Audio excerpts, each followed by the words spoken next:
Showtime. What's popping, y'all? How y'all feel? What's the deal? What's the deal? Let me get these vocals right. Let's do it. All right. Got a little beat going in the background. What's popping? What's going on? You back in the lab with your favorite neighbor, your man Marq Nash. He is I am he. Another great episode of Breaking Beats. How y'all feel out there? I hope this broadcast finding y'all in good spirits. Good health, good prosperity. God knows we need it. Yeah, man. Make some noise for yourself. We made it to another day. Made it to another day, right? Yeah. Turn that down a little bit. Okay. So that's on the same track as that. So I have to turn that down then. All right. All right. Still trying to figure out this new board. Still working on some things over here. Make sure I turn that volume down on that. But yeah, man, we're going to have a good show tonight. We're definitely going to have a good show. Definitely going to have a good show. What's the deal? Drop your area code. Let me know what side of the earth you roaming the turf. Let me share this link out. Boom. Let me see. Where we at? Newsfeed. So you see the title, you see the thumbnail. We got a couple good topics on the docket. This should be a good one. Should be a good one. Where I'm gonna share this at? I'm gonna share it over here, over. Yeah, and I'll put it on the backup page too. All right, now I'm gonna share it that way. Matter of fact, I can share it over here and just take that off. All right. It's a live show, Marq. Get it together, Marq. All right. I'm back. Shout out to everybody who's pulling up. Yo, drop your area code. Let me know what side of the earth you roaming the turf. All right, 916. I see you in the mix. You see the title, you see the thumbnail. Who's holding up the fight, yo? Who's holding up the fight? I got a survey in the chat. You know I got a survey in the chat. Always trying to keep you guys engaged. So we got a survey in the chat. I'm asking, who's holding up the fight? Is it Spence? Is it Crawford? The next choice is, man, the fight gonna happen. The fight gonna happen. Just be patient. Be patient. It's gonna happen. Then the fourth and the final choice is, y'all niggas ain't gonna never get that fight. Ha. All right, so we'll talk about it. Let me make sure I got these other things queued up over here. Over here, my command station over here. Still trying to master this new board, but God willing, we're going to get through it, and we're going to get through it together as a family, as a unit, as a neighborhood. So who's holding up the damn fight? We're going to open the phone lines up. I dropped the link out there early on this one. It's 4th of July. Why not, right? Because if you're watching this show right here, you ain't got shit else to do. Respectfully. I'm going to have to put a case on you. Yeah, oh no, I gotta fix that. I need my drops up a little louder. I need to hear that. Yeah. So we'll switch the music over here. Put one of these stock beats on real quick so I can.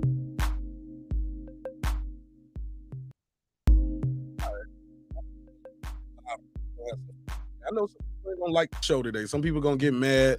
Some people gonna be like, Marq Nash, I'm gonna tell my YouTube daddy on you. Yeah. I'm gonna tell my YouTube daddy on you, Marq Nash. I know. I don't give a damn about you or your YouTube daddy. So this is gonna be a fun show. I'm gonna play around with these sound effects on the board. Yeah, we're gonna have a good time. Shout out to the Queen Carmen Serene. Peace to you, my sister. Hope you guys having a good day wherever you at, man. Yeah, if you like me, man, you probably like ain't out there really on no popping fireworks. I'm gonna let y'all know. Low key, your boy Marq Nash got a little PTSD, man. All them damn fireworks popping off, man, had me around this bitch jumping and shaking, grabbing the gun for nothing. You know what I'm saying?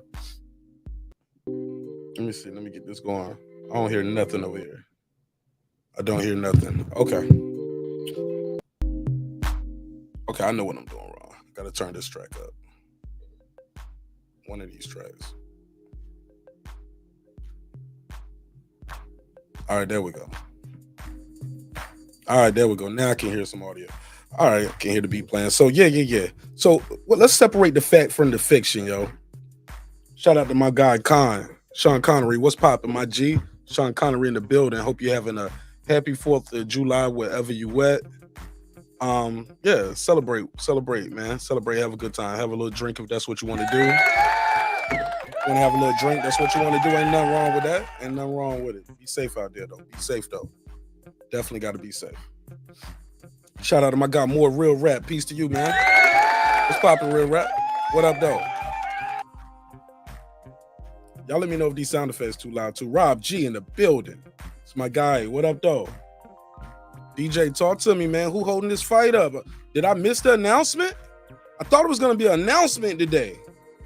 I could have sworn one of these YouTube daddies was out here saying, you know, we're going to get the fight going today. And everybody was like, get him, daddy. Nah, man. Still ain't heard nothing. I ain't heard nothing. Told you, man. These the same dudes told y'all that Errol Spence and Ugas was going to be a free fight. Can't believe everything these dudes be saying, man. But we're going to debunk some of the rumors, man. But we got a survey in the chat. And one of the questions I'm asking you guys in the survey is, who's holding up the fight? Spence? Is it going to be Crawford? Is it, hey, man, the fight is going to happen. We just got to be patient? Or is it, like my guy, Coach Malachi Williams always say, y'all niggas ain't going to never get that goddamn fight. All right, yeah. Coach said we ain't going to never get that fight. Coach, you might be right. I think you been saying that since last year. Y'all niggas ain't going to never get that fight. Never, ever. Never, ever. Truly unfortunate if we don't. But some people are saying we're never going to get that fight. Now I know what some of y'all are going to say. Marq Nash, we know you are a pro Crawford channel. Yeah, I rock with Crawford. I picked Crawford to win that fight. Do I not like Errol Spence? No. Did I coin a couple key terms? Maybe. I mean, I might be a little guilty. Put a case on me. Yeah, I did it. I said it. And I said it. I said it and I set it. I set it off. You know what I'm saying? You know how I do it. But does that mean I dislike Errol Spence? No. Is he a phenomenal athlete? Abso-fucking-lutely. If he wasn't, I wouldn't want to see the fight, and neither would you. So we're definitely going to talk about that. Let me see where we at. I don't think I'm asking for a lot. Just get the likes up.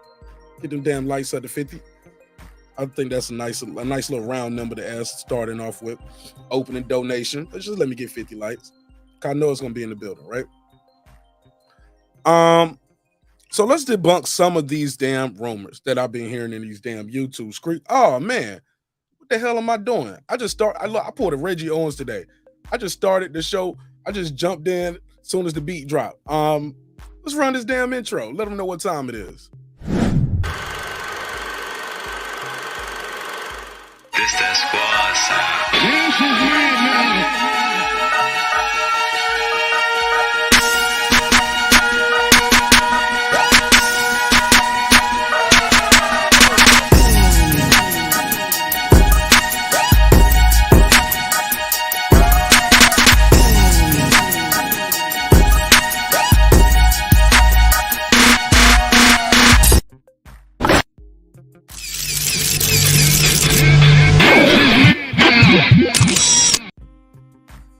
Welcome back, man. Like I said, it's another great episode of Breaking Beats. You already know what we're going to do. We're going to break down the business, entertainment, art, technology, sports, and anything else you and I feel like talking about. It's a hip-hop political sports show with a comedy twist. We like to let the jokes fly. You know why? Life is serious enough. Hope this broadcast find you all in good spirits, good health, good prosperity. God knows we all need it. Look, let's jump into it, man. Let's talk. Let's cut the crap. Shout out to my guy Pac-Man Tay ATL. What up, Tay? Tay, what up, though? What up, though? Get Tay to drop. Definitely got to give Tay a big drop. Big shot. Big salute. Shout out to everybody for pulling up. Man, we got to ignore some of these rumors, man. Let me drop this link out there, too, for anybody want to pull up, because it is the 4th of July weekend. This is a interactive show. It's a community show. I could sit here and talk to y'all by myself about an hour just up here, but we tried that and we done it. In the words of Coach, we did it first. even inspire the greats. But sometimes, man, we people want to get in on the conversation. I'm all cool for as long as you have a good audio and you guys are respectful. As long as we're respectful, man, we can come back and do it again. All right, so we got a lot of these fake sources. Yeah, fake sources. Fake sources. Put a case on them. Put another one. Oh my God, fake sources. A lot of people who are close to the camp. Close to the camp. Nigga, you ain't close to the motherfucker. You ain't close to the camp, man. Ain't nobody cook, bro. Especially the channels who be out here pumping the cap, talking about, yeah, man, I talked to somebody closer. Not you. They will talk to anybody in the world but you, nigga. They ain't talking to you, not the Crawford camp. And then it's just so many inconsistencies. Shout out to my guy E Thriller, man. I heard E Thriller say this the other day. Thought it was truly a great point. They know we've heard everything from Crawford is asking for 15 million to 30 million. Now, I don't know about y'all, but if you start a job and the dude say, hey, I'm gonna give you $7 an hour, or I'm gonna give you $14 an hour, it's a little different, right? I'm gonna give you $10 an hour, or I'm gonna give you $20 an hour. That's double. Imagine you clocking in your job and they telling you, hey, you're gonna get $15 an hour, or you're gonna get $30 an hour. Put a case on it. Put a case on it. It's a big difference. It's different. But I get it. Slow news cycle, so you gotta do what you gotta do to get a little views. Oh man, I get it. You know what? I know what some of y'all gonna probably start doing next. Oh yeah, they're gonna go butt ass to sell. They're gonna be straight D'Angelo with the flow. Hey look, they're gonna be in the sauna with their shirt off, talking to a bunch of niggas on YouTube about boxing. Hey fans, I just want to talk to y'all about this upcoming. Man, get out of here with that goofy shit. Put a case on him. So let's stop with some of the false narratives, right? That's a rumor. You guys are not in the camps. You damn sure ain't in the Crawford camp, right? But all of a sudden, people from the Crawford camp are contacting you to get you the scoop. Nigga, please. But I get it. The views work, and you go back and you look at the data, and you know what you say? Yeah, gotcha, bitch. Oh, yeah. Having a good day. You're having a good day every time. But yeah, man, I just think it's non-productive. And it's disingenuous, man, when you just keep saying, I got the scoop. I got the scoop. From who? Another thing is they know what they can tell you what Bud offered. Bud was getting what Bud is demanding. But they can't tell you what was offered. They can't tell you what Spence was offered, what was Spence demands. It's just so, yeah, man. It's weak ass journalism. It's lazy too. We're gonna get into that. I saw that shit that was going on with Dante and Shakur. Shout out to Lady Shan, had me on her channel earlier. I addressed that too. I'll address a little of the goofy stuff. Really, I want to take you guys to the comments section on that page, because I think that's what you're gonna find a little, I guess you could say, troubling. Some things over there I saw that was kind of troubling, that people are saying this about Shakur. So we'll talk about it. We're definitely gonna talk about it. Let me go on through, do a couple of these shout outs real quick. I appreciate everybody's time and energy for pulling up. Yeah, I'll put a case on him, coach. Shout out to my guy Rob G. Thanks again for being a member to the show, Rob G. I definitely appreciate it. If you're not a member, It never heard of it. you're missing it. You're missing it already. We already dropping members only content. Appreciate everybody for pulling up. Appreciate you pulling up. Let me see what he's saying. Yeah, coach said put a case on him. Absolutely. Yeah. Sources. Now, because I was talking to Lisa Bell, she left a comment. You know what she told me? She said, oh, I thought the fight was getting announced today. Now we got about an hour and 15 minutes. If not, we putting these sources on the damn clock, right? I'm putting cases on all you bitches. Where the sources at? Where the fight? So the weekend is over. First they said July 4th weekend. Then they said, no. I didn't say July 4th weekend. I said July 4th. Because when we didn't get the fight on Friday, Saturday, and Sunday.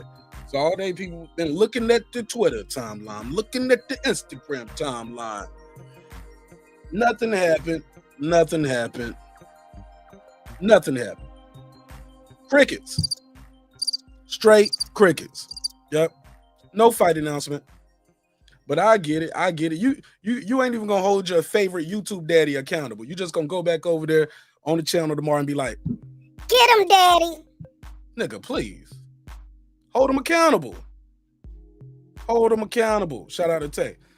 Conshiner in the building. He said Eric 19.4. He said we need to let it happen.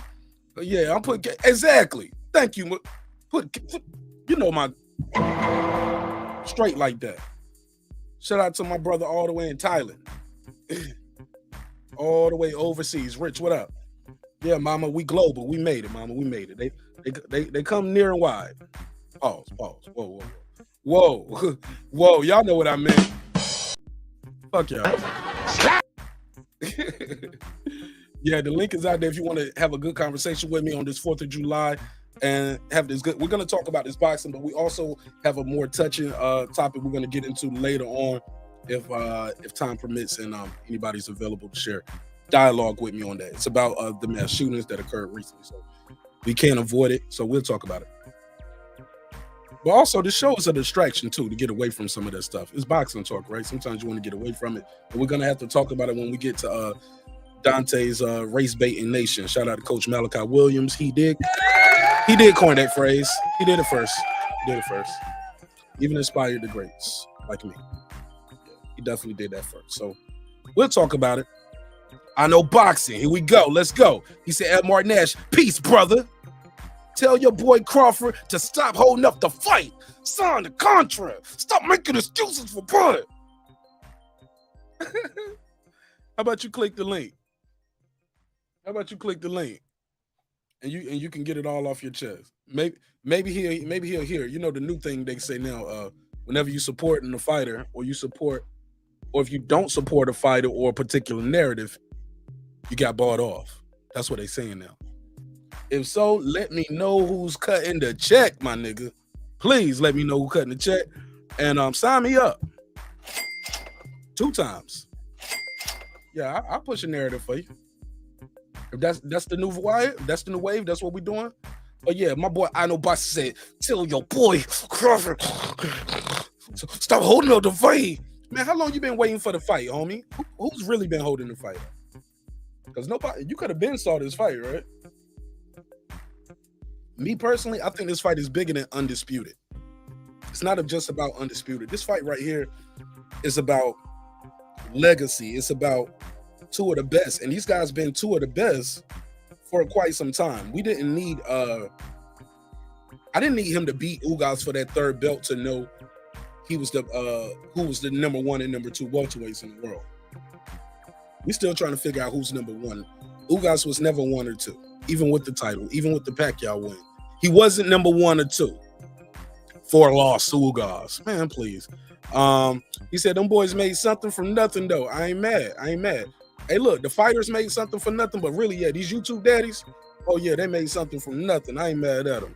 But when you start putting dates and timelines on, oh, this is how the fight gonna go, this is what's gonna happen.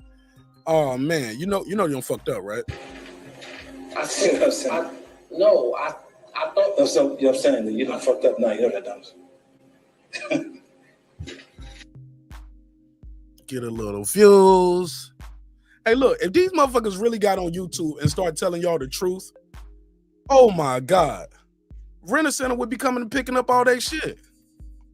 Oh yeah, the truck gonna be backing up, beep, beep, beeping to their house. Hey, rim time coming to get them dubs, homie. I'ma need that back. Oh, it'll shut the whole operation down if they actually told you guys the truth half the time. Oh yeah, man. I ain't lying. Like, think about it. They would get shut down. Whole shit should be shut down. And that's because the truth sometimes isn't popular. The truth isn't monetizable. Like, guys, people don't want to hear the truth sometimes. It's race baiting is big business. Oh yeah, race baiting is huge business. Big business in race baiting. But at the end of the day, don't nobody want no blacks only McDonald's. Right? Don't nobody want a Asian only chicken spot. No, man, we gotta think bigger than that. Gotta think bigger than that. Make sure I got this phone right here. I'm gonna turn the ringer down. Okay, who's this texting me? Hey man, please don't text me when I'm live, yo. Just shoot me an email, but yeah, man, don't be texting me. You see I'm live, and if not, that means you don't follow the show. So your call ain't that important anyway. Never heard of it. Never heard of it. Get up out of here. Real Rap said, I know boxing. There's receipts. I saw of you saying Crawford was the best, and how you had been trolling him, and he earned your respect after he beat Porter. So stop the cap, sir. Oh shit, Real Rap. Can I put a case on him? That's what I know boxing did. Put a case on him. Put a case on him. Coach said, drop the membership link so I can join. Absolutely. Say less. Yeah, where is the membership link? How do you join? Okay, is this it? Man, that's trying to sign me up for membership. I don't need to be a member. I definitely will though. Bear with me. But yeah, I think that's some dumb stuff, right? To basically criticize this guy with no evidence. I know boxing. Where is your information that the contract was even sent? Where did you get that from? I'll wait. I'll wait. I'm gonna sample E Trilla's voice. We say, I will fucking wait. Let's sample him one day. Shout out to E3, man. Mac Mob and everybody over there doing their thing. CJ Goodfellow, Bushido, all those dudes. Good dudes.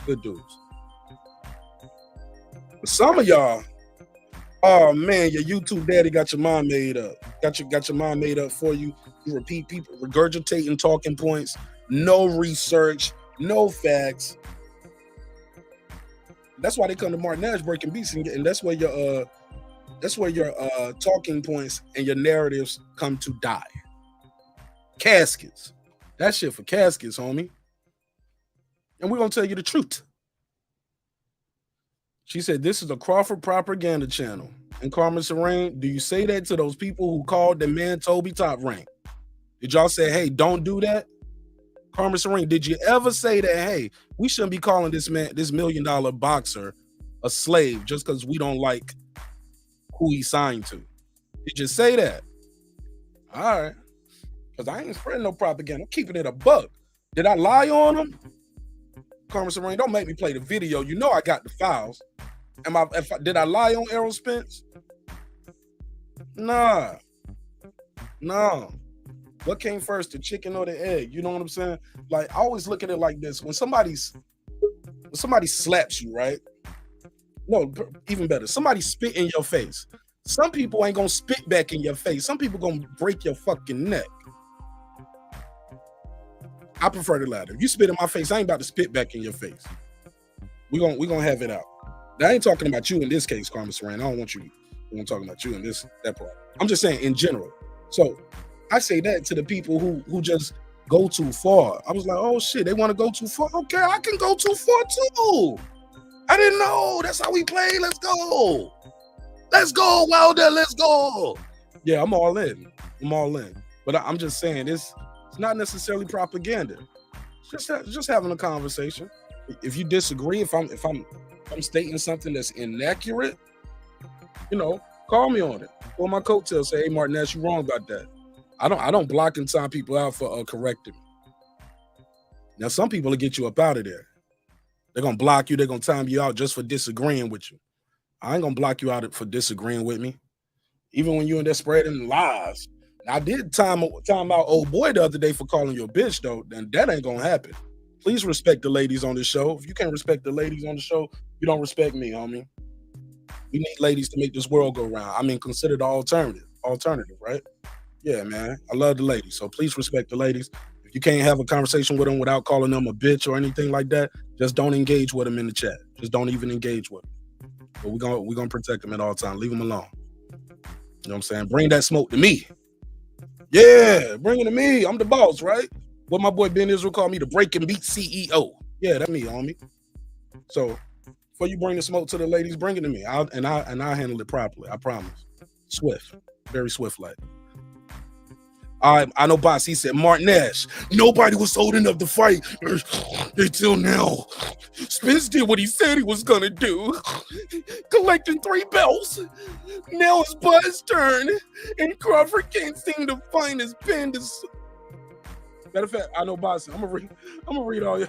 I ain't even gonna use that voice. I know boss. Here you go. Marq Nash, nobody was holding up the fight till now. Spence did what he said he was gonna do. Nigga, please. What part of the game was that? How long did it take him to do it though, bro? Who asked him to do that? Let me ask you that. Who asked him to do all of that? Nobody asked him to do that. But shout out to Errol Spence. It took him a while though. Took him about 4 years, right? To get the mother. How long did it take him? Help me out, I know boss. How long did it take him? But he did get him. He finally did get him. But in between there, I know boxing, and we had a conversation about it. Let's debunk some of this I know boxing. In between him getting that second and third belt, right? I mean, in between him getting that first belt and this third belt, we had a money grab and a get back fight. Nobody was asking for him to fight Mikey Garcia. Nobody was asking for him to fight Danny Garcia. One was a money grab. One was a get back fight. It's a get back fight. And it's okay. It's okay. I ain't mad. It happened. It's over. What can we do about it? Can't do nothing about it. Just keep it moving. But let's not act like he didn't have a money grab and a get back fight in between the process of collecting those belts, sir. Let's not do that. Because it's disingenuous. And it's not true. Nobody was asking for that. No. Oh, Carmen Serene, what you ain't never heard nobody say? Come on, man. Don't tell me that. Don't tell me that. Don't tell me that, man. Carmen Serene, tell me this shit fell out your pocket, man. Tell me this fell out your pocket, man. That's a Hustle and Flow. That's my boy. That's what's his name off of Hustle and Flow? DJ. Shout out to DJ too. I saw him in the chat. Peace.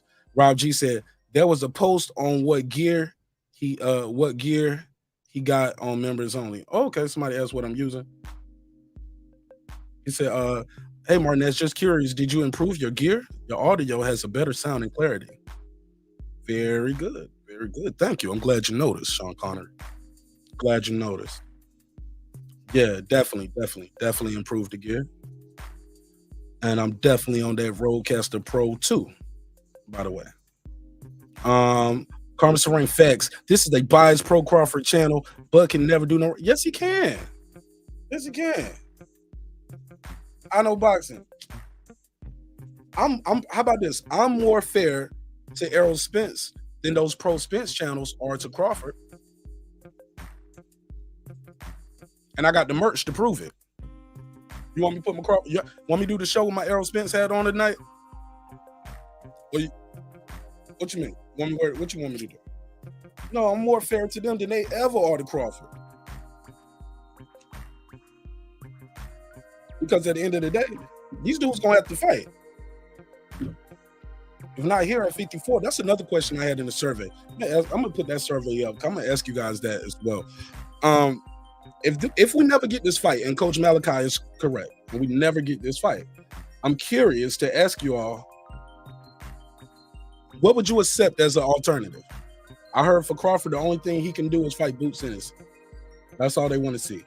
She said, I blocked Lance when he said he was gonna slap. Oh, he said he was gonna slap you? I wouldn't have known he said that until y'all called him out. Oh, see, I didn't know that. Oh, I didn't even know he said he was gonna slap. Yeah, man, Lance was out of pocket, man. I was trying to talk to Lance after the show on Friday. And I don't know if y'all remember, I was coughing a lot on Friday and Saturday. Really, Sunday too. It's just now starting to get better tonight. I drank some ginseng tea and some green tea, some ginseng in it, so it's a lot better now. But it was a process. But I didn't know he said that. Man, what kind of shit is Lance on? Talking about He gonna slap you? He can't even slap you on the Wi-Fi, yo. We ain't even gonna let him talk about slap you on the Wi-Fi, sister. That's not going down. Because he don't like what you typed. But I did talk to him though, or try to talk to him, and I think while he was talking, I might have coughed. He said, "Hey man, I respect your show on your panel, but don't be coughing while I'm talking." I said, "What? What? I can't. Don't do what? Why you, bro? Are you insane? Like nigga, you know where you at? All right, I ain't even got to talk to you at all, let alone cough while you talking. Good day, sir, and I wish you nothing but the best." I was like, yo, your white privilege ended when you clicked that link, homie. Sorry. You have no privilege. Telling me don't cough while he talking. Boy. And he's sleeping in somebody's garage talking to me crazy. Could have asked for permission to get in the house before you coming at me first, buddy. Get your ass out the garage, sleeping on dirty clothes and cardboard boxes, nigga. Fuck you, man. The kid's back. What up? He said the Grim Reaper. We waiting. Just say Spence said it. He said they don't appreciate art. A lot of people don't. 45 years, man. 4 to 5 years is a long time to wait on anything. For sure.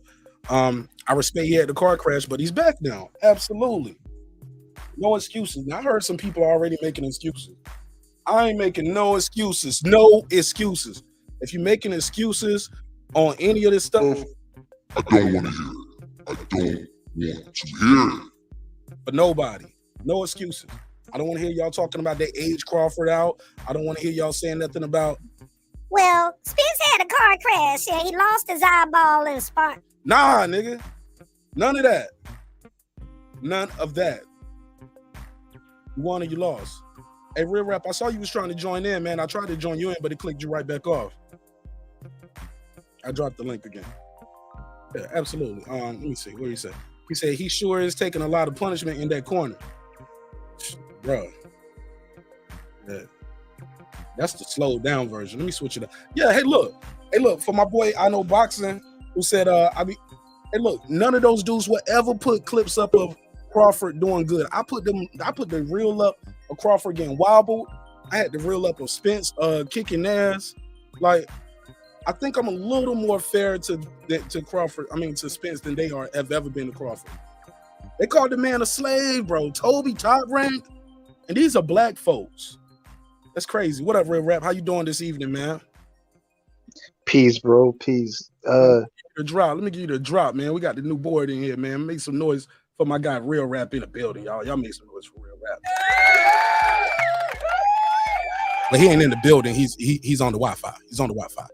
Yeah, I'm definitely on the plan right now. But I was gonna tell you, man, like the little voices is hilarious. Like, yeah, I'm pulling it with that, huh?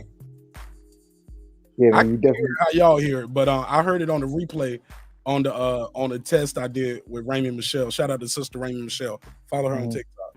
She's an island girl. Shut up. She say shit neither. But don't say shit about it. No. But seriously though, I did a test run with Raymond Michelle and I heard how it sounded. I said, "Oh, this is gonna be hilarious." That shit is hilarious. I'm glad y'all enjoyed that little high pitched voice. That's gonna be a classic already. I could tell. Like if you I already know. Don't spoil it. Don't spoil it. Don't spoil it. Tell me in the private chat because other people got a roadcaster too. They might steal my swag. I got you. But look, check this out. I 100% disagree with the statement that was posted by Sister Carmen. Salute to her, but I completely disagree. And to I Know Boxing, I completely disagree with that brother too, because they were saying, how this a biased Bud channel, but shit, I see a lot of technical breaking down of boxing, giving Errol a lot of credit, keeping it neutral, and just giving basically what I see is just pushing back the narrative with truth. This channel is just providing the much needed resistance that the YTVC needs, man. Coach Blood, it's a few of y'all, Reggie. that give great resistance. So, let me put it like this: when it comes to Errol, you know, uh, all they can say is, that he did what he said he was gonna do, but look how long it took him to do what he said he was gonna do. You know what I'm saying? Uh, and nobody complained. Uh, whenever I guess the Bud side would be like, look, we want to fight Errol. The only thing that they can maintain is, the man's doing what he said he was gonna do. So, at the end of the day, I pose a question to them: how do they know that Bud has the sign? You should be pressuring your boy Errol in order to get this done. You know what I'm saying? And stop following your YouTube daddy and what your YouTube daddy said. And I would love to pose that question. I would also love to pose, you know, are you in the man's camp? You know, are you dating the man's sister?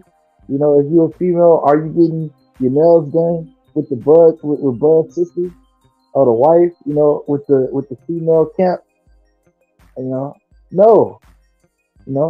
but a lot of these dudes should be, getting their nails done because they do that anyway, behind his boxing shit. But I digress. That's the whole thing I would like to ask is, why is the pressure put on Bud when the question should be posed to Errol as to why we haven't got an announcement yet and a confirmation that everything is on board?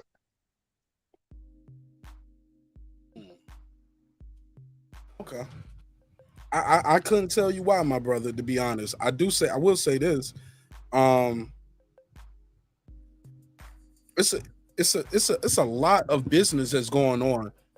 And when you think of the makings of this fight, it's not just guys on the same promotional company signing the fight, or this guy over here and this guy's over here.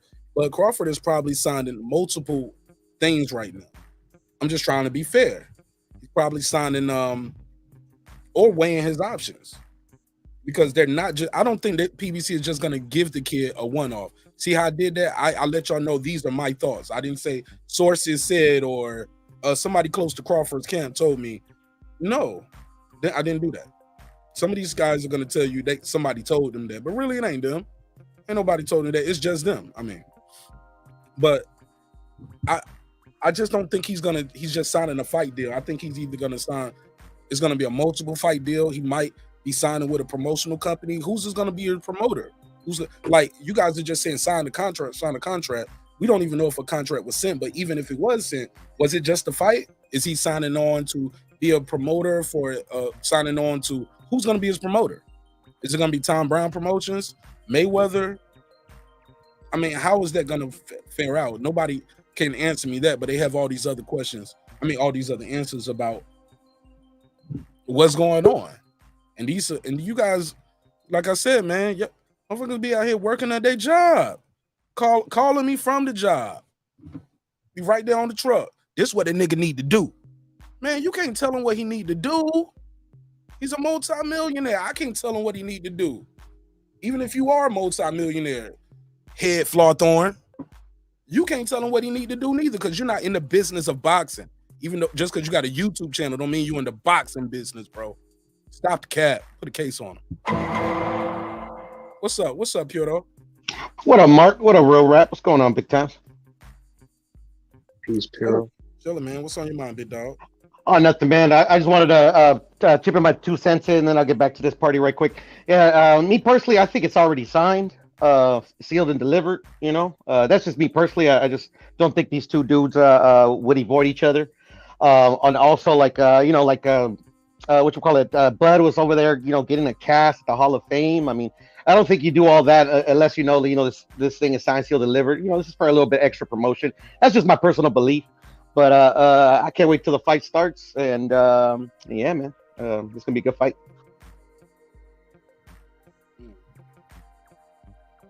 It's signed and sealed. Damn sure ain't delivered yet, though. Yeah, delivered. I went a little too far there, but yeah, signed and sealed. I think so, but yeah, we're gonna get an announcement soon. I think. I mean, these guys gotta fight each other, man. And if the fight truly don't happen, I'll hold both fighters accountable, because these guys should know what this fight means for their legacy. Real rap. What do you say to the people who say Terence Crawford is going to be in the Hall of Fame already?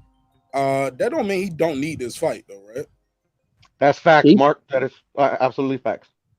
yeah, he still like they both still need each other. Like I was reading the comment section, and it was stated that it took this long for Bud to fight somebody good at 47.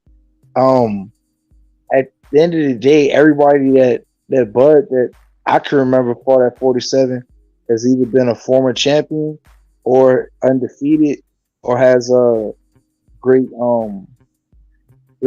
Olympic pedigree, or all three combined. You know what I'm saying? So at the end of the day, I don't think Errol's resume is much better than Bud's, and when it comes down to it, they need each other. In my opinion, like I said, I think they have the same exact resume.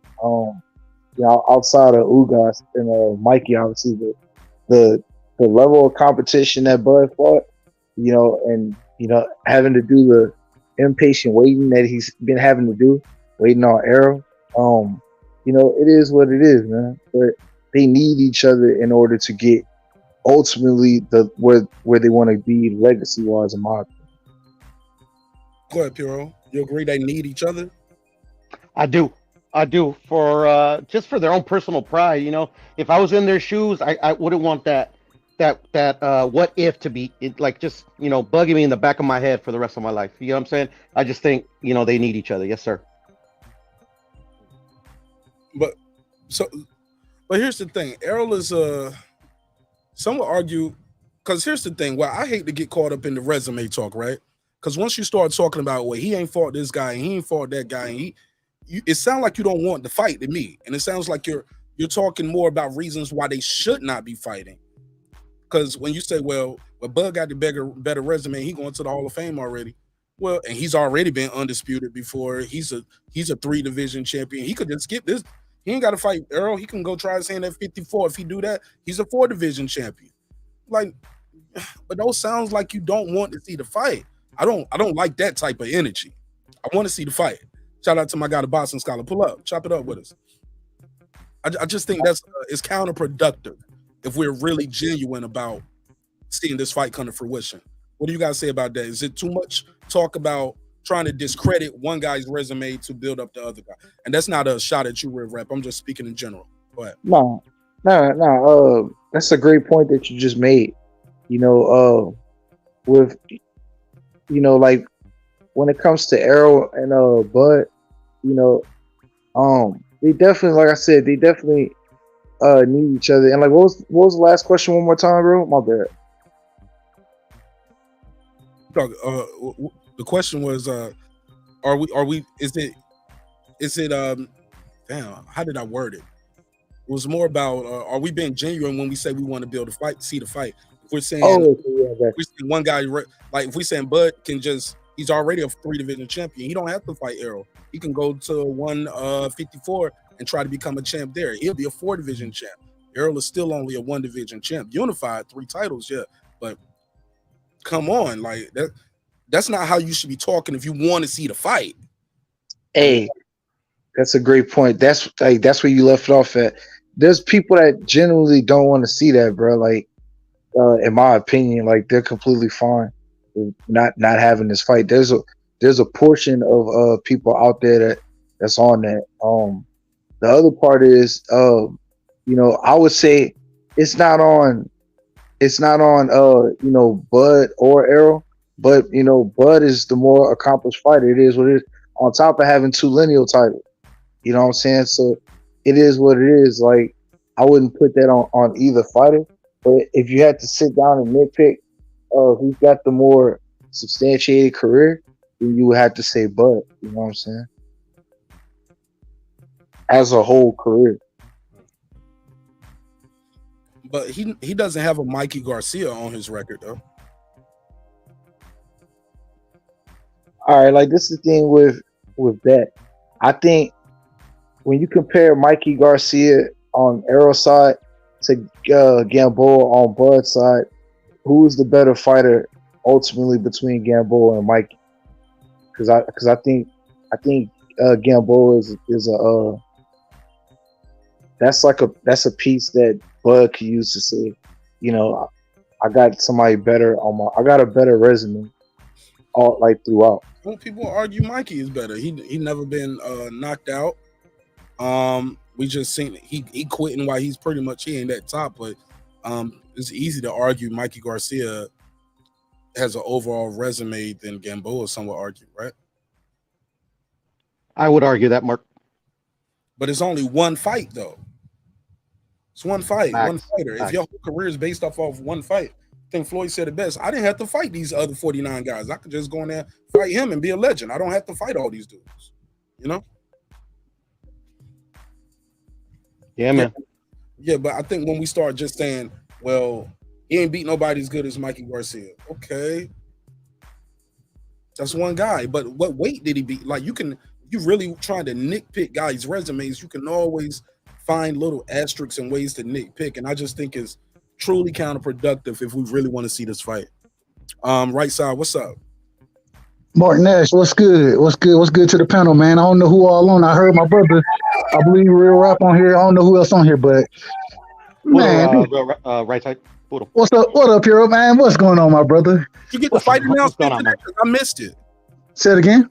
I said, did you get the fight announcement? Because I missed it. I heard people saying on that YouTube daddy told them that the fight was coming out today, and they was like, "Get him, daddy." Nah, I ain't heard the fight announcement. I ain't heard it, and I've never heard of it. Man, I know y'all probably done cooked on this already, man. I'm late. I apologize. Don't apologize. Who hold? I see the question in the chat. Who holding the fight up? Hey, man, it's looking pretty clear to me. It's looking pretty clear right now who's holding the fight up. How do you know a contract's been sent? That ain't what I ain't talking about the contracts being sent. This is what I'm talking about right here. What I'm talking about is when one fighter is saying, you know what I'm saying, I done signed my piece of whatever, you know what I'm saying, and the other one saying, well, we got to make sure the business straight. Then you got reports coming out of what the split need to be, all this other nonsense. What reports though? Are they substantiated reports? I can't ain't no reports substantiated in the sport of boxing. Ain't no report. Oh yeah, I'm gonna tell you when I disagree. Because when Ellie Setback do his stories, he got the camera right in front of the guy and he asking him. I've seen fight how he got the camera right in front of the person and they ask him. I'm not disagreeing. Okay, let me rephrase it. Anybody who comes out with saying sources, you can't substantiate it just simply because I don't know the sources. But I will say at the same time, on this same channel, I came out and said one of my sources told me that the Garcia Benavidez fight gonna happen, and y'all was like, "Oh, that's cap, and then the shit got announced. So all I'm saying is that I understand when niggas say sources that a lot of the shit may be true with what they talking about. I understand that. I'm not saying it's all true, but I'm going strictly off of what happened on this channel with you, Mark. You feel me? So at the end of the day, all that and because that fight been in the pipeline for. Before the fight was in the pipeline, I jumped up here and I said that fight was gonna be made, and you told me, you was like, well, who? I said one of my sources told me that. You was like, oh shit, here we go. Sources say, and then the next day the shit was announced, and I was on your platform again, and the nigga in the chat was like, seemed like your boy was right, Mark, but we ain't got to talk about it. It's all good. You don't have to remember. They ain't mad at you. You know what I'm saying? No. I really don't remember that, but we've been talking about Danny Garcia supposed to be coming back since January, homie. I'm not disagreeing. I'm not disagreeing with that. I'm just saying that when I said what my source said, y'all told me that because I didn't name the source that the shit was unreliable. So that's why I say what I'm saying now is that I understand that when people say sources, it may be we can think it's unreliable, but I have seen multiple times that it was reliable. And so in this situation, it's people that I trust, and because I trust them, you know what I'm saying, then I'm going to take it that way, but I don't expect you to take anything I say that way, if that makes sense. You feel me? So at the end of the day, though, man, at some point in time, bro, I feel like we need to hold Bud accountable, bro. We need to hold a man accountable. You know what I'm saying? We need to say, regardless, if you're going to make more than you made against in the Porter fight, which I hadn't heard anybody say he's going to make less than that. If he's going to make more, it's the biggest payday of his career. Make the fight happen. I understand negotiating your wealth or your worth, excuse me. And so that's one reason I don't necessarily hold Bud, or when I say hold him, I'm not mad at him for negotiating what he think he's worth, but I still can say that he's the one holding the fight up right now. I can still say that. What evidence, though, sir? That's all I'm asking. Because that thing you're talking about, EJ, the quote is not him saying I signed my part. He said my part is done. Now that's a very blanket statement. That could be my demands, my side negotiating what I want, but also, like I stated earlier, right side, Bud is not just signing on to make a fight. How many fights has he got to sign the PBC for? It sounded like a 3-fight deal. And go ahead. How much was each fight? I don't know. I have no idea how much each fight is. No idea. Offer, and what was his counter offer? Say it again. What did they offer him first? I can only speak to what I've heard. Once again, like I said, I can only speak to what I've heard about the Spence fight. I can't speak to the. What did they offer? For the Spence fight? Yeah.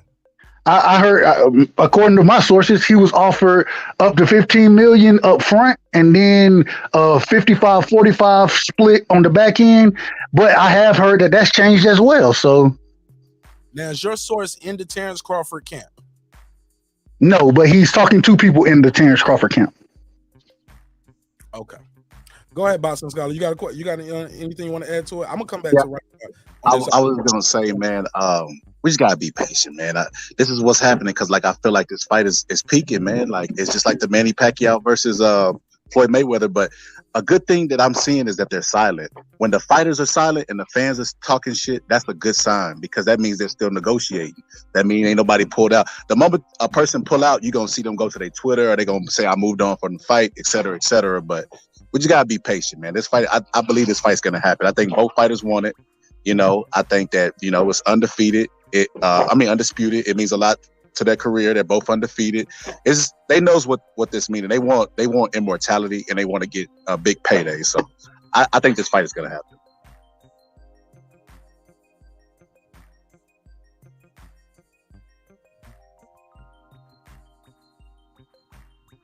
Mark, you there? Real quick, I don't know if you can hear me, Mark. The people in the chat, they saying your volume a little low. They can't hear you. Yeah, it went silent. I thought my phone was messed up. No, you good, Scholar. You good. What's good, my brother? What's good? What's up? Hey, at the end of the day, man, I just want the fight to happen. And I can admit, I am one of those individuals. I'm getting kind of impatient about it. I think when you get online and you talk boxing every day, with the sport, and earlier in the year, we had a lot of fights back to back, from probably the beginning or right after March Madness happened and all the way until damn near a couple weeks ago, we had big fights, every week. And now with it slowing down just a tad bit, which I think it'll speed back up, but with it slowing down, I think that this topic becomes, and also with it getting closer to the date, because I know somebody like myself, I got a week blocked out so I can try to go to the fight. But if the fight don't get announced that week, now I got to go negotiate with people on my team, to try to get that week off if it ain't the week that I got already scheduled and blocked off. You know what I mean? So I don't know. I think we get anxious just because I want to be there. You feel me? I want to be in Vegas for the fight. So I just hope this shit happen, bro. I swear I do. Yeah, I hope it happens as well. Y'all said my audio was low. They said my audio got low?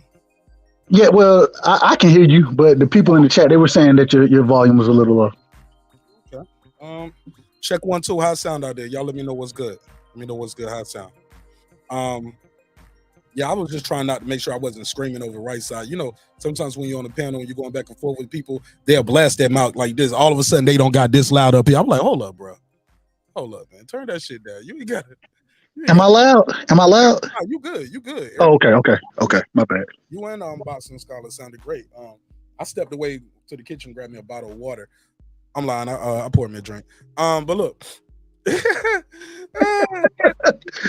Wow, Nigga just told you the truth. Man, happy 4th of July, man. Happy 4th of July to y'all fellas, man. I fought for this freedom, man. There we go. Let's go. Let's do it. But right side, here's the thing. We get those sources things so many times. Like those same sources told us that Errol Spence versus Ugas was going to be a free fight. Remember that? It was going to be on free TV. I wasn't told that. So, but I did hear that. I definitely heard that. Okay. And I also heard niggas saying that the fight was going to be announced today. So I'm not disagreeing with you. I'm not disagreeing at all. False reports, my guy. That's all I'm trying to say, brother. And sometimes these false reports, just because it's a slow news week. I said, man, if these dudes tell you the truth every week, man, Rent-A-Center be coming to pick up all their shit out the house. They coming to get the couches. They taking the kids' bunk beds. You know what I'm saying? Kids in there. My mama said, fuck you, we gonna get us some new bunk beds. I get it. They can't tell you the truth all the time. But when we just go out there and just, man, it's just ridiculous though, right side. Now, your source heard it directly from Terence Crawford's camp, but people can't tell me who they talked to. Even still, I can tell you who the source was from the camp. Let's go. It's Coach Red. And he said, what exactly? We got the contract and we holding it up. No. He didn't say that. He said that we're negotiating or we're working on certain parts that we won't put into the contract. Okay.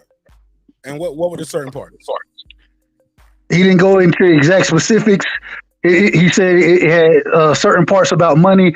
Also, the other piece that kind of was holding it up was the Kinahan situation, as far as the lawyers getting whatever. I can't get directly into because I don't know, but just saying that whatever Bud had going on, that was being investigated. So that was as well a problem holding up the finality of the contracts, but it's just different pieces of negotiation and the parts of the business that they felt like they deserved or Bud wanted in the contract that weren't there, and they were trying to work through those different issues. So who's going to be the promoter for the event? Do we know that? Hold on, real quick, Mark. Hold on. Yes, sir. Shout out to my guy, Young Billy Boxing. Appreciate you, man. Appreciate you for taking the time to pull up. Super proud of you. Super proud of you, my brother. See your channel. All right, Mark. Go ahead. Oh, my bad. Go ahead. I was just saying, what's up to YB, Young Billy. YB. Yeah, man. I see your channel growing at an exponential rate. Very my proud. Brother. Brother, stay on your grind. Shout out to Reggie over the Killer Show. Reggie, I'm gonna want you to pull up for that second part of the topic, man. And I got some smoke with you too, Reggie, about your take on Josh Taylor. I don't know if you read my comment on your show. Respectfully, though, not no real smoke, but you know what I'm saying. Little disagreement. Somebody said you're adding cap. Who adding cap? They saying you adding cap, right side?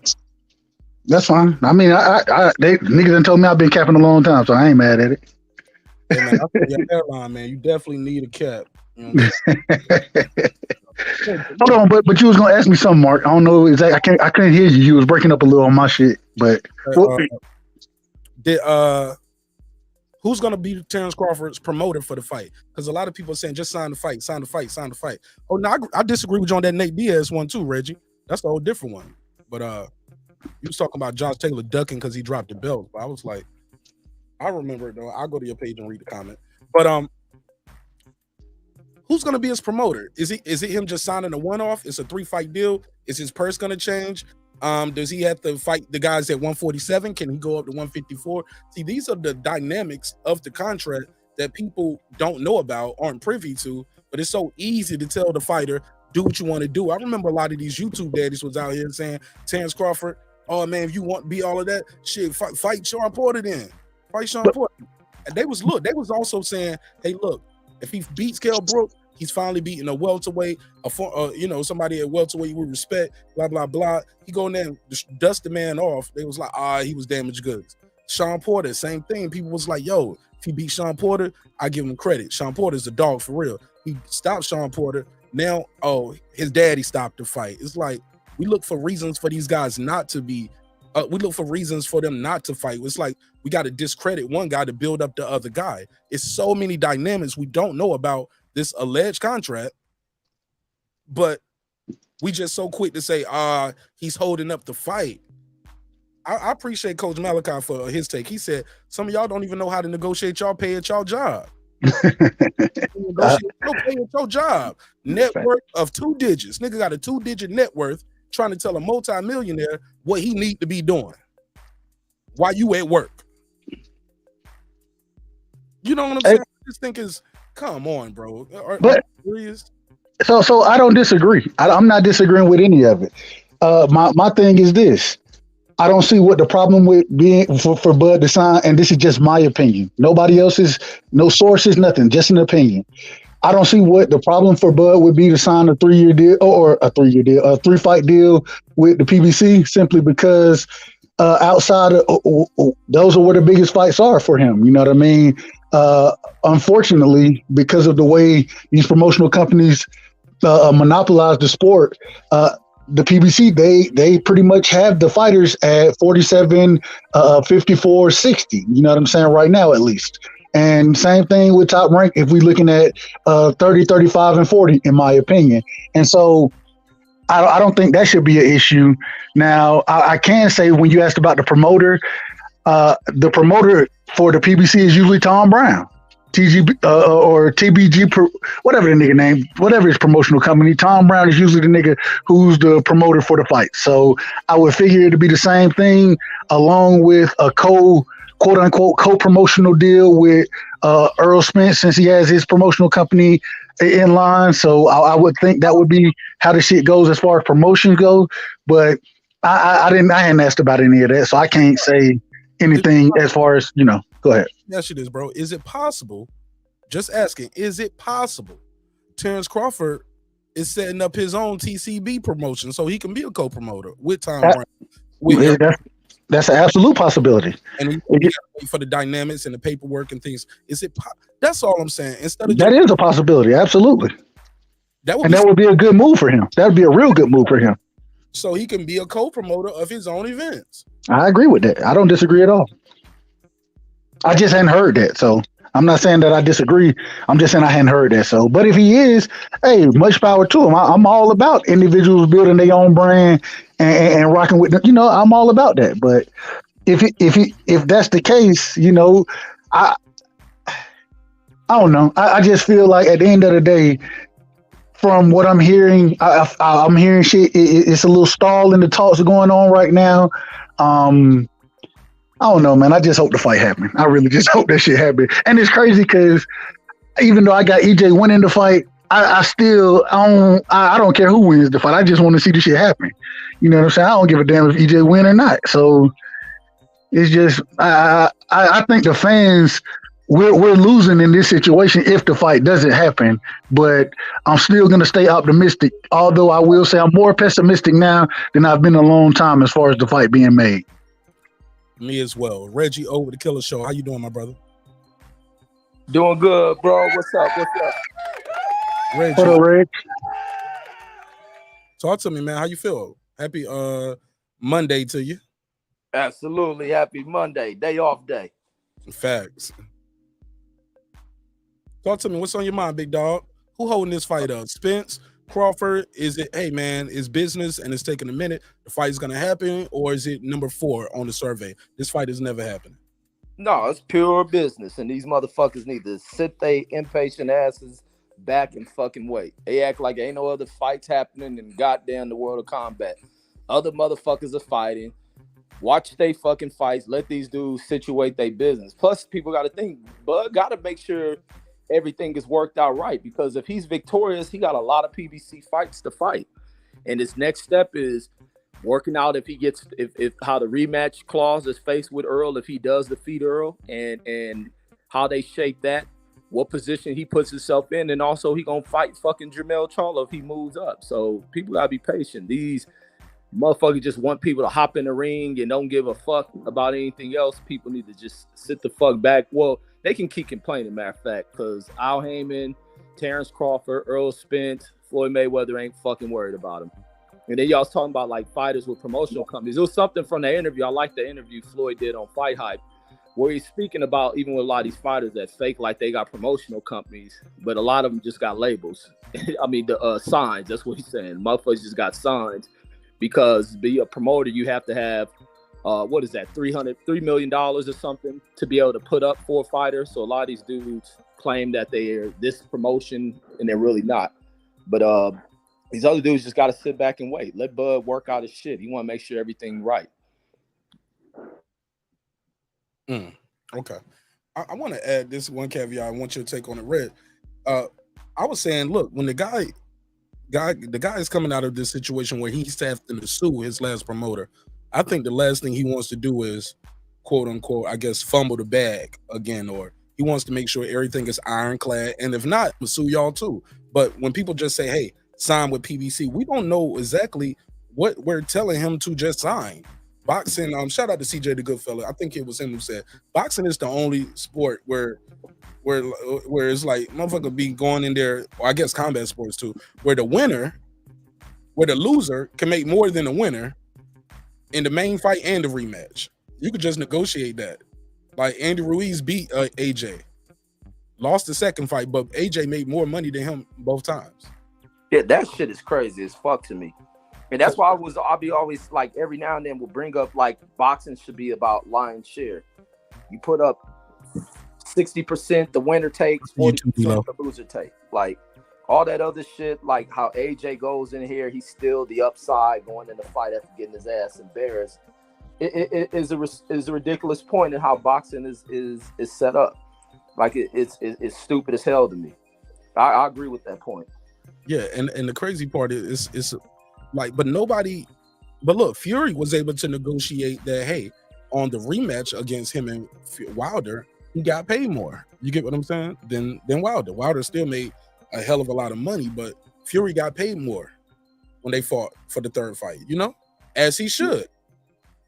Yeah, absolutely. And what's crazy bringing up like what you negotiate though. It's crazy like bringing up fighters' pay. I don't know if you watched that Adesanya fight this week, and when those two finished the fight, Adesanya, leaned over and the cameras picked it up, and he was making sure that Connor got paid. Did they take care of you? Did they pay you properly? And that's crazy. You don't hear many fighters saying that. And that people who just look at the combat, want to see the knockouts, but they don't care about, at the end of the day, is this fighter financially taken care of? Where the fucking company of the UFC will pocket in all this money. You see a fucking theater packed with over 16 to 18,000 people, and you got to worry about whether or not these people do right by the fucking fighters and shit. And I think that's like key. But these other fools, the fight is happening. I don't know if people fucking pushing for it. The fight is happening. Everything else has to be perfectly put in place. And like you said, Bud got this lawsuit going on with a promotional company that has failed him. He want to ensure that some guarantees are put in place and that they're going to be done. And that's really all it is. They fighting. Like, I don't know, but these sources people got and this and that bullshit. Daniel Cunningham ain't got shit to do with shit. Like, stop the bullshit. What's up, D-Lo? Hey, what's good? What's good, my G? Welcome home. Welcome home to your home away from home. Good to be on, man. Hey, this ain't what I originally was going to talk about, but since Reggie brought it up, it kind of made me think about it. You look back at the AJ versus Wilder negotiations, probably the biggest fight of the last 10, 20 years that didn't get made. Mm-hmm.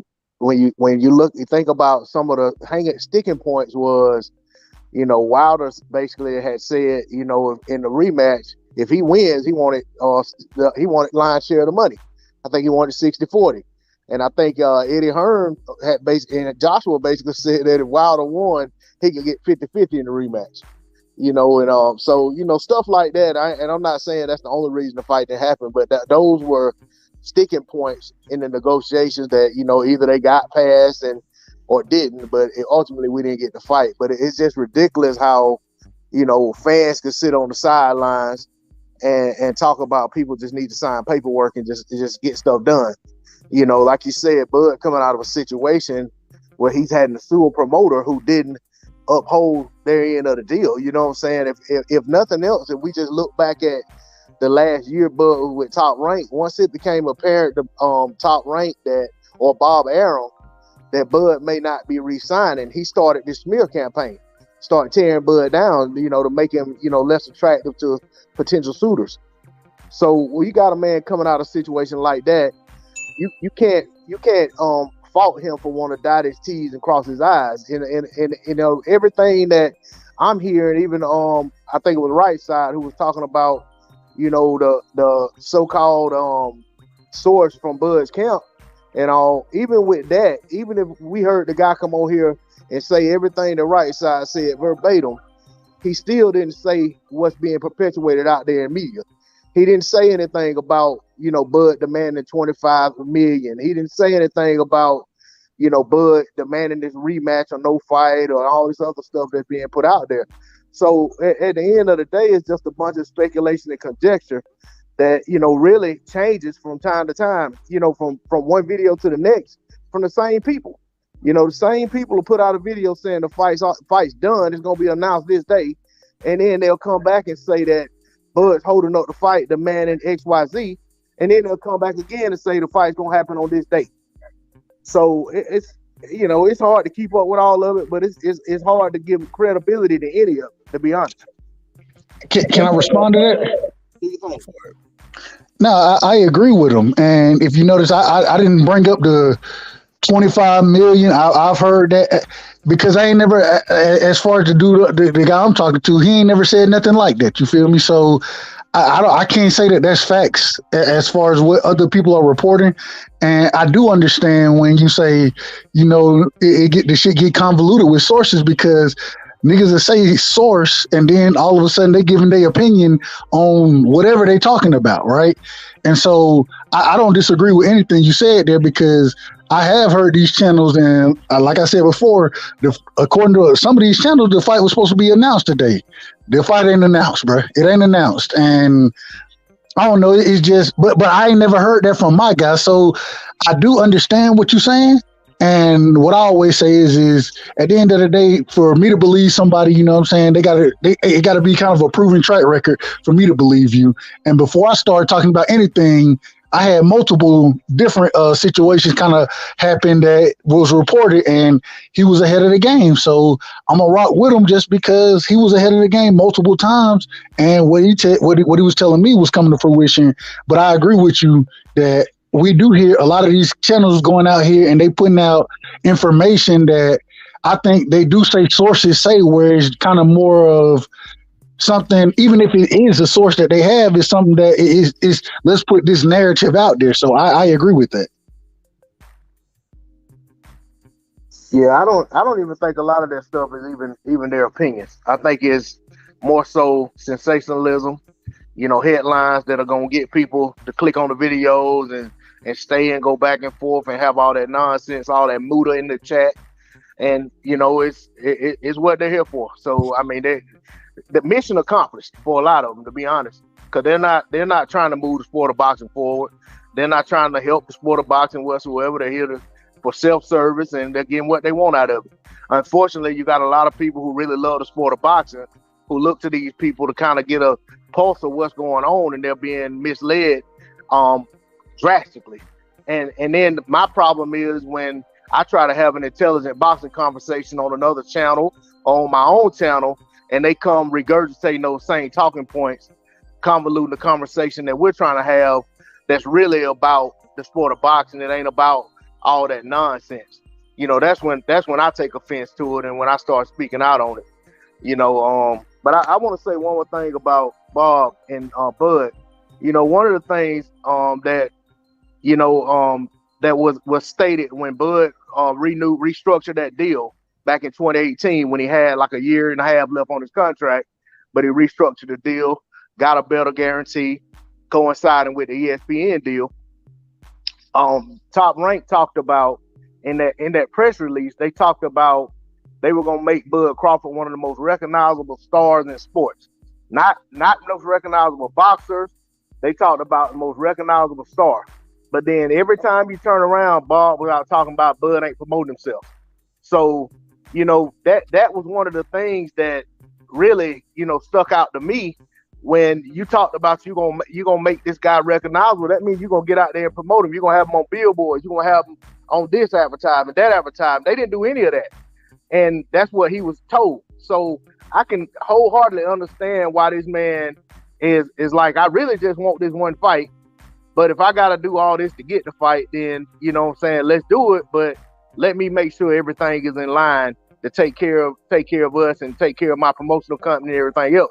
Because Errol Spence Jr. ain't the only one got a promotional company. And a lot of people seem to be missing that, is that, you know, Bud them got B&B Promotions, and they very well may want B&B Promotion to get a slice of the pie as well, in this whole deal. And that don't mean that they're trying to stall the fight.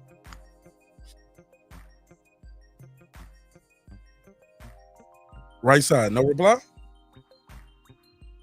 No. Hey, I'm not disagreeing. He ain't say nothing that I disagree with. So, I just think that at the end of the day, And Bud need to sign the contract. That's totally disagreeing with you. Say it again. You started off with your opening statement was, I think Bud holding it up. I still think Bud need to sign the contract. I still think that.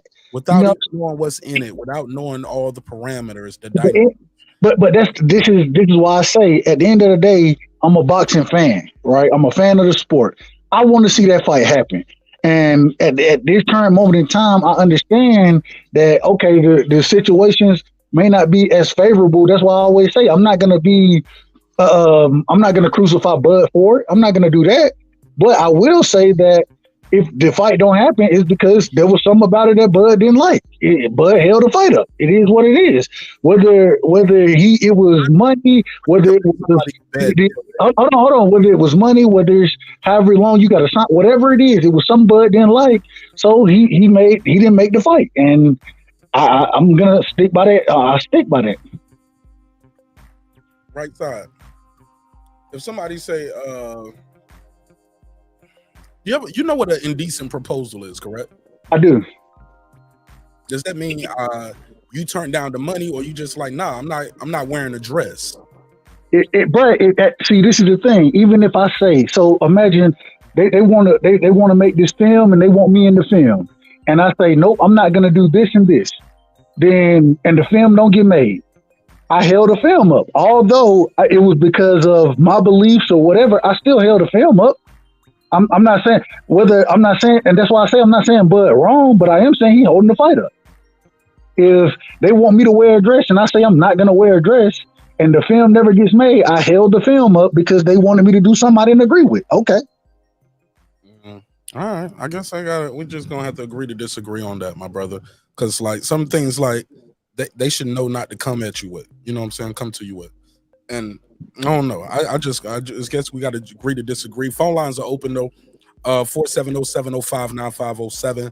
470-705-9507. Call me now if you want to voice your opinion on this topic. While I got y'all here, hey, was that Madam Cleo? Call me now. Yeah. For your free reading. Call me now. I had that drop up here. I accidentally deleted. I gotta load it back up. But it was call me now for your free reading. Let me ask you this, Mark. Let me ask you this. Yes, sir. So if the company I work for, if they come to me and they say, okay, look, we want to promote you, but for us to promote you, you got to work 10 hours of overtime every 2 weeks. You know what I'm saying? 5 hours a week, you got to work overtime. And I say, well, I can't do that. You know what I'm saying? Because of the time I need to spend with my son, whatever. And they were like, well, we can't promote you then. Did I not take it because I wasn't willing to take what they were offering? Did I not stop myself from getting a promotion? Yeah. No, they stopped. In that verbiage and the way you framed it, yeah. But what if the job, when they hire you, already know, hey, look, I have a newborn and I have a certain schedule. I don't work 5 days a week. I only work Monday through Thursday. They knew that when they hired you. Or go ahead. Already overqualified for that position and they want to make you jump through hoops. You already the manager. You already been a manager before. Mm-hmm. You've been a manager for the last 3 stores you was at, i.e. the last 3 divisions. Now they want you to, hey, look, this week is the floors. Next week is the fries. Next week is the register. You know what I'm saying? Like they want you to jump through loops. But hold up, man. I've been a manager everywhere I went. I don't go backwards to just mopping the floors and stuff. Now, if you want to do that, that's on you. But trust me, they're not going to hold up the position for you. but they're offering me more money. They're asking me to jump through these loops, right? The same way How much money? they're asking me, or they're trying to promote me, and they're going to give me the most I've been paid. You feel me? If that's the case, and then these are the stipulations that they want to lay out, and I say, I'm not going to take those stipulations. At the end of the day, it's still on me. Yeah, exactly. It's on you. All right, so we agree then. And that in that framing of that question, yeah. But like I said, if you already, but like in the way I'm framing it, hey, look, you already supposed to be the manager. Why do you have to do more than what anybody else has been required to do?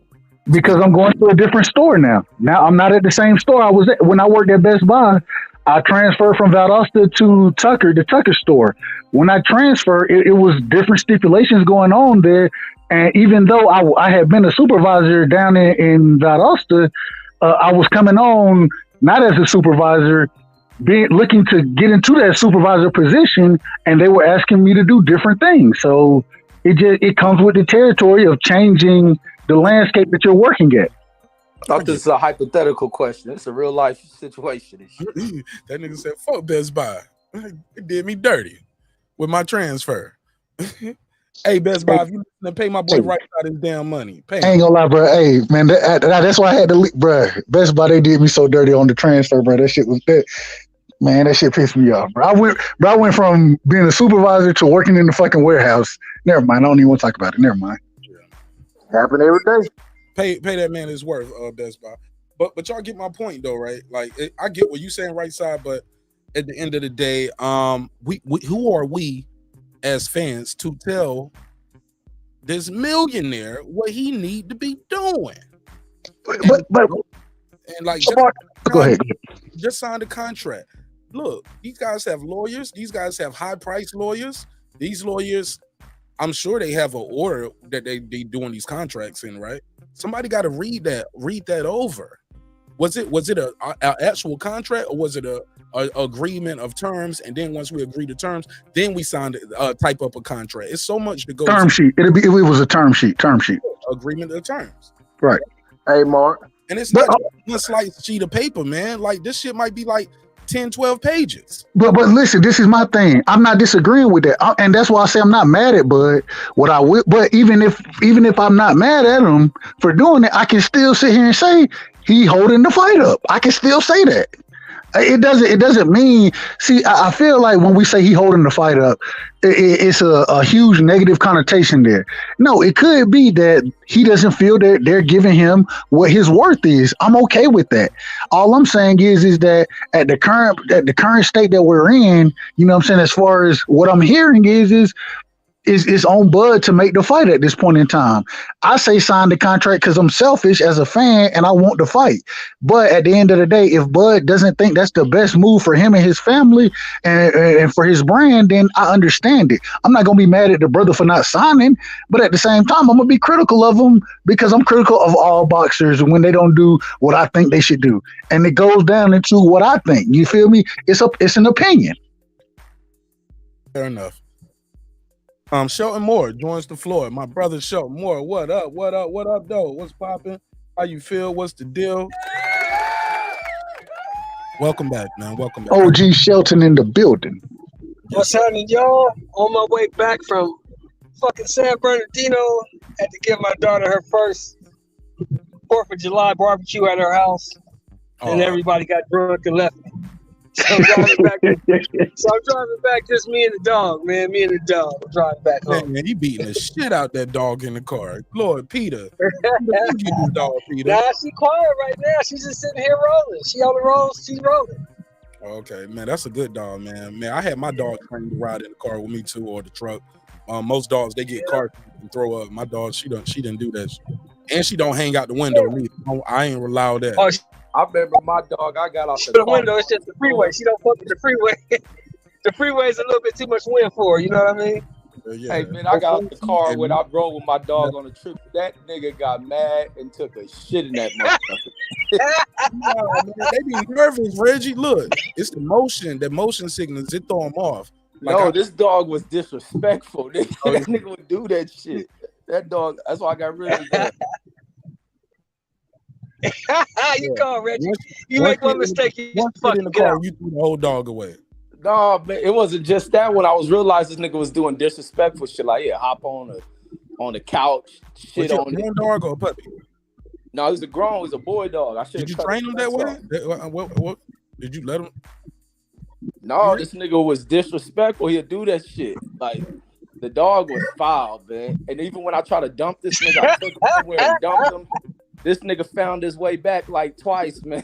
No, you took the dog away and dropped the dog off, Reggie. Man, I threw that nigga out the damn door. That nigga you came ain't back. shit, I was lightweight scared of that nigga, man, after he did that shit, man.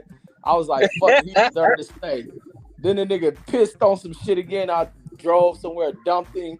I wake up the next morning, this nigga in the back. I was like, man, that shit was spooky to me, man. They did it another time, and he was done. I took his ass far away and dumped him where I knew some white people would pull him in the house. Like that shit was like. Why you didn't take it to the pound, Reg? You took it to the pound, man. Nah, these bitch ass pounds be asking questions, and they like fuck that, and then they be euthanizing some. I like I'll dump them where some white family will take them in.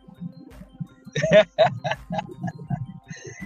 man, but me and Right Side been going at it the last couple of days, man, because Right Side keeps saying that old disrespectful ass shit. Bud holding up the fight, and that's not what's happening, man. You need to pay that man what he's worth.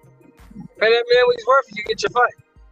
Stop trying to give him them low ball PBC contracts 1.5 and make up everything on the back end. Ain't nobody trying to do that. I want guaranteed paper. I'm gonna pay you in 40 million for this motherfucker. You have 40 million for this motherfucker. You have 40 million for this motherfucker. How come I can't get 10? If the number was 10, I would be agreed. That ain't the number though. The number ain't been 10. If it's 15 or 20, it's still worth it. Man, come on, man. So if you ask for 20 up front, now mind you, if you asking for 20 up front and they already telling you that EJ gonna be the A side, what they gotta pay EJ? Who gives a fuck? That ain't my business. See, that's my thing, bro. At some point in time, you got to be reasonable to make the fight, bro. You got to be reasonable. No, I ain't got to be shit. Fuck reasonable. There it is. Gotcha. You can have the same guarantee and a bigger split on the back end and be the A side. Yeah. You can have if you give Bud a $15-20 million guarantee, you can have the back end. Yeah. I just want mine up front. Offering in that. We don't even know what the off is. Nobody knows that. Exactly. We don't even know what they offering to do. Exactly. An imaginary contract with what we think might be in it, and where we think they offering them 15. That's not a fact. Yeah, Right side, right? That's a rumor, right? Right side.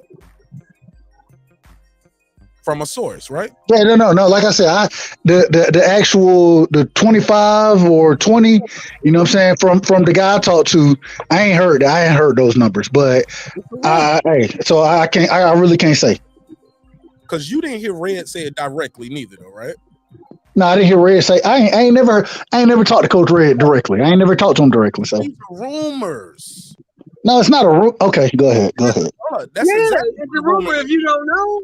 I mean, I can say anything, but last time I checked, I don't work for the PBC. I'm not in their offices, and I don't know what the fuck's going on. I'm just hoping and wishing and making shit up. Hold up.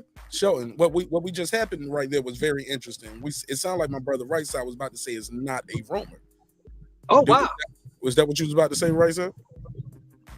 I already told you the individual I talked to, anything he's told me has came to fruition, and so you know what I'm saying, that's why. Hey, if he's giving me this information, then I don't believe it's a rumor. I don't.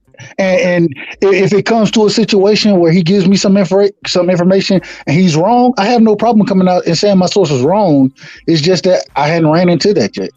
Okay, fair enough. But can you say where this source works at? Where does the source work at? Does the source work for PBC or anything like that? ESPN? Are they on YouTube? Like this is an independent. This is an independent source. He does promotion with Top Rank. He does promotion with PBC. I've seen him do promotion with Dazn as well. So I've seen him even when it comes to certain interviews, those type of things, he's the individual who's getting the invites. He has the credentials. So, I mean, yeah, that's what I can give you. Hey, right side, I think your source is Southpaw, ain't it? That's fair enough. Fair enough. He said Southpaw. Oh yeah. Hey, if Southpaw my source, bro, I wouldn't mention nothing about nothing. Hey, shit. Never mind. Don't get me started. Don't get me started on that one. But fair enough, though. Fair enough. We ain't gonna push him no more. Fair enough. He don't want to divulge. When I see Fight how you asking people questions, I don't see the real big channels. A lot of time, I don't see them doing my sources told me. They on camera interviewing the person. I see Ellie right there with the camera in their face. Michelle Joy Phelps, camera right in your face.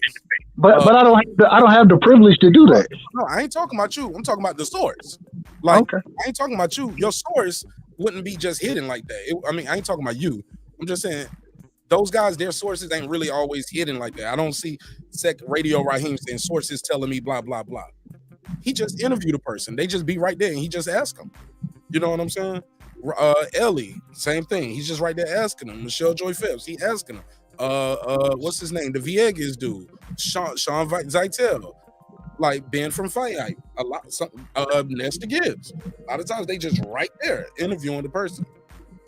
You get what I'm saying? It's a difference. It's a difference. No? Anybody feel what I'm saying? It's different. So yeah. I'm with you all the way, Mr. Nash. I'm with you off of sources. I'm with you all the way. Yeah, some people that make a living off nothing but sources say. Even some of these dudes who have big network jobs, like a Mike Carpenter, he has a lot of sources say, but sometimes deals break down in the boardroom. Does that mean his source lied to him? No. Sometimes things change. People change their mind. People ask for different things. Somebody noticed something in the contract. Oh, it's a rematch clause, but it's a one-way rematch clause. I heard people was saying that's what it was. Bud was waiting for a rematch clause. I'm like, where are y'all getting this from?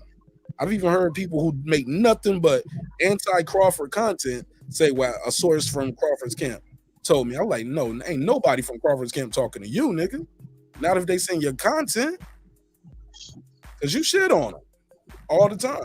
Why would they talk to you? But I get it. It does clips. You know what I'm saying? Shit, I think I'm going to do my next video and say somebody from Spence Camp told me something. Fuck it. I'm going to join the club. Let's do it. What? And look, I'm gonna mark this timestamp and y'all going to see the video. They're going to be like, oh, Mark trolled us and he told us too. I trolled you and I told you. What, 132.44. Go ahead. Boston Scholar, talk to me, man. What's on your mind, bro? I just wanted to add this too. Like I said, man, I think the fans are getting impatient because we all want this fight, and this is what happens. You know, people start talking to people, sources say this, et cetera, et cetera. But the bottom line is, Errol Spence and Crawford have been in boxing a majority of their life, and they don't know how to read contracts. They have people to do that for them, and the people, unfortunately, are YouTubers. YouTubers don't know how to read no fucking contract. So, I mean, we just got to leave it up to the professionals. Errol Spence said it himself. Like I said, one of the things that makes me feel good about this fight is that they're both silent. They ain't tweeting. They ain't doing nothing, which lets me know that they're probably still in negotiations. It might be tough negotiations, but that still gives me hope that they're still at the table. Because they ain't, I mean, I'm pretty sure if this deal goes south, you'll hear from one of the fighters. Bud will come out and probably say, I tried, the fight ain't gonna happen. He'll tweet. You know, Bud is not shy about doing that. So as long as they're quiet, that still gives me hope that the fight will get made. I don't get into the contract and who deserves what, because everybody on this panel know that fight contracts are not what it actually is. It's like when you go to eat at a restaurant and you get a steak, but it's mostly crust. That's what it looked like, because they got to break that money up between managers getting 33 and a third. Like that check get beat up before it gets to the fighters. So I'll never say what a fighter deserves or don't deserve. So I'll just leave it up to the professionals. And like I said, I think this fight is going to happen. Just be patient. I guess I know what you picked in the survey. D-Lo, what you say in the survey? Crawford holding up, Spence holding up? Is it just business and it's just going to take some time? Or is it, nah, man, we ain't never getting this fight? Yeah, I think the fight going to happen, man. I'm actually of the belief that the fight pretty close to being done. And even with what Right Side said about them ironing out a few details, you know what I'm saying? Those details could be minute, but they could be something that Team Crawford feel like they just have to have. And the very same thing could be going on the other side. It's just not being talked about. You know what I mean? It's always just because Errol said I've agreed to my terms or I've signed what, which I've heard he said, but I ain't seen it. But just because he comes out and say, you know, he's done whatever XYZ, don't mean that it's a complete done deal. Because we've heard many times PBC fighters talk about not even signing the contract till the night of the fight.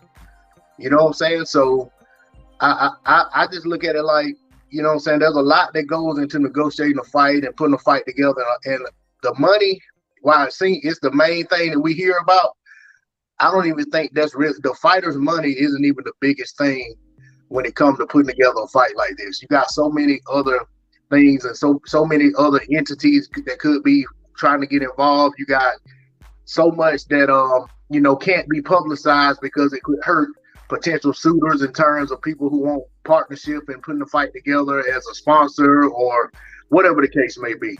So, you know, I feel like that's the reason we're not hearing anything from these fighters about where negotiation really stand, because I don't think they're in a position to be speaking on it. They're playing their position the way they should. We're seeing them more than we have in a very long time. They're everywhere. The fights being mentioned just about everywhere you can think of. They got Canelo and Triple G supposed to be this huge fight, but they're asking them guys what they think about Terence Crawford and Errol Spence Jr. at their presser. So I think the fight's on the way. Go ahead. Anybody want to jump in on that? Okay.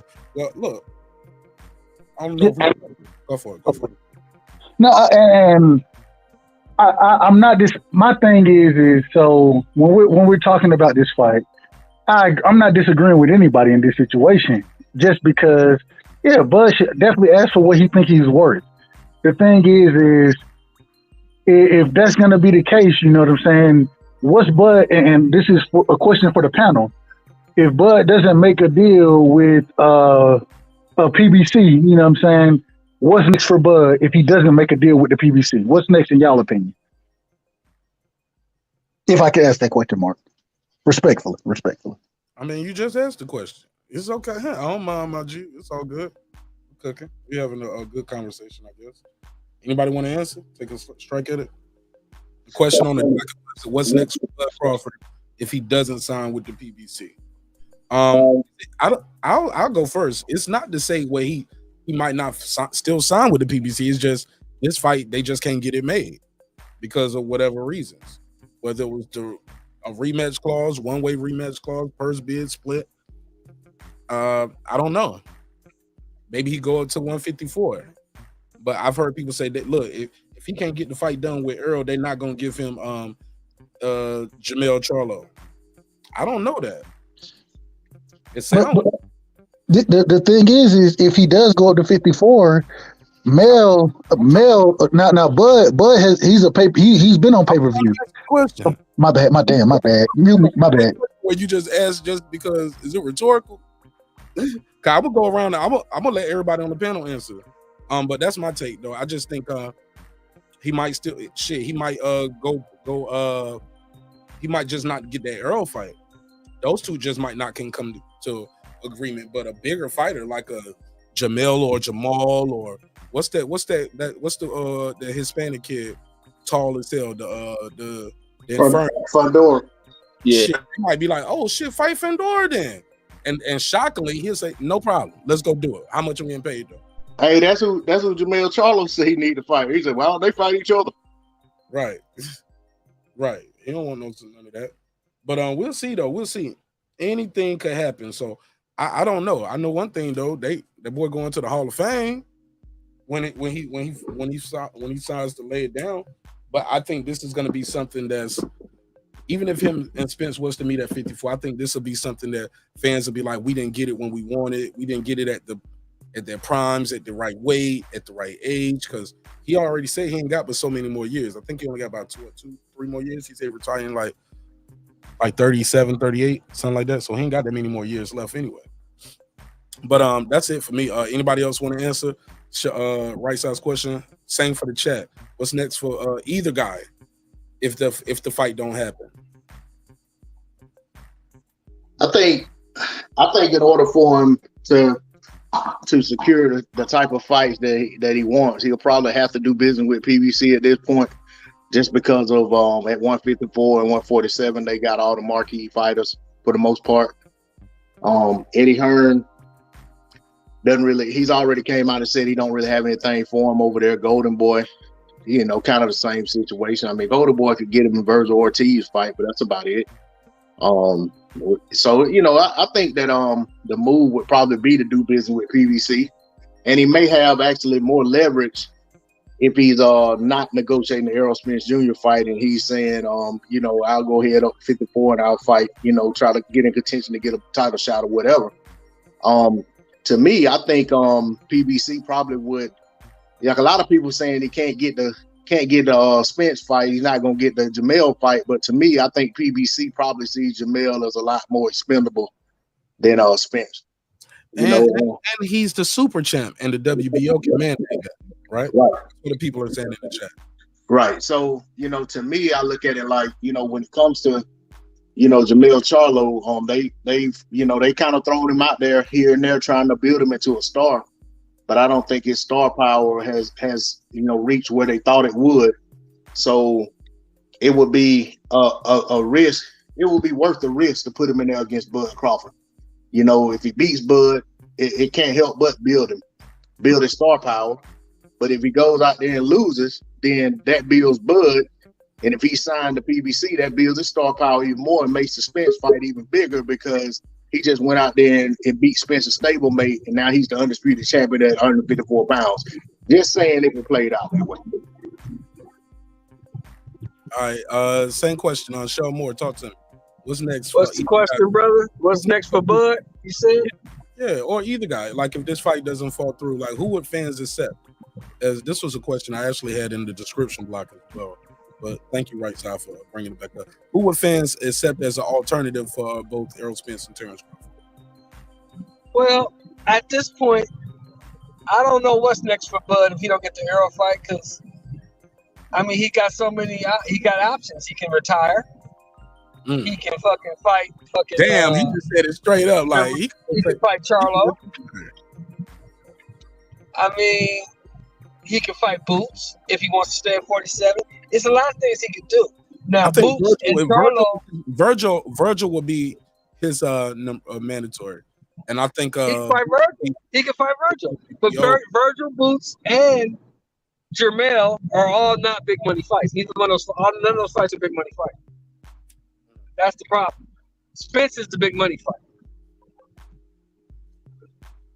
Yeah. You can fight Virgil, but and we know the Charlos, they don't draw flies to shit. Damn. So, damn. We had a fucking undisputed title fight here in Los Angeles. You know how many people showed up to the fucking used to be the Stub Hub, now it's the Dignity Health Sports Park. You know how many people showed up to that fight? About 8,000 people showed up. 8,000 people showed up. Yeah, and they was passing out tickets in the front. He was walking down Avalon, you could have got a free ticket and just walked in. They was passing them out for an undisputed title fight. Go ahead, Right Side. Your mic unmuted. Go ahead. I think Right Side trying to jump in. No, I was gonna say, I agree with Uncle Shelton, man. I agree that question either, Right Side. Say it again. Reggie didn't get a chance to answer the question. Well, let him go ahead. My bad. I go back on mute. Yeah, cause I saw you was unmuted. That's why I went to you. Go ahead, Reg. What's next for either? Go ahead, Reg. What's next? The next thing is that the next other big fights that are out there are, and both of them want to go to 154, and that's what makes it to where if the next thing is to try to move up, and then they're gonna want to fight each other there. So it only makes sense to get this fight to happen. But at some point they're gonna see each other. I think the next big thing is fighting whatever they can get at 154. I think Bud will go after Jermell before Errol. I can't see Errol trying to immediately move up there and fight his stablemate. So I see that happening for Bud. Bud has a lot more going for him at 154 than I think Earl was, than Earl would, because I think Jamel is the big fight up there. I think Bud would get it before Earl will. Go ahead, right side. Back on you. Did No, everybody? I just think that this is like they said, the money fight is EJ versus Bud, and if Bud does move, I agree. I don't think EJ moves up and fights Charlo. I think that, I mean, maybe that happened, but I think at the end of the day, Charlo, after the Tim Tszyu fight, he vacates, he moves up, his brother moves up. That's because Maul need to move up and fight some fucking body. Anyway, that's a whole nother story. But I just think that at the end of the day, if this fight doesn't happen for both fighters, it's the biggest money fight for them. And going as far as Bud goes, if you can't make a deal with PBC to make the EJ fight happen, which would be the biggest money fight, I find it hard that you're going to be able to make that fight happen with Mel Charlo. And okay, maybe a Fundora, but even if he makes the Fundora fight, it's not a big money fight. A boot fight is not a big money fight, and they're all dangerous fights for him. So I don't know. I just think that this fight, he had, like, both guys have to make this fight happen because it's for legacy and it's for money. And so some type of way they got to come to a resolution as far as the negotiations go and make this fight happen because it's in both of their benefit. Hey, real quick. And what I'll say to you real quick, right side on that is the man, he's the super champ. The WBO flew him out there. Remember, he got the super champ ring. I think that's his second super champ ring. That's why people are saying it'll be easier for him to get that male fight because they're gonna mandate he can exercise his rights as a super champ. So whether he fight male or not, whoever got that WBO, they're gonna have to face me, and I'm gonna be a 4-division champion, and he's gonna be able to walk away. You get what I'm saying? Now, he wouldn't have got the male fight. He might not have got the Errol Spence fight, but he's getting a chance to fight for that WBO. And if Mel drops it, people like Reggie Owens gonna call him a duck. But this is the problem, Mark, and I understand where you're coming from. I said that as a segue. Let me just do one. Let me do the respect this super chat real quick. Shout out to Cooking with the Champ, my guy Cooking with the Champ, aka Eric Bam Bam. Let me give him the drop, man. Did y'all know Champion Heart was a fighter? Hey, I was about to say that. I seen that video of him fucking motherfuckers up. You never knew, right? I didn't know until today, like about 2 hours. Never heard of it. Yeah, Champion Heart kicked some ass, man. The champ for real. A 10, a fucking 10. Yeah, Champion Heart was a damn kickboxer, man.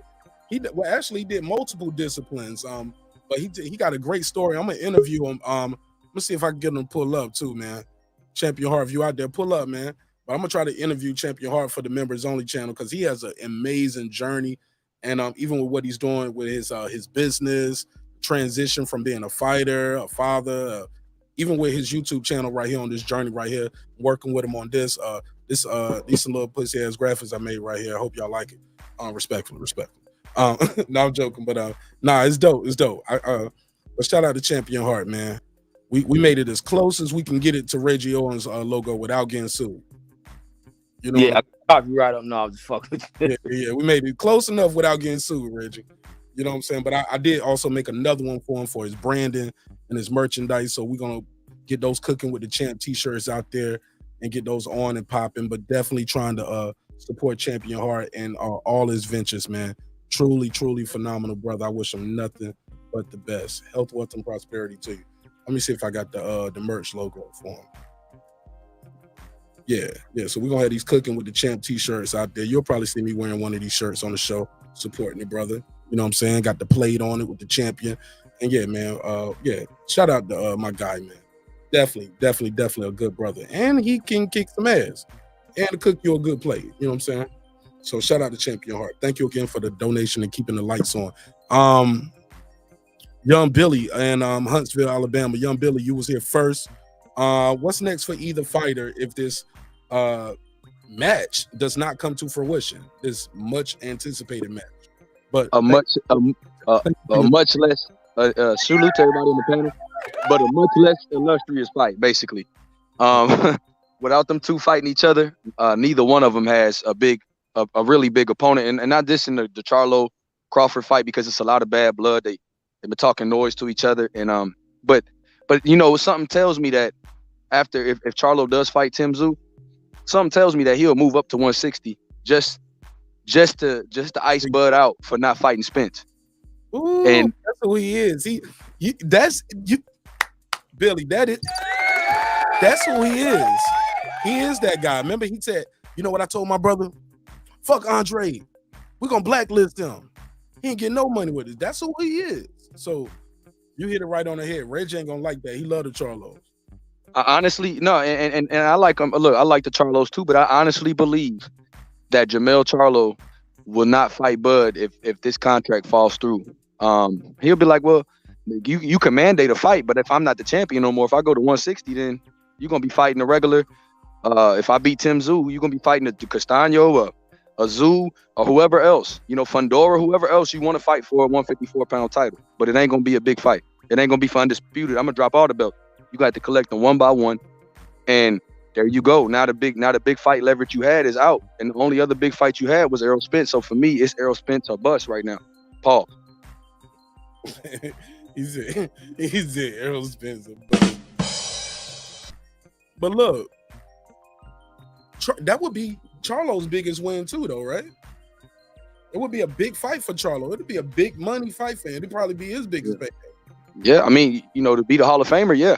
I mean, how many Hall of Famers has if you want to look down everybody's resume, how many Hall of Famers has each of those guys beat? Jamel, Spence or Crawford? Garcia. I think Mikey Garcia gonna be a Hall of Famer. Danny Garcia gonna be a Hall of Famer too. Nigga, what? Ooh. Sean Porter will be too. So Bud got him on his resume. Bud got Porter. Hold up. What ballot? Not first ballot, right? I'm not saying I can't say what ballot. I'm just saying I think this is just an opinion once again. Mikey Garcia gonna be a first ballot. Man, Mikey Garcia, Danny Garcia, Kell Brook, all of them are gonna be fucking Hall of Famers, bro. What are you talking about, bro? Yeah, do you disagree with that? You don't think Kell Brook's not a Hall of Famer? Put a case on it, homie. Kell Brook's not a Hall of Famer? UK Hall of Fame. Shout out to Ladies Chan. Shout out Man, look at Kell Brook. I'll give you the $2. Give him the $2. All right, pay him the $2. Oh, pay the $2. She said, "Salute to Marq Nash. I'm listening. Thank you for earlier. No, thank you for having me." Brother Shelton Moore. Them niggas ain't going to the Hall of Fame unless they buy a ticket. Shelton Moore, that's your part. You said it best, homie. I'm sorry. Look, do y'all know Tim Bradley still ain't in the Hall of Fame? Yeah. You gonna tell me? Hold on.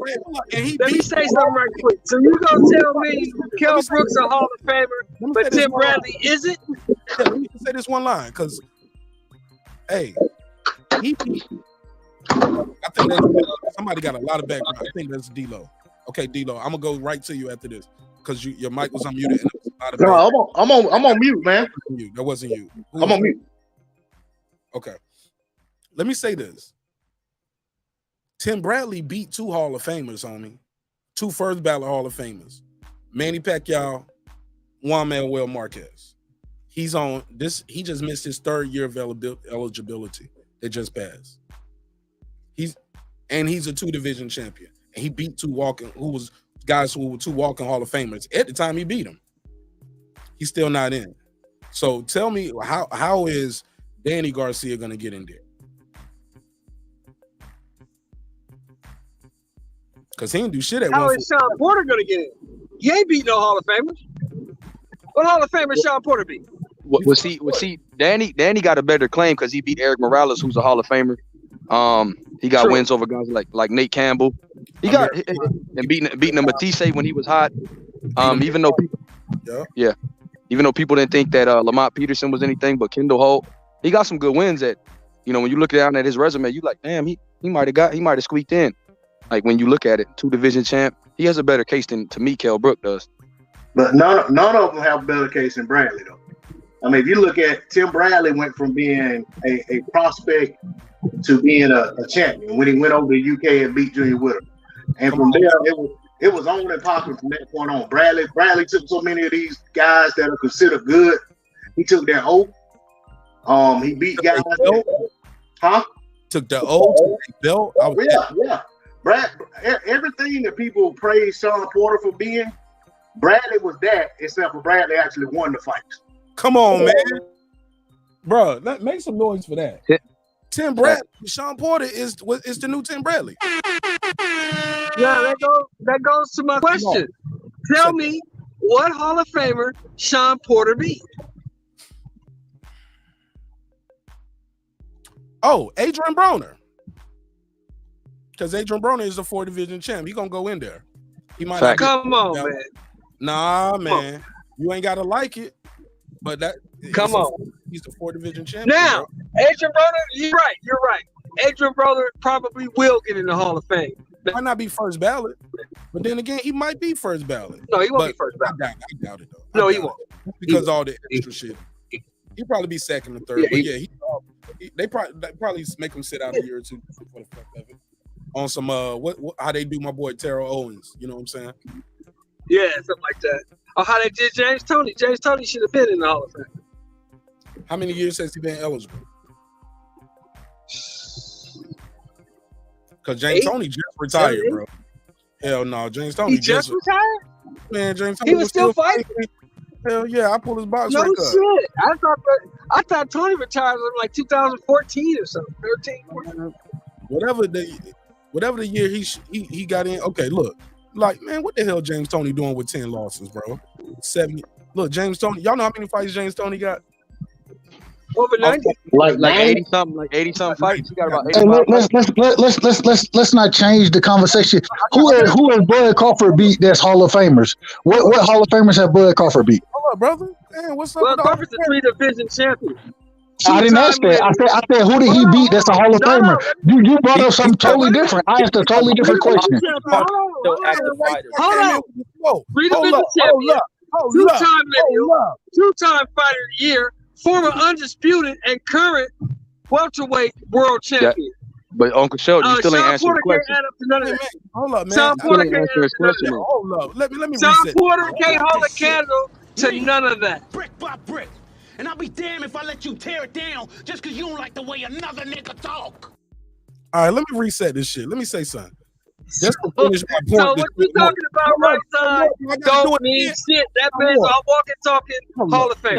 You gotta have control on Silence. Just to answer one question at a time. Cut the shit right side. Cut the shit. It was in 2017. All right. Last fight was in 2017. Just to wrap that up. Because some people do. So he's for first ballot. So James, 5 years. James is first ballot. We talking over each other, man. Yeah, we definitely are talking over each other, and we can't hear everybody. And we got other people that just joined the panel who haven't had a chance to speak yet. So, but right side, the question, that's what I'm saying. When we talk like that, right side, my brother, respectfully, it's almost like we looking for reasons why these guys shouldn't be fighting. It ain't about who Bud Crawford beat that's in the Hall of Fame. It's about all the things he's done, why he's gonna be in the Hall of Fame. Does that make sense? Same thing with Adrian Broner. Adrian Broner's a 4-division champion. He's gonna be in the Hall of Fame. He's just going. Mikey Garcia, he going in the Hall of Fame. So I gave Errol his credit. I said it. Look, he does not have a Mikey Garcia on his record. I think the closest thing might be maybe a Gamboa when they fought, but Gamboa ain't gonna be no first ballot Hall of Famer. I don't see it. I mean, in the Cuban box Hall of Fame, absolutely. International, yeah. I mean, I don't know. We got to think about that.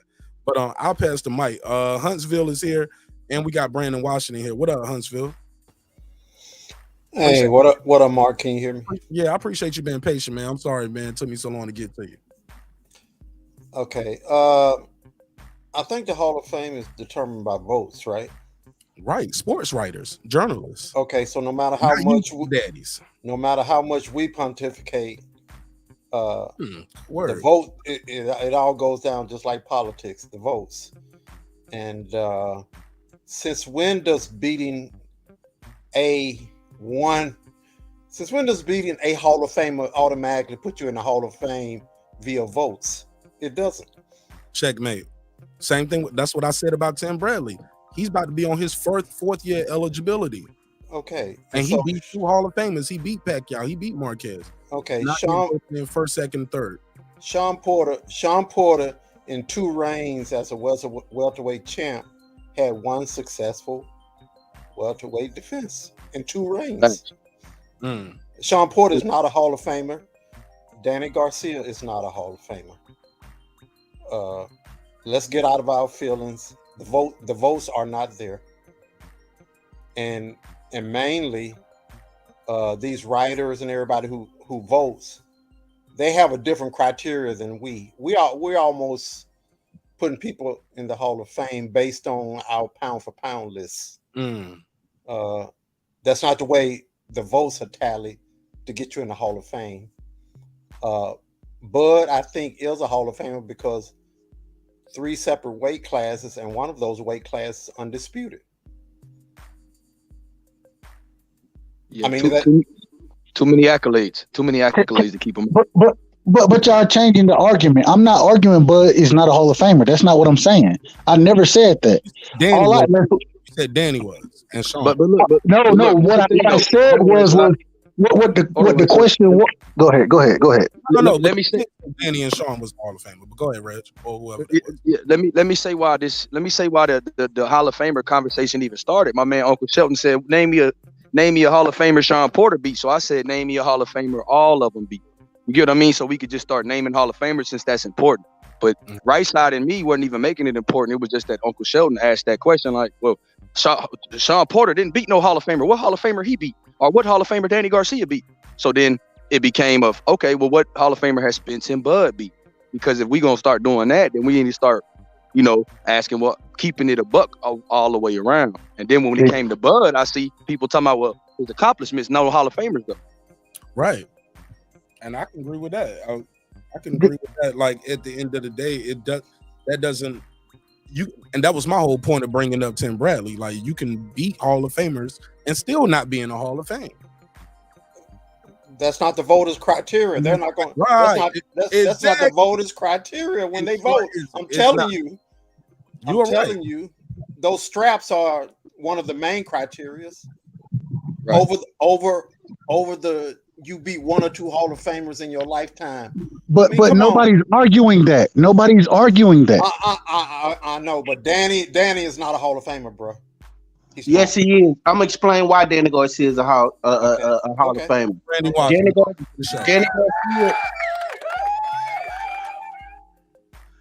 Danny Garcia had 3 of the 4 major belts at 140-pound division. He beat undefeated fighters. Not only did he had 2. He had 2 of 4. He had 2 of 4. Wait, sound like a good point. Okay, so he had 2 of 4. And he went up. Okay, and he went up in another weight class and won another belt. Since you said Danny Garcia is not a Hall of Famer, Sylvester Stallone is, and he never won any belts. That's my bar. Hold up, Brandon. That's my bar. So if you can go see Rocky and all that shit and all these fake ass promoters, Lou DeBell and everybody else getting the Hall of Fame, then goddamn it, Danny Garcia is a Hall of Famer. Okay, well when Danny stars in a Rocky movie, then he can be in the Hall of Fame. Yeah, but it sounds good, Brandon, when you put it like that, because that was definitely my bar. I used to say that all the time. But like Sylvester, I said it almost verbatim, but that's just not the way the writing criteria writes. Those same people who voted Crawford Fighter of the Year 2 times, who got him in Fight of the Year, those are the same people who vote for the Hall of Fame. Thank you. I agree. But the point that I'm making is we shouldn't put too much credence on the Hall of Fame like that, like it's some impenetrable. Hold on, can I finish? Dude, if you don't cut me off, dude, go ahead. Ad-lib. I just said what, Brandon? The point that I was trying to make, I didn't know that was you, Marq, but the point that I was trying to make is if we gonna talk about accomplishment in the ring, let's look at fuck the writers, because at the end of the day, they determine the pound for pound list and all this other bullshit. So it's all about popularity. So let's talk about who we deem right here putting up their resume, us saying that they Hall of Famers. And from what I've determined, looking at Danny Garcia's resume and the work that he's put in, Danny Garcia, to me, watching him in the ring and looking at the work that he put in, as far as his resume, when it's all said and done, and we don't know what he's gonna do at 154. Let's say he pick up a strap that Charlo lets go going up or something. Then guess what? He's a champion at 140, 147, and 154. Hall of Fame credentials to me. I don't care what you say. So let's let his career play out, and then we can put him in the Hall of Fame. The only career that we can actually judge right now is Bud's, because Bud's accomplishments so far, Mikey so far, but Mikey is retired. But Bud, we can't even judge Bud yet because he's not retired. Let's talk about Tim Bradley and why he is and is not. But active fighters, especially when they just moving up to different weight classes and doing their different things, we can't determine unless they on a downslope of their career whether they're in the Hall of Fame or not until they finish. I just look at Danny Garcia though, and I feel like he fell a little short every time he had a big fight at welterweight. I believe he had a vacant. Didn't he win a vacant belt? Hey, Mark, can I finish? I mean, I was interrupted. Go ahead. My bad. Go ahead. I mean, I had just started and I got interrupted. Go ahead. Yeah, Danny got a vacant belt. But Danny is not going to go to 154 and get a title. It's just not going to happen at 154. First of all, Jamel got all the straps, and then you got Bud and Errol moving up. Danny's best days were at 140. Okay, Danny is not. Danny was an average fighter at 147. I mean, let's just call it like it is. At 147, he was an average fighter. At 140, he got 2 of the 4 belts. When Bud got up to 140, he went to 147. Sean Porter is not Sean Porter is not a great fighter. Come on, Sean Porter is a modern day Jared Quarry. I mean, that's not true. Okay, all right, definitely not true. All right. I know this is a debate show and we can debate, but Sean Porter had 1 title defense and 2 rings. Some people don't win 1 title though, bro. Spend their whole life. Facts. Don't win 1 title, homie. I know, but I'm saying you the first time you win a title, you lose your first title defense to Kell Brook. The only split defense the you had, questionable. I'm getting in. Oh man, let me get on mute again. I'm gonna just get on mute. Go ahead, my brother. Go ahead. Sean Porter claim to fame is that he's an exciting fighter. He's an exciting fighter, and it takes you a long way. And he's a good guy. It's going to get you a lot of money, a lot of defenses. Real quick, I just want to interject because I just want to correct it for the record. He defended against Paulie Malignaggi once. He won against Devin Alexander, defended against Paulie, then he lost to Kell Brook. So it wasn't his first defense. Okay, all right, I stand corrected. It's okay. I just want to interrupt. Yeah, but Sean's not a great fighter, man. Come on. I mean, let's just a great fighter. He's a very good fighter. He's not on Earl and Bud's level. I mean, come on. He's a modern. He's a good fighter. He's a modern day great fighter. Look, even when the PBC announced Mikey Garcia's retiring, you know what they called him? Modern day great. Did you see that? Did anybody see that? Nobody. They called him Mikey Garcia a modern day great. Not right. And Mark, if you got to say it like that, that's telling you what. They know what's up. Yeah. If you got to say it like that, a modern day great fighter. I'll take a screenshot of their this was on their YouTube community tab. So if you want to cross-reference my facts or my sources. One last thing too. What they're gonna do if they don't fight each other? I'm talking about Bud and Errol. Well, they got to fight their mandatories, right? If they don't move up. Yep. They got to fight Boots in the case of Errol, and you got to fight Virgil Ortiz in the case of Crawford. And I think those are dangerous fights. Yeah. On either side. Absolutely. All right, I'm done. All right, I appreciate your patience with everybody. I appreciate y'all letting everybody get a chance to speak. But Brandon Washington, did you want to rebuttal anything And I got that picture of Mikey Garcia. I put it on the screen. Go ahead. Modern day.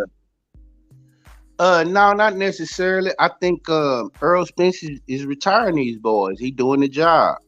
Lamont Peterson out of there. One or two fights later, Sean Porter out of there.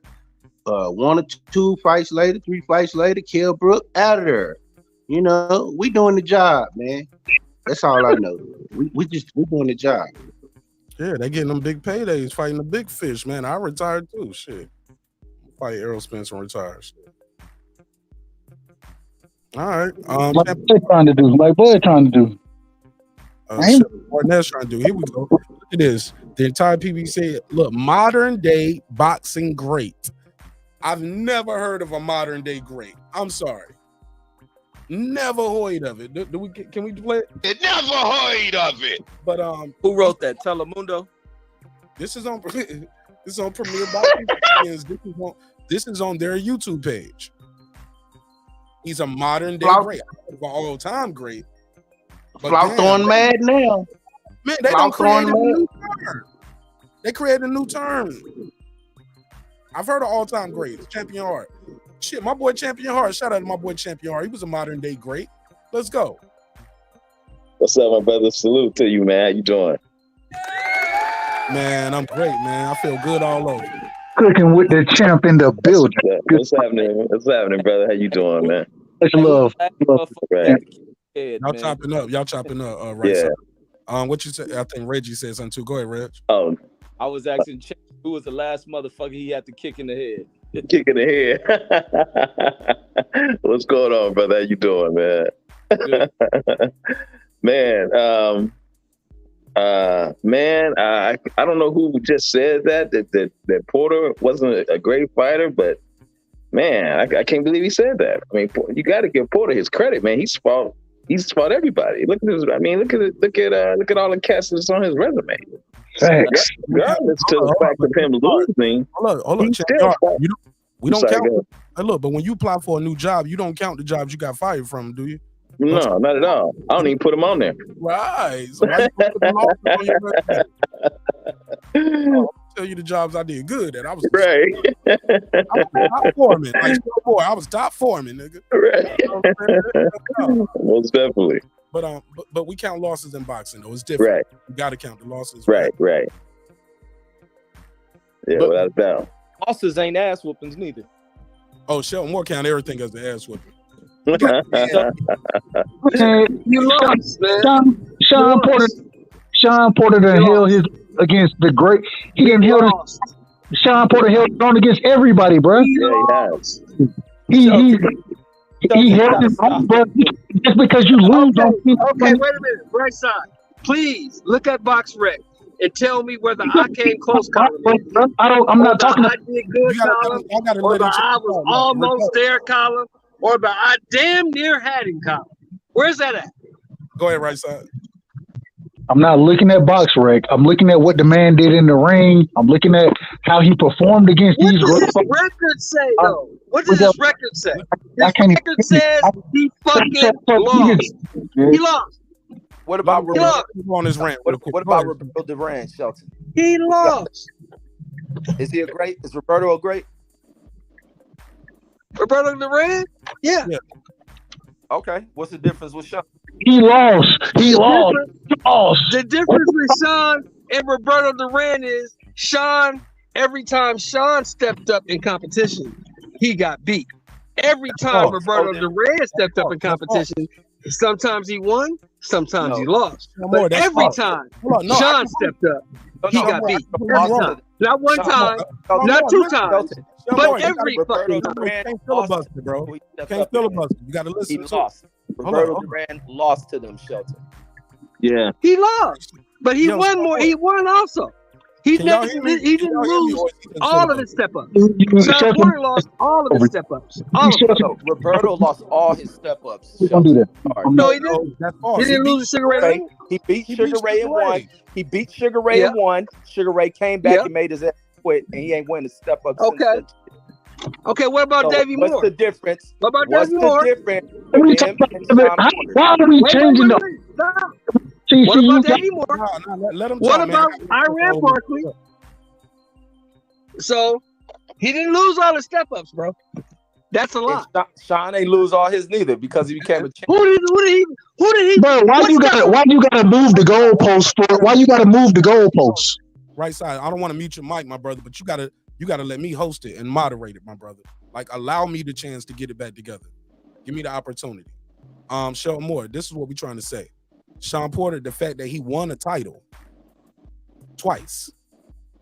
He stepped up to fight Devin Alexander. He beat him. That counts, bro. Right. That's a step up, fighting Devin Alexander. For a title, that's a step up. He won. He lost the title, all right? But then he fought, Adrian Broner, a multi-division champion. That's a big fight. He won that fight, bro. He beat Danny Garcia, bro. Like, Ugas can't say he won shit because he beat Ugas, and Ugas became a champion after that and beat Pacquiao. He's had some big fights, bro, and won. I don't know if he's gonna be a first ballot Hall of Famer, but yes, the dude can fight. The dude is battle tested, but his style made him very battle worn, very early in his career. I think he took years off his career with that type of style. But you don't get no credit for beating a 43-year-old man coming off a 2-year layoff. I'm sorry. I'm sorry. You're wrong. You get a title. If that man got a title, or you got to defend your title, yes, man, and that leads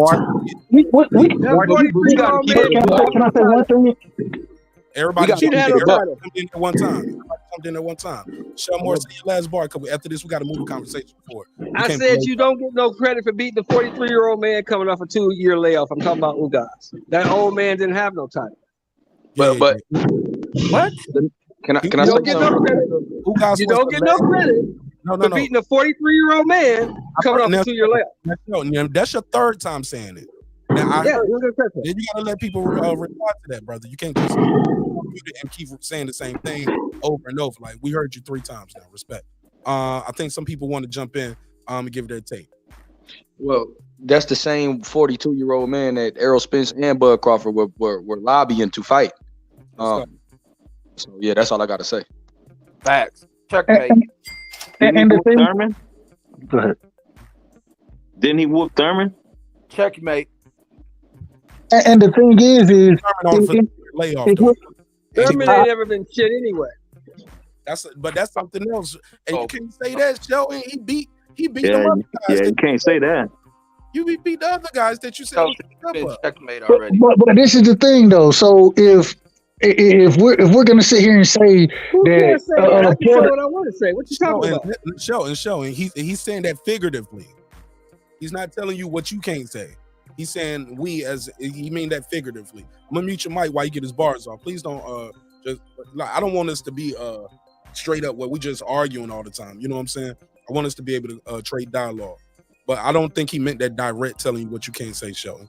I think he meant it figuratively. Right side? No, agree. And all I was gonna say is if we say that, then that means that we can't give Errol Spence or Bud Crawford the credit for beating Sean Porter, which both of them deserve much credit for beating him because he was a hell of a fighter. You know what I'm saying? I'm not trying to. I just, in my personal opinion, I want to give these fighters as much credit as possible, both of them, because it shouldn't be, oh, well, because he beat this dude at this point in time. No. If you beat a guy, you beat a guy. You know what I'm saying? I understand we want to say niggas are age, whatever. I'm not trying to hear that, man. A fighter is a fighter, and if you fight them and they on your resume and you beat them, you get credit for it, regardless of what your name is. Give all the fighters credit who beat Sean Porter. You know what I'm saying? And the reason I say that Sean Porter is a Hall of Famer is because the nigga fought everybody. He was always about the smoke. You know what I'm saying? And it ain't like he was getting stopped. Bud stopped him. You feel me? But outside of that, the nigga wasn't just getting knocked the fuck out or nothing like that in his losses. So, man, give that brother credit because he deserves it. And the fighters who beat him deserve the credit that they were able to beat somebody of that caliber, bro. Like, that's all I'm saying. Because when you're watching the fight, it won't like it was just an old hug fest and it was just a bunch of dancing and running around, as people always say. Oh, he was running, right, Champion Heart? Like, right. Yeah, these guys were in fights. Sean Porter gonna make it a fight. That's one thing we did like about it. No, I don't know how long you've been watching boxing, Sheldon, but I mean, bro, you gotta go back and think of Sugar Ray Robinson, who they coined the term pound for pound. He lost. You got Ali, who they consider the GOAT. He lost. So, I mean, great fighters lose fights also. You know what I'm saying? Go ahead, Sean, boy. You can reply. Then Reggie, then we pass. Shelton been checkmated already, man. Let's move to the next one, man. We're talking about Boxing Nation, Shakur Stevenson shit. Y'all heard about it? Yeah, I saw that. Yeah. Before everybody get a take, I just want to make sure everybody has heard it, right? Shelmore, you heard already what's going on? I haven't heard it. Yeah, I heard it. Okay. Yeah, I heard it. Who has it? And that's not my point. And everything he said is true, but that wasn't my point. I haven't heard everything that Champion Hart. Hold on. Let me finish. Everything Champion Hart said was true, but that's not my point. My point is, I never thought Sean Porter was what they said he was, because every time he stepped up in competition, he got beat. Now you want to bring up Sugar Ray Robinson? That's not true. Ali, all these guys who lost. Yeah, they lost. But every time they stepped up in competition, they didn't get beat. Every time Sean Porter stepped up, he got beat. Nothing you say or anybody else say is going to change that. Every time he stepped up, got beat. You've been checkmate already, Shelton. Yeah, we already agreed that Devin Alexander was a step up. No, Devin Alexander was not a step up. Sean Porter was Devin Alexander was 36. That was not a step up. You said what? Say that again. Devin Alexander was 36 and Sean Porter was in his 20s. That's not a step up. So age He was a age don't champion. fight, Hell yeah, age plays a world in boxing. Are you nuts? No, age when you talk about what's the mic for Leon old enough to be his son. Look, Hey, let me say man. this. Look, let's just kill this dumbass argument. Look, the only way Sean Porter and Danny Garcia are getting into the Hall of Fame is if they buy a fucking ticket.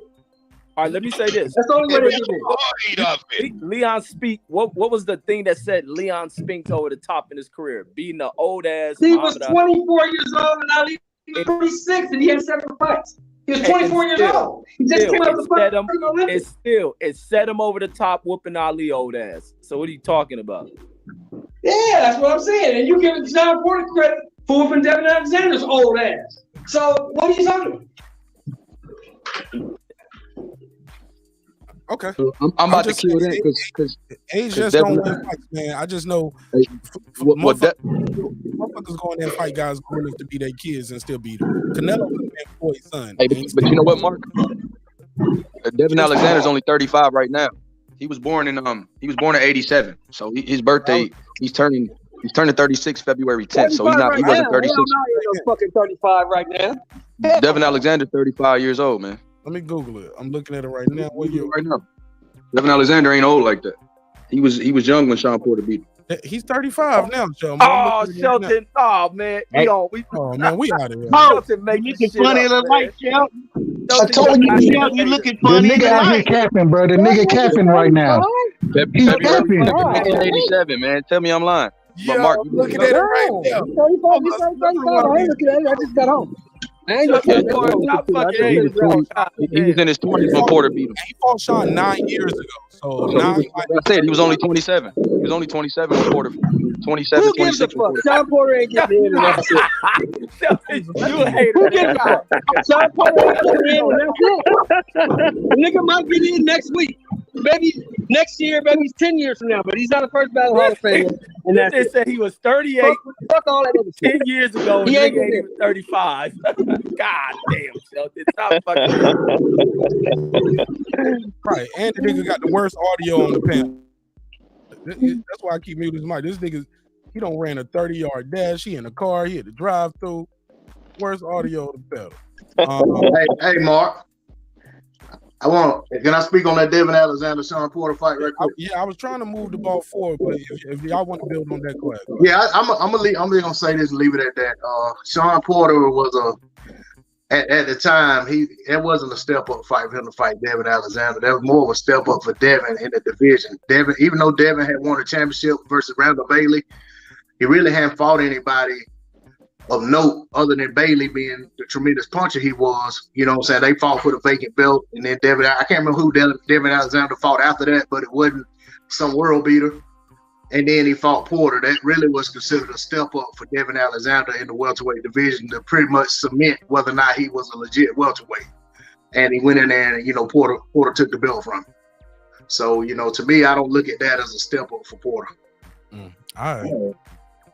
Yeah, we can. I guess this is now we're getting into a lot of perception, but I think a guy fighting and winning his first title, even if you said it was like you kind of diminished Sean Porter's title win by diminishing Devin Alexander's title win, and we'll never end if we're gonna play that game. You know what I'm saying? I mean, it's a legit time. I mean, he went out and won a championship. I'm not gonna knock him for that. I just don't think it was a step up. Like, he was favored going into the fight. You know what I'm saying? And he should have been. So I don't really see that as a step up. You know what I'm saying? But I mean, it is what it is. Doesn't mean it's not. So just because you're a favorite means it's not a step up. Who got that mic? Who is that mic? With the whooping. Who is that? Go ahead. Who was that? Go ahead. All right. Look. Basically, let's move forward, man. Anybody got anything else on this, or can we land a plane on this and move forward with some more bots and talk? Because I do got another topic I'm gonna get into after this, after the bots and talk. If y'all want to stick around, anybody, we good? Cool. Hell no, move past that shit. Yeah, let's move forward. All right, so Dante Boxing Shakur Stevenson had a little beef. I guess he, in a nutshell, without going into it and not giving his show too much promotion, because we do not promote any other shows on this show unless you are a part of the show. Yeah, you in the neighborhood, you in the chat. Yeah, we promote your show, but we don't promote YouTube daddies, man. No. Other than the ones on the show, like Ray J. Owens. He's a YouTube daddy. Happy Father's Day, Ray. Ray of it. Happy Father's Day, Young Billy. Young Billy, a new YouTube daddy out here. Yeah. I hit the wrong button, but go ahead, Young Billy. It never heard of it. No. You guys leading the way. But I said that to say this. Basically, in a nutshell, Shakur, he brought up the Shakur picking Ali over Tyson Fury, which is very old news. We already talked about it on the show and nauseum back when it happened. This was before the Valdez fight. So we talked about that already. He's bringing that up, and he's saying, basically, he's riding with the Mexicans over his own people because he's praising Bam Rodriguez, things of that nature. I think Shakur replied, said, he said, I got the clips of Herring up, but not my pictures of me, my Valdez fight because I don't want to piss off the Mexican crowd. He said, no, I just like my work that I did in that Jamel Herring fight. Ain't no diss to him, but I'm real proud of what I did in that fight. You get what I'm saying? Nothing, it's not as racial driven as Dante's was trying to make it. Anybody got any take on Dante? Some people call it race baiting. Some people say, hey, it's kind of disingenuous because you got 320. I said it, fucking not some people, me. And then some people agree with me on Lady Shan Show. I think it's disingenuous for Dante's Boxing Nation to have 328,000 subscribers. But you only want to talk about racial things when it's dealing with boxing. And there's so many murders are happening and police shootings and we're going to get into that as the show progresses this evening. But I said, I just think it's a little disingenuous. But let me just get my opening statement off. I promise I passed the mic. I just think it's disingenuous. It's irresponsible to just try to equate this young man to a headliner saying he's not riding with his people. That's my take on it. Anybody want to reply? I don't know who that was. Please, can I? Oh, go ahead. Go ahead, right side. Shit, you're a member to the channel. Go ahead. You're a member. Go ahead. You're a neighbor. Go ahead. No, and I agree with Shakur. I ain't gonna lie to you. I rock with Dante. You feel me? I rock with him. I don't have a problem with his content. Don't agree with everything he says, but I enjoy the content. You feel me? My thing is at the end of the day, for Shakur to come out and say that he's supporting somebody, because if you go back when he said he was rocking with Bam, I'm rocking with Bam. Bam can fight, bro. The nigga can fight. It don't have to be racial, bro. It doesn't have to be racial when we're talking about niggas who can fight. You feel me? And in this situation, the way I looked at the situation was, and I know Shakur and Dante, I'm not sure what their total history is. Not trying to get into that. I'm just saying that what's the problem with him coming out and supporting somebody who can fight? It should never be a problem there. And that's where the divisiveness comes in, where we want to say that, oh, because this individual isn't of this creed, color, whatever, then well, you should be supporting somebody. No, I'm supporting who can fight, bro. I'm watching boxing. I love niggas who can fight. Bam Rodriguez can fight. It is what it is. And Shakur Stevenson came out and said the nigga can fight, bro. Like, I don't understand why there should be any type of negative reaction to anything Shakur said. And I would say that, although, like I say, I rock with Dante, I rock with him, but it does show that you do have some level of bias in your reporting, bro. Like, it shouldn't be that if a nigga can fight, and that's what it all boils down to, in my opinion. Go ahead. Yeah, my views on it, man, and almost like you, I started on this YouTube shit on Dante's show, and I rock with Dante, but he's wrong, and I want to like hit on some of the points that I heard people who head on address Dante about that, and that's who I listened to on that, Town Biz, and I think Coach Shelton Harrison, and they were speaking truth to facts. It's like you can't race bait this young dude who's a 20-year-old who doesn't view the world in the same lens as some of us in our 40s, 50s, and 60s when it comes to dealing with world racism and shit. The world is different to these young ass dudes, and we shouldn't put them in that mixed bag of the shit that we grew up with, shit we're trying to tear down. Like, let the world be a balanced world. Those are our fights to fight for him. When he gets of age, he'll make those decisions in the fight and addressing shit the way in which he may see it. He's a young dude. A lot of younger cats ain't gonna view that world in that fucked up lens. And that even with Dante, it's like, with Dante, you ain't in this country. You left this country because you not want to deal with racial issues within this country of what you may see on TV. A lot of times people ain't even dealing with the racial issues in their life. They will add on to thinking they're experiencing this shit if they're watching it on TV. So you're out there, you're not there to promote or hire or promote people in Thailand. Ain't no black folks out there. You're not doing business with black folks. What are some of the other highlights?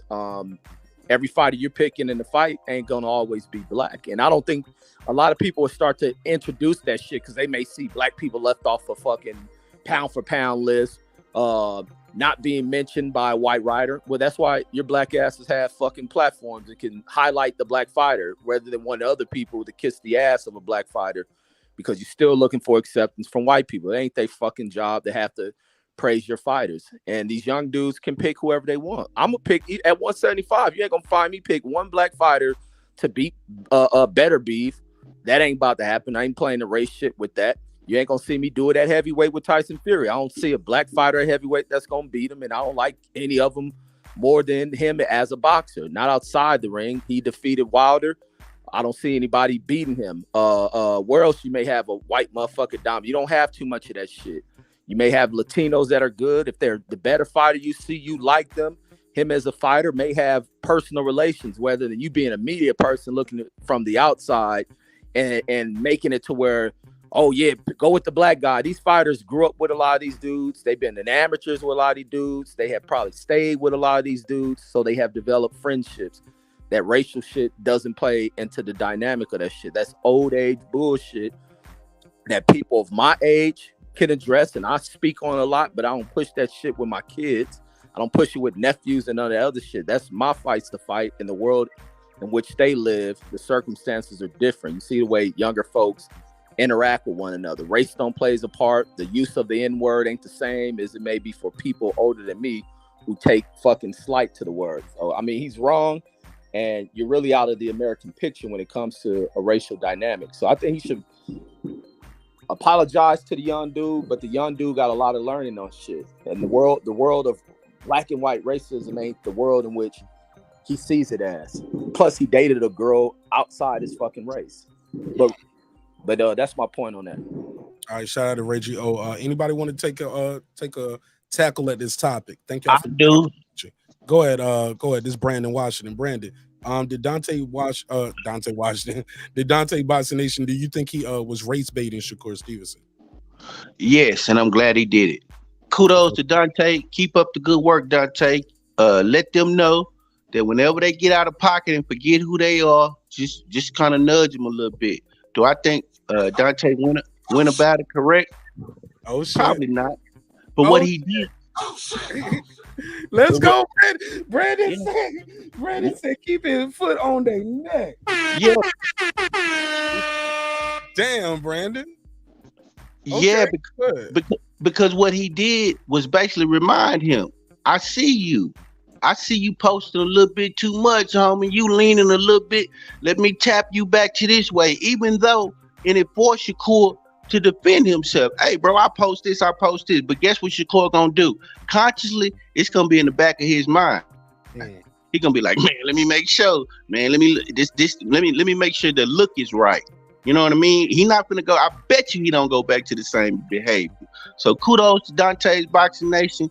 Keep these boys on their toes when it comes to what and who they dealing with. Matter of fact, he signed with a promoter who's being sued for racial disparities. So we need to understand that race is always at the forefront and that we should always be vigilant and on top of it.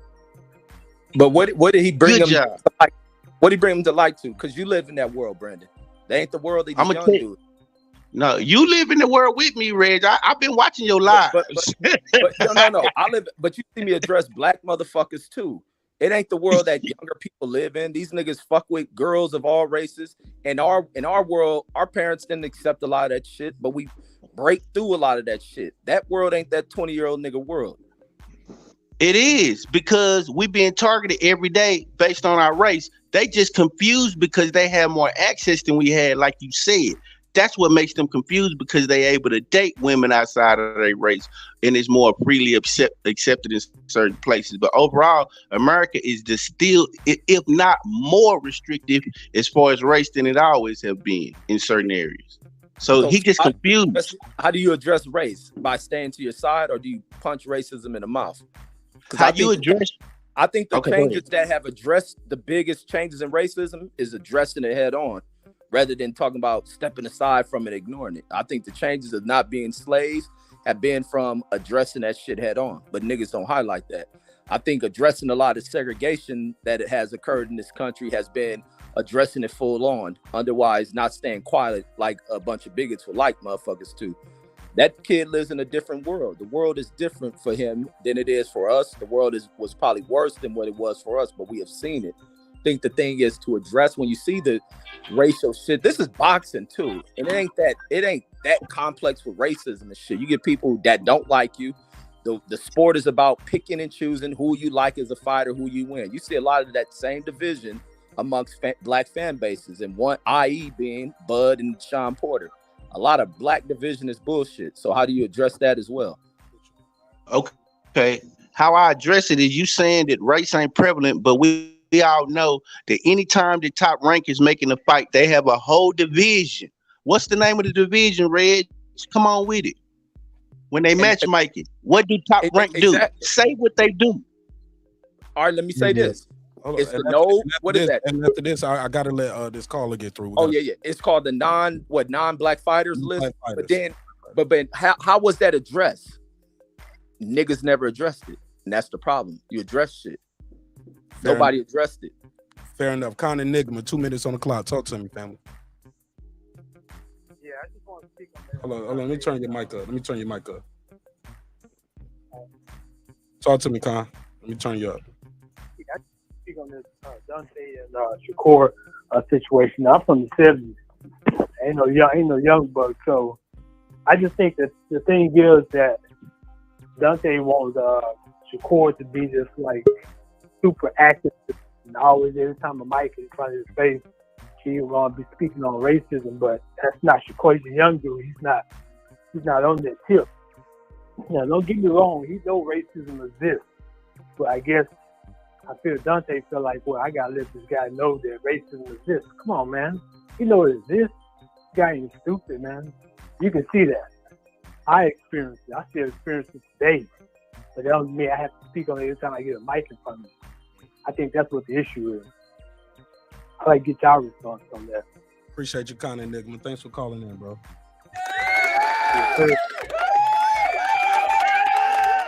All right. What y'all think of what Con said? I agree with what he said. I want to rebuttal what Reggie said. Yeah, and after that, Reggie, here's the thing. They take because you did your part. You said what you said, but then Reggie said this, you said that, and now it's just Okay. y'all. Well, if I did my part, no, it's fair I'm enough. clear. Let me just say this. I want you to be able to finish your point. I just want y'all to know it's 8 other people up here. You know what I'm saying? That want to speak as well. But go ahead. But to answer your question, did he race bait? See, I don't call it race bait. I call it race awareness.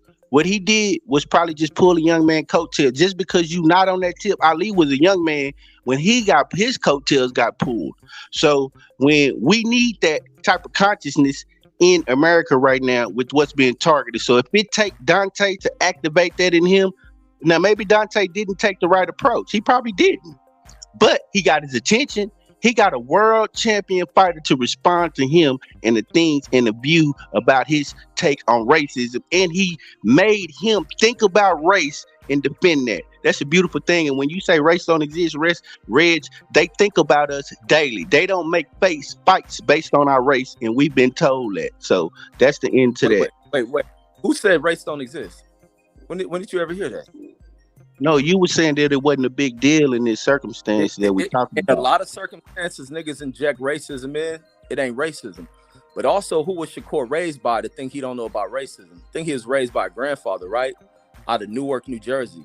So what the hell? People gonna assume that this young kid don't know what racism is. And the world is different to these young dudes. That's what older black people, this is where this gap, this bridge becomes wedged between generations, is that they think these young people don't know. A lot of things that older people pay attention to that is of great importance into certain dynamics of our existence and fights we supposed to be fighting so the other generations don't face them. We don't do that shit. This younger kid lives in his world, which would be a world when we're dead and he has to groom it for other people. The world is a pass along. It ain't motherfucker to keep crying about you address the fights. Like you brought up the Bob Arum Black Fighter list. Who the fuck addressed it? Nobody. It took to the white boy to get on Fred's show for people to want to talk about it, only to highlight, ooh, look at Bob. But nobody addressed that shit head on with Bob. Not even the old coon who bring Bob on addressed the shit with Bob.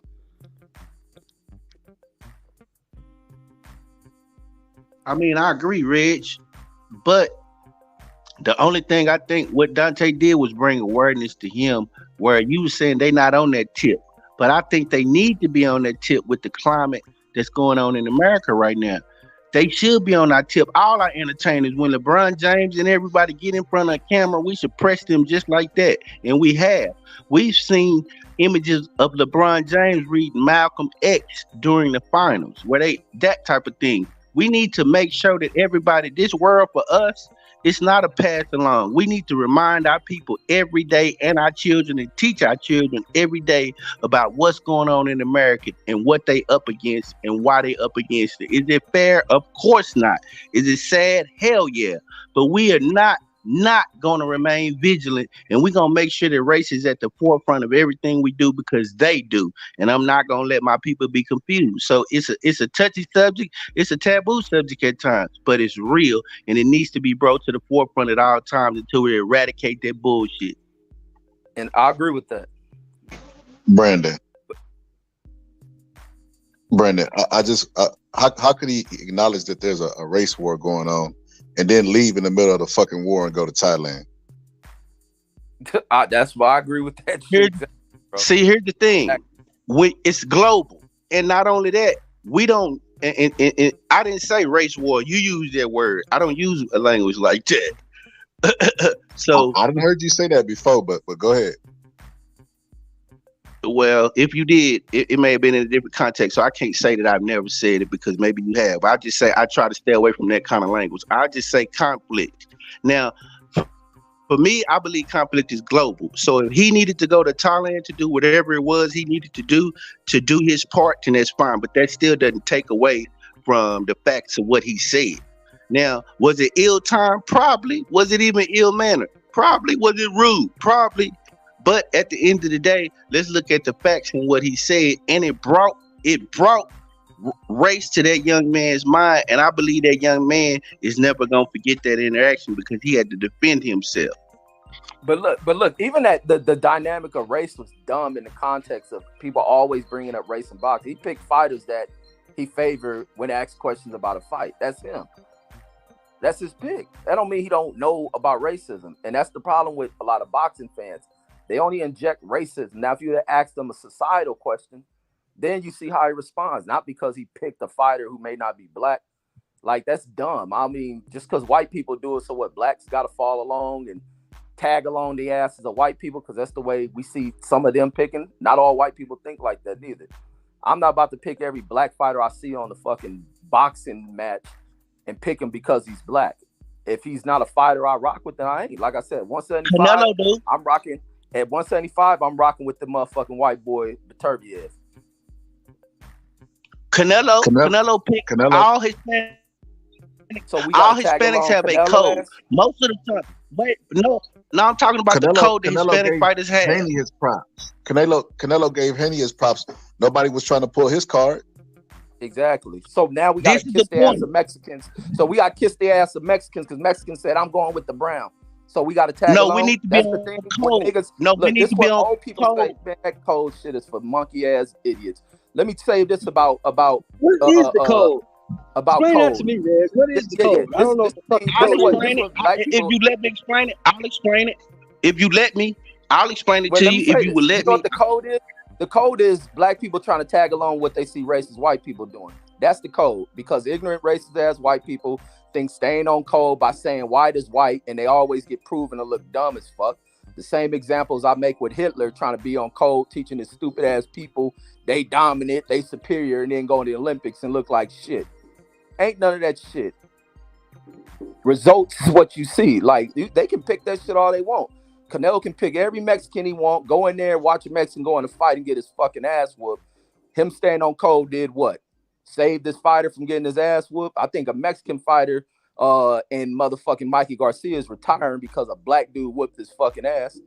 So all that shit is null and void. If that's the way people, and I don't stop black people if that's the code they live by.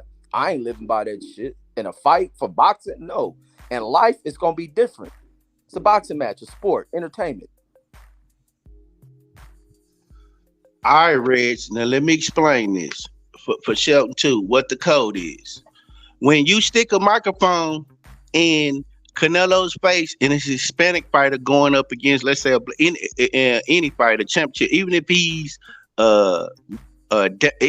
not favored to win, he's a heavy underdog.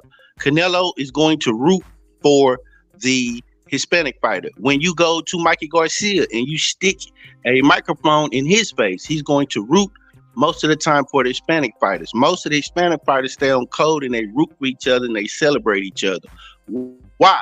Because they understand that if they take care of each other and they respect and support each other, then outwardly, that's what happens. What happens to us, we too busy attacking each other individually. So that's what happens to most of our fighters. They feel like they by themselves, and the fans usually attack them, black fighters, individually. They usually tear them apart. Now, if the black fighters would be on code and always root for each other and never and have an impenetrable force like Mike Tyson always says. He just says it in different language. He told them, fight your black brother. Make sure you make money with your black brother. That's a code that Mike Tyson's telling them. Look, man, it's tough out here in this fighting game. So the code is stick together, be together, and have and make sure that you have respect for your people first. That's the code. And that's my problem with it. As I don't see people following it. I see fighters saying, I'm blackballing him. I'm not making no money. He's not gonna make no money with me. He's not gonna make no money with none of us. I heard people say that. Heard people call another black fighter top ranked Toby. Black people call that man Toby. Yes! That's not cool. Fuck you too! And see, that's my thing. Niggas like to be selective on what sounds cool. Yeah. Like being on code sounds cool when spoken into groups of motherfuckers.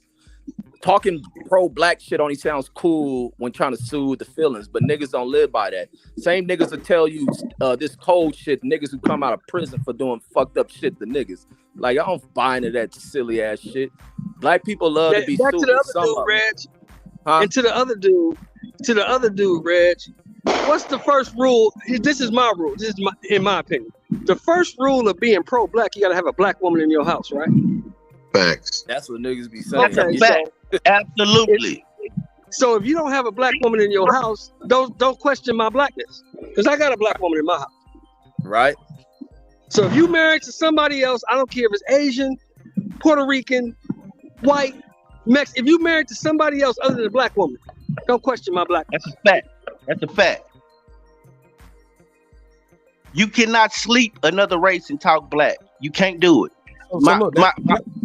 So this dude Dante got a black woman over there in Thailand? Nah, he got married. All right, so whatever black, he has to say, Brandon, whatever he has to say, don't mean shit to me. Bro, y'all know this shit. I ain't gonna lie to you, man. I'm not worried about who this nigga. I ain't worried about all that. I'm trying to keep it boxing, bro.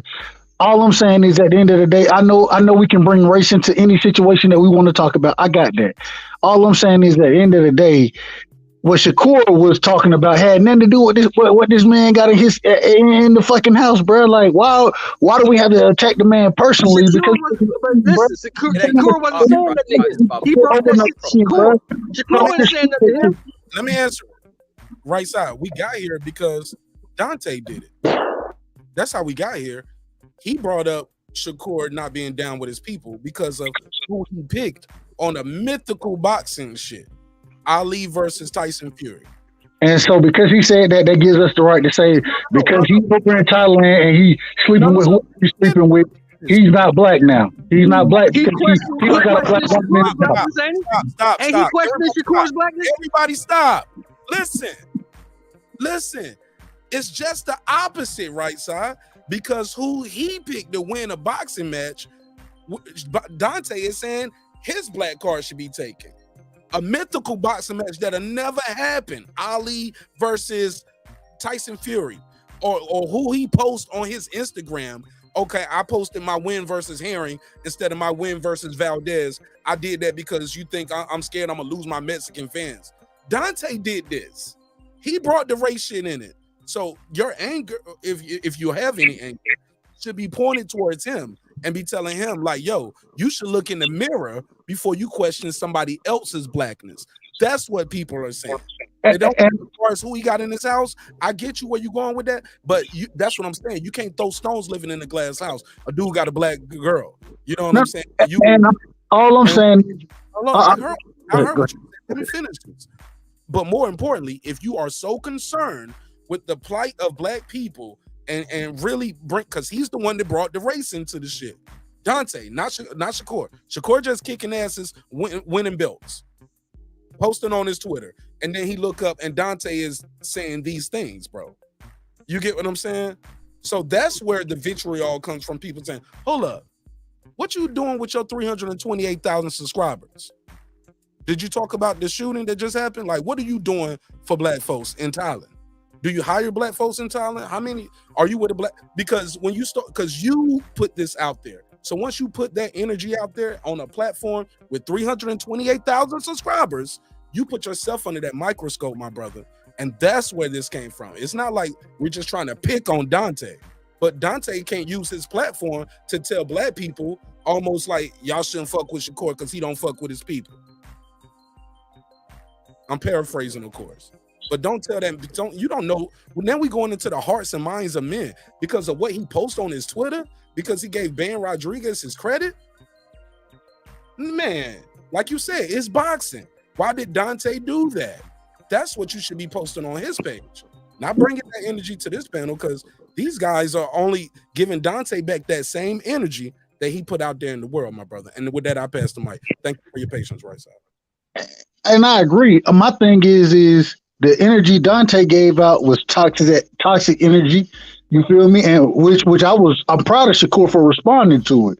Proud of him for doing that because hey, I can have an opinion without making it a race thing, which is what Dante. I'm not mad at that, but my thing is at the same time, if we're gonna say that you should have an opinion and not be racist in your opinion, or using race, not necessarily racist, but using race to choose who individuals should support.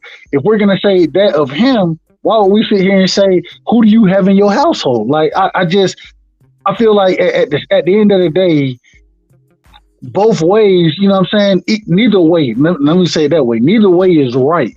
It should be more of individuals looking at the sport of boxing and saying where the talent is. And so if he wants to follow that narrative, that don't mean we go and attack this man as far as who he has in his household. That's all I'm saying. But no right side, because if he creates a criteria about what makes you not black, then the criteria is still addressed to him when drawing up these same things when it comes to who and what you're married to. Like that doesn't necessarily, with me, my viewpoints are different than a lot of people say you can't be pro-black if you're not married to a black woman.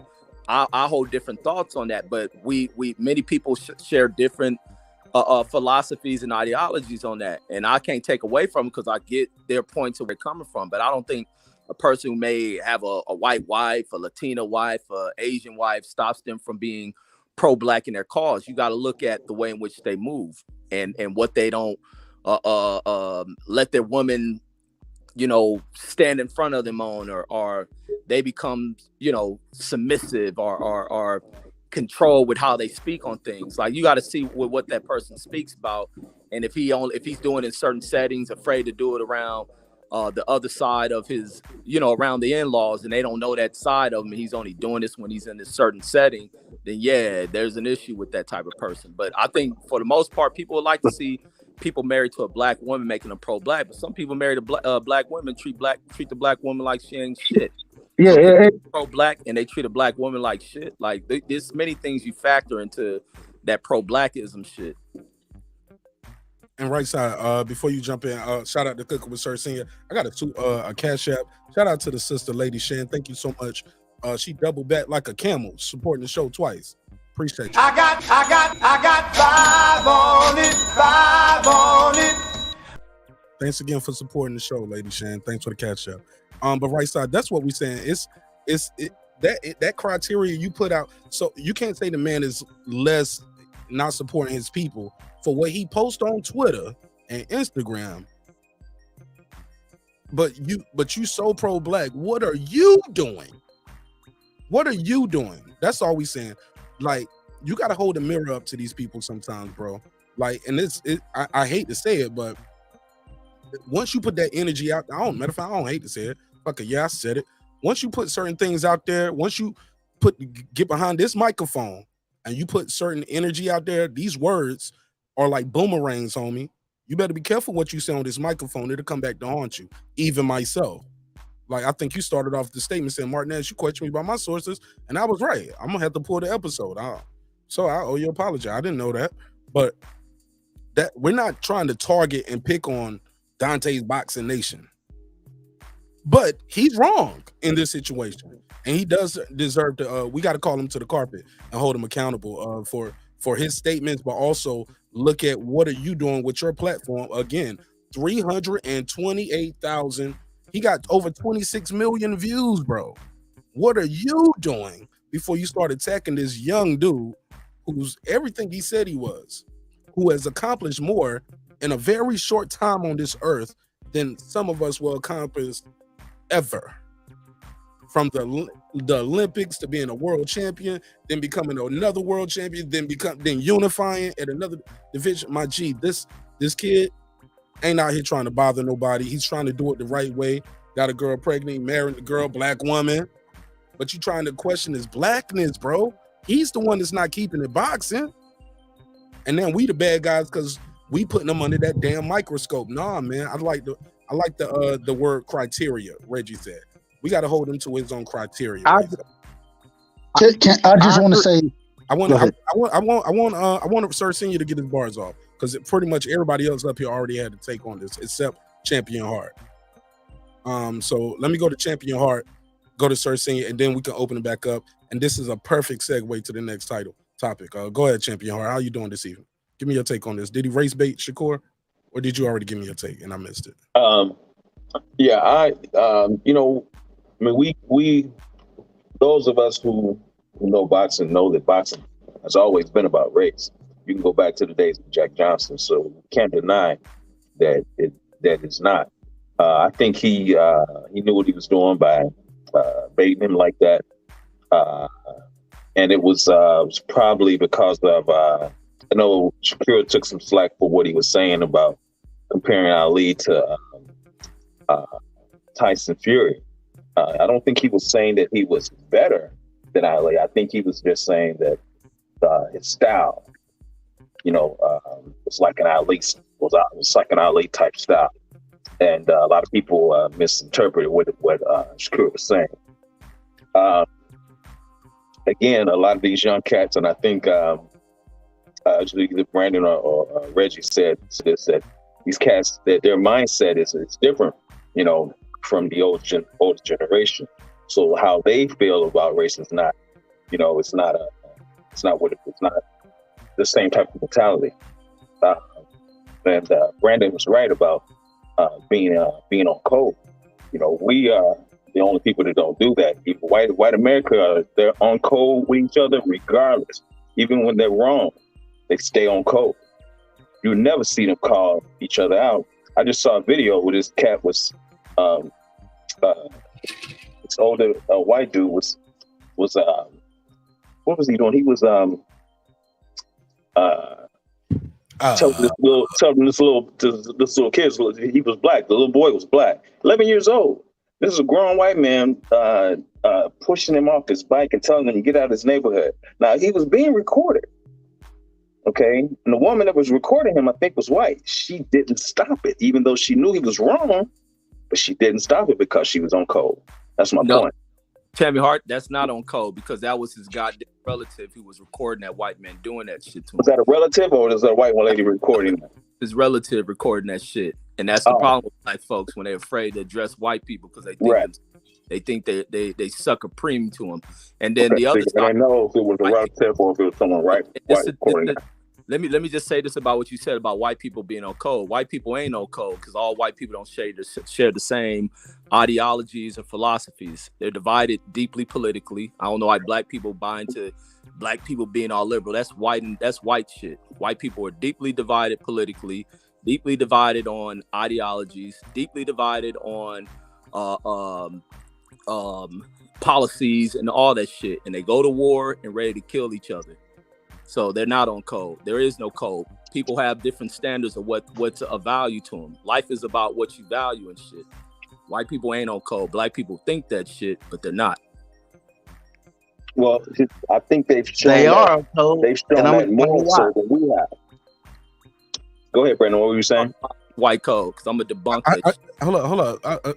Brandon, I gotta let my guy Sir Senior get his bars off real quick. Just get his opening statement. Yes, sir. Because he's been patiently waiting. Go ahead, Sir Senior. Thanks for pulling up. Welcome home. Welcome home. Welcome home.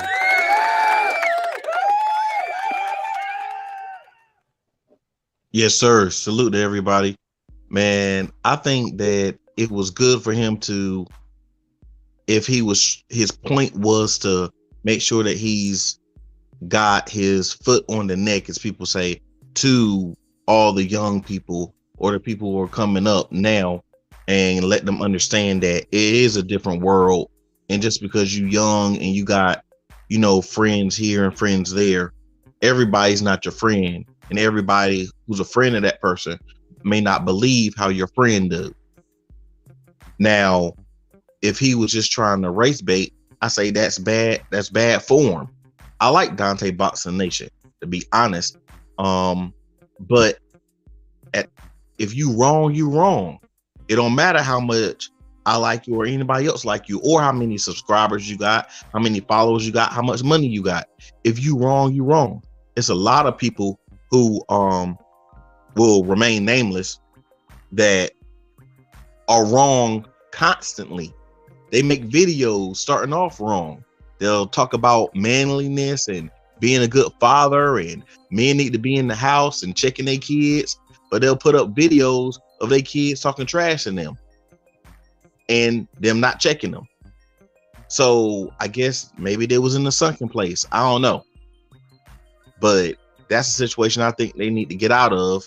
And anybody who's trying to race bait to get clicks, anybody who's trying to lie to get views, you need to get out of that. Take the time to make some real content. And if you can't, then don't. Right. Just pull up on our show. We'll let you join the panel and you kick it with us. I That gotta part. go to Boxing Scholar, but I gotta go to my member first. My boy, that guy Eclipse in the building. Members only, neighbors only. First up.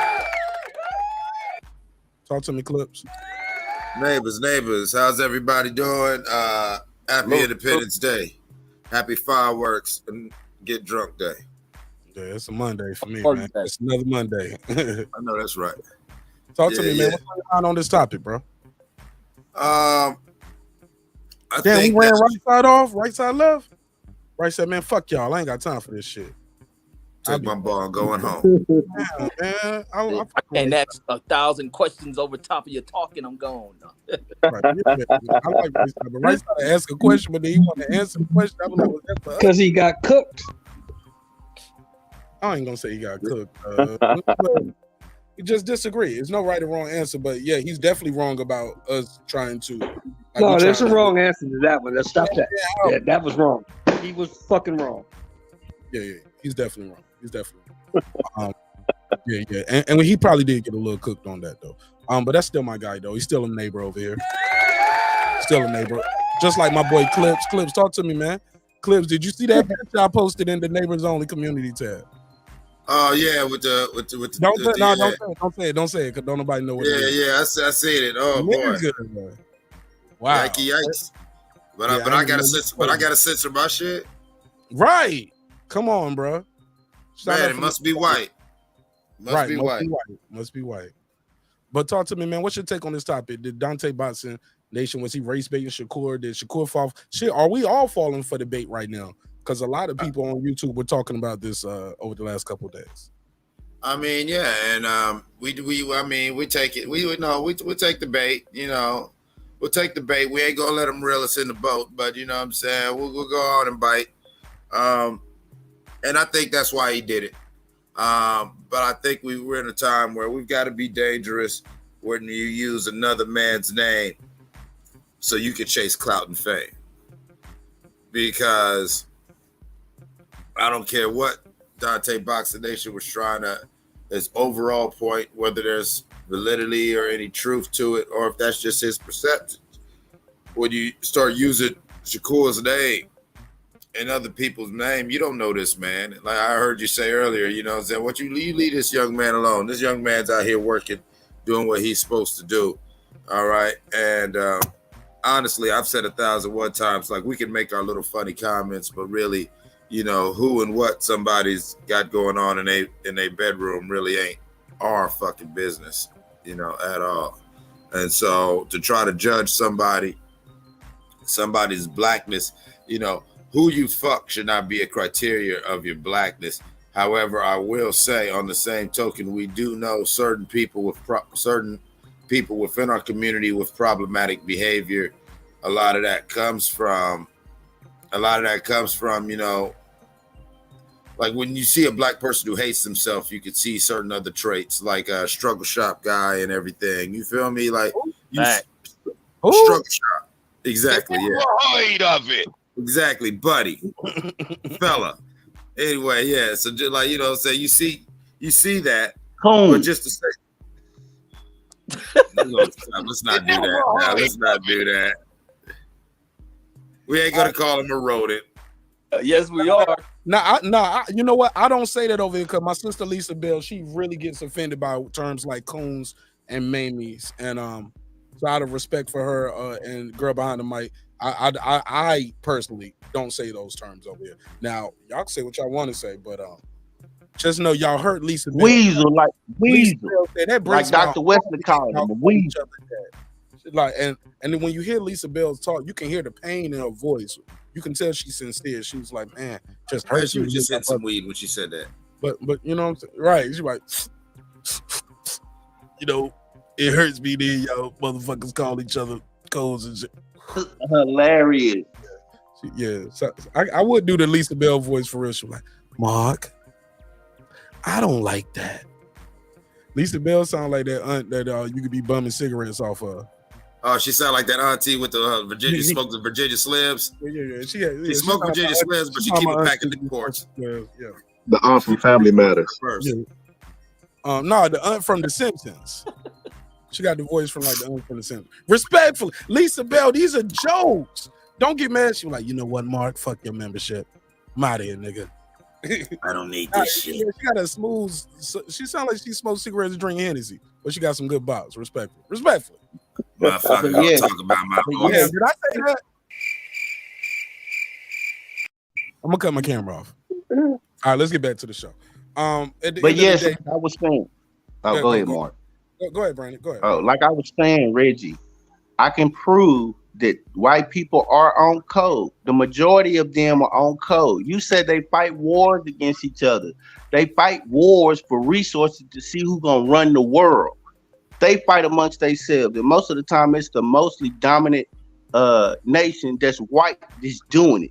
Chinese people, I don't know if you know, but most of the time, go look and see what box did they check, Reggie. The thing about it, it's them going against each other to see who's gonna run the world. So when they battle over economics, it's them battling over who's gonna control the money so they can continue with their system, their code that they have. Everything that they do is in code. I work in the HVAC industry. We have an ASHRAE code. We have different codes with Department of Energy. We have different codes that we have to work under. These people that's called governance. Code. That's a code. Sorry. I know a system of governance that's created by them. Thank you, Reg. No, it ain't governed by race and none of that shit. It's governed by how the industry works. But you keep trying to highlight and paint white folks as gods. These motherfuckers ain't on no code. They would blow each other's fucking heads off. They live by different ideologies. Religion, they have different views in religion and all this shit. They claim to be Christian and have 30 million different versions of what Christianity is, and they'll beef with each other over that. They will kill each other in this country over political conversations. Why do you think conversations on religion is I mean, not just religion, but when you have conversations of religion, is white people beefing with each other over religion?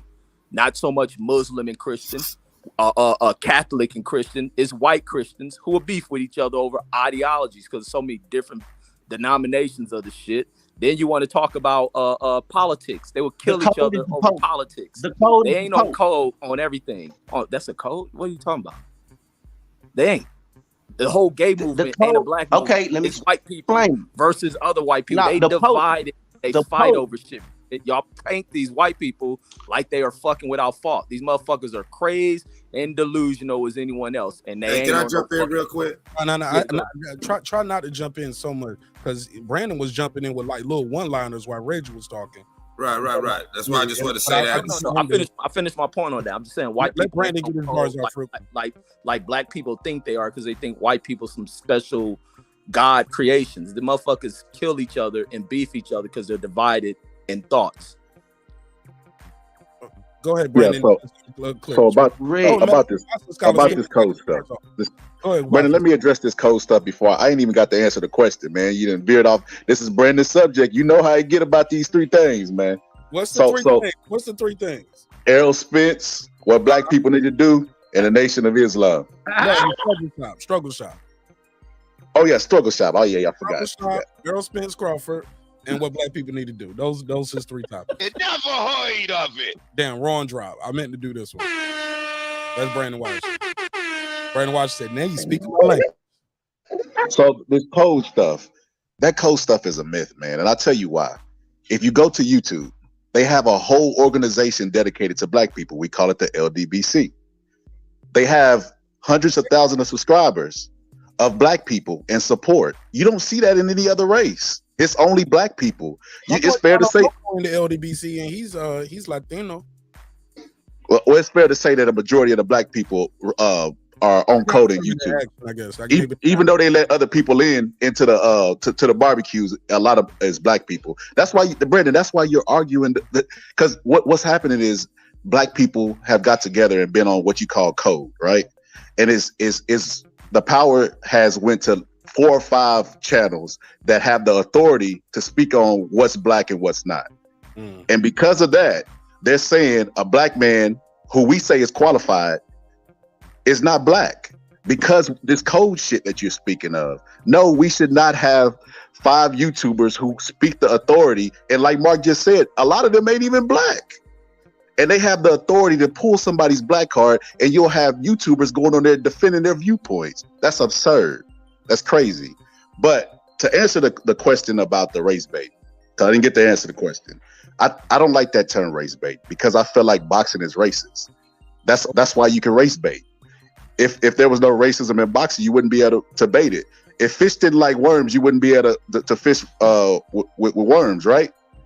But because racism is in everybody, you're able to race bait. But I think this is bigger than like Mark said. They're good at controlling narratives. They're like the Fox News of YouTube. This has nothing to do with anything. This is a business deal gone bad because they were cool at one point. Shakur Stevens even said it.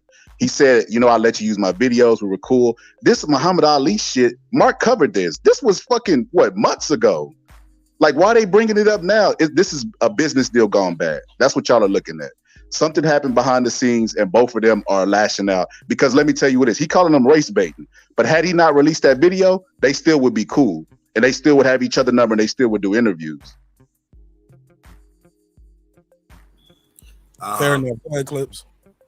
I agree with most of what you're saying, the Boxing Scholar. I just want to take this time to put a pause on you using the word baiting. I don't like that. So we're just going to pause that and we're just going to move forward. But yeah. Huh? It's on the screen, baiting. Did Dante race bait Shakur? Fucking with y'all. Your joke missed right there a little bit. It's all good. Oh no, he used baited as a verb. He used baited as a verb. I said I'm gonna put a pause on the verb. Okay. We know what bait is, but you ain't gonna keep saying baiting.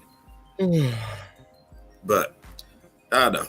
I don't know. It's like when you say there's no such thing as race baiting, or there is, or even assuming. I'm with Reggie when people keep saying that. People keep assuming that white people have this code. That used to bother me when I was younger. Quit giving the white man all this power. You know what I'm saying? In black people's minds, white folks control black people in our minds. That's how they enslave. That's the chains we still don't break. Like, this man ain't got control over his house. He ain't got control over himself. He ain't got control over his children. He ain't got control over shit. But his little musings and his little feelings towards black people, a lot of individual black people allow that to affect their perception of the world. To where it's like, I don't know. We got to acknowledge that racism does exist. We got to acknowledge that people have their opinions and biases sometimes based on race, especially in America, black and white. But to act like there is a monolithic white code, no, I don't think it's a white code. I do think there is an ideology code of white supremacy and white exceptionalism in America. Fair enough. Go ahead, pass it around.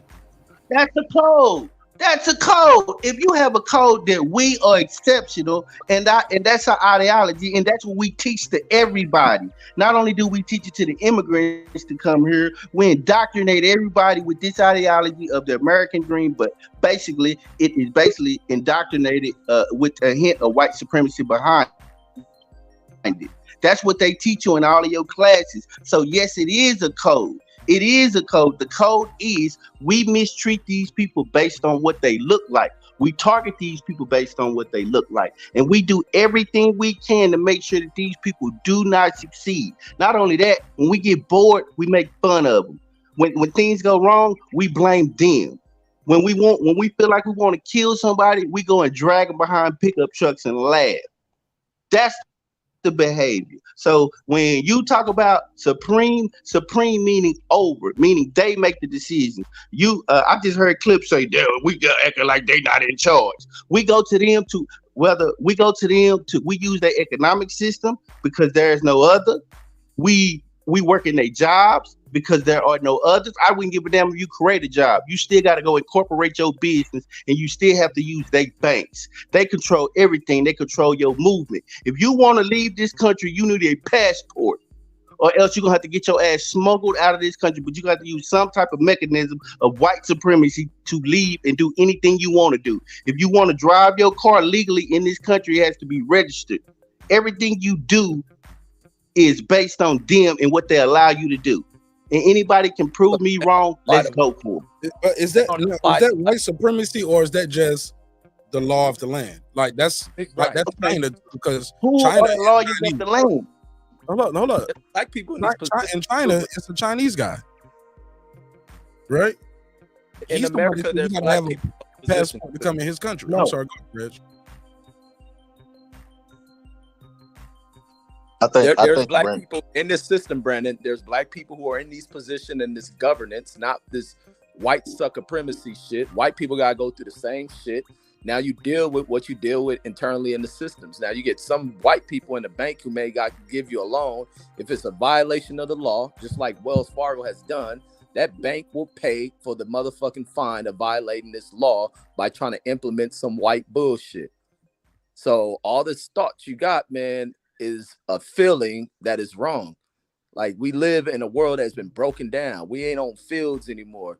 You got to kick this shit in the fucking ass. Like, you don't turn the other cheek to this shit.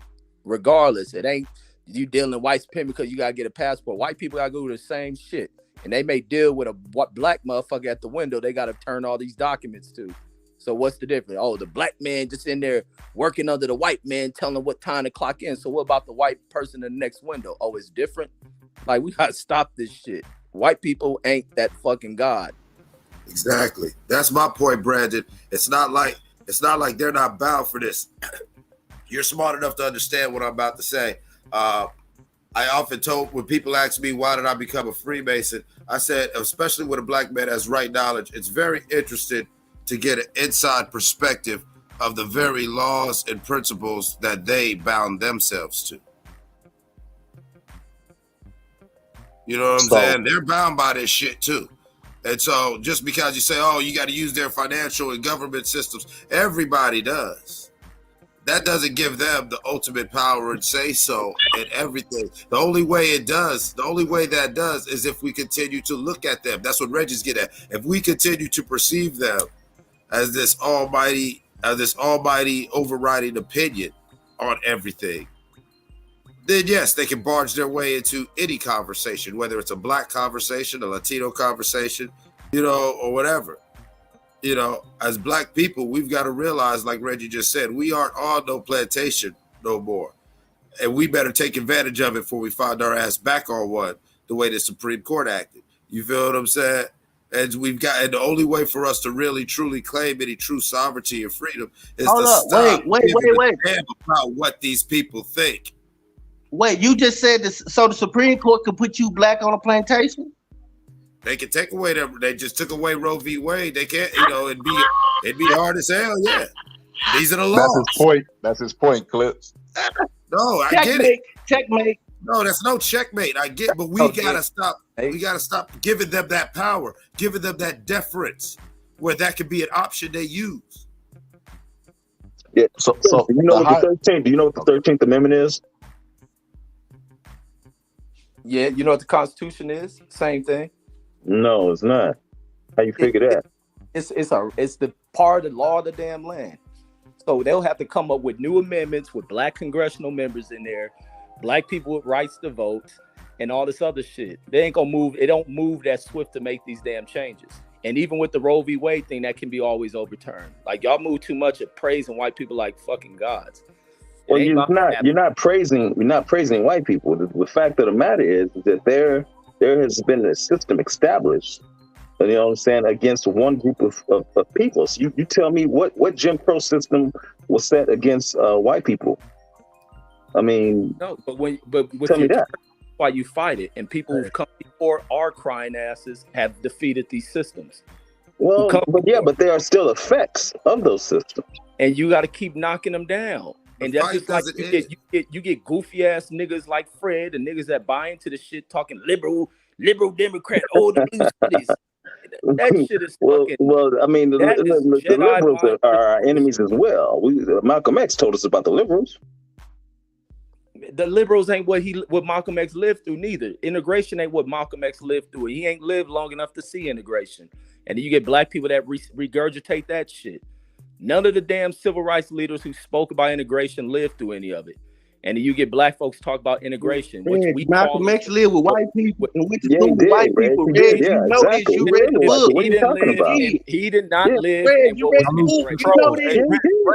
Brandon, he did not live in what was deemed as no integration. He lived in Harlem, what was termed as a black city, under-resourced. What became integration is what we see as our cities today, that we end up moving in later, but we now call fucking hoods. South Central is an integrated motherfucking neighborhood. Compton's an integrated neighborhood. A lot of parts of other cities I ain't familiar with are integrated neighborhoods. He went to school with white people. He said they called him niggas so much he thought it was his name. Reggie. Huh? Say what? He said yes, Malcolm X. Malcolm went to school with niggas, but people called him niggas so much he thought it was his name. And that wasn't an integrated area. He was one black family in some white ass area. That wasn't integrated. And he's dealing with deep segregation to where his family is able to slip in there. Even when we talk about the most deeply segregated society in the 20s before integration ever became a party thing, you still had black families that lived in a school where they only black kid in the damn school. Like that shit happened. We look at books too much and think that everything was so deeply divided and black people didn't live in white neighborhoods. Nah, I ain't gonna say we don't. I don't say we look at books too much. I don't say we don't look at books enough. Go ahead. That's true. Yeah. But you get where I'm coming from. I think people take a little bit of information can be very dangerous to a very explorative mind, right? Great point. That part of the brain, I think. It's a part of the brain called the hippocampus, right? If I'm not mistaken. Somebody who's better in biology gonna tell me in the chat. But I think it's called the hippocampus, where dreams and memories are stored, right? And the mind is so complex that you can go to sleep and you can have a last thought of, my wife is cheating on me. And that thought might last in your head for the last 20 minutes or the last 20 seconds before you go to sleep.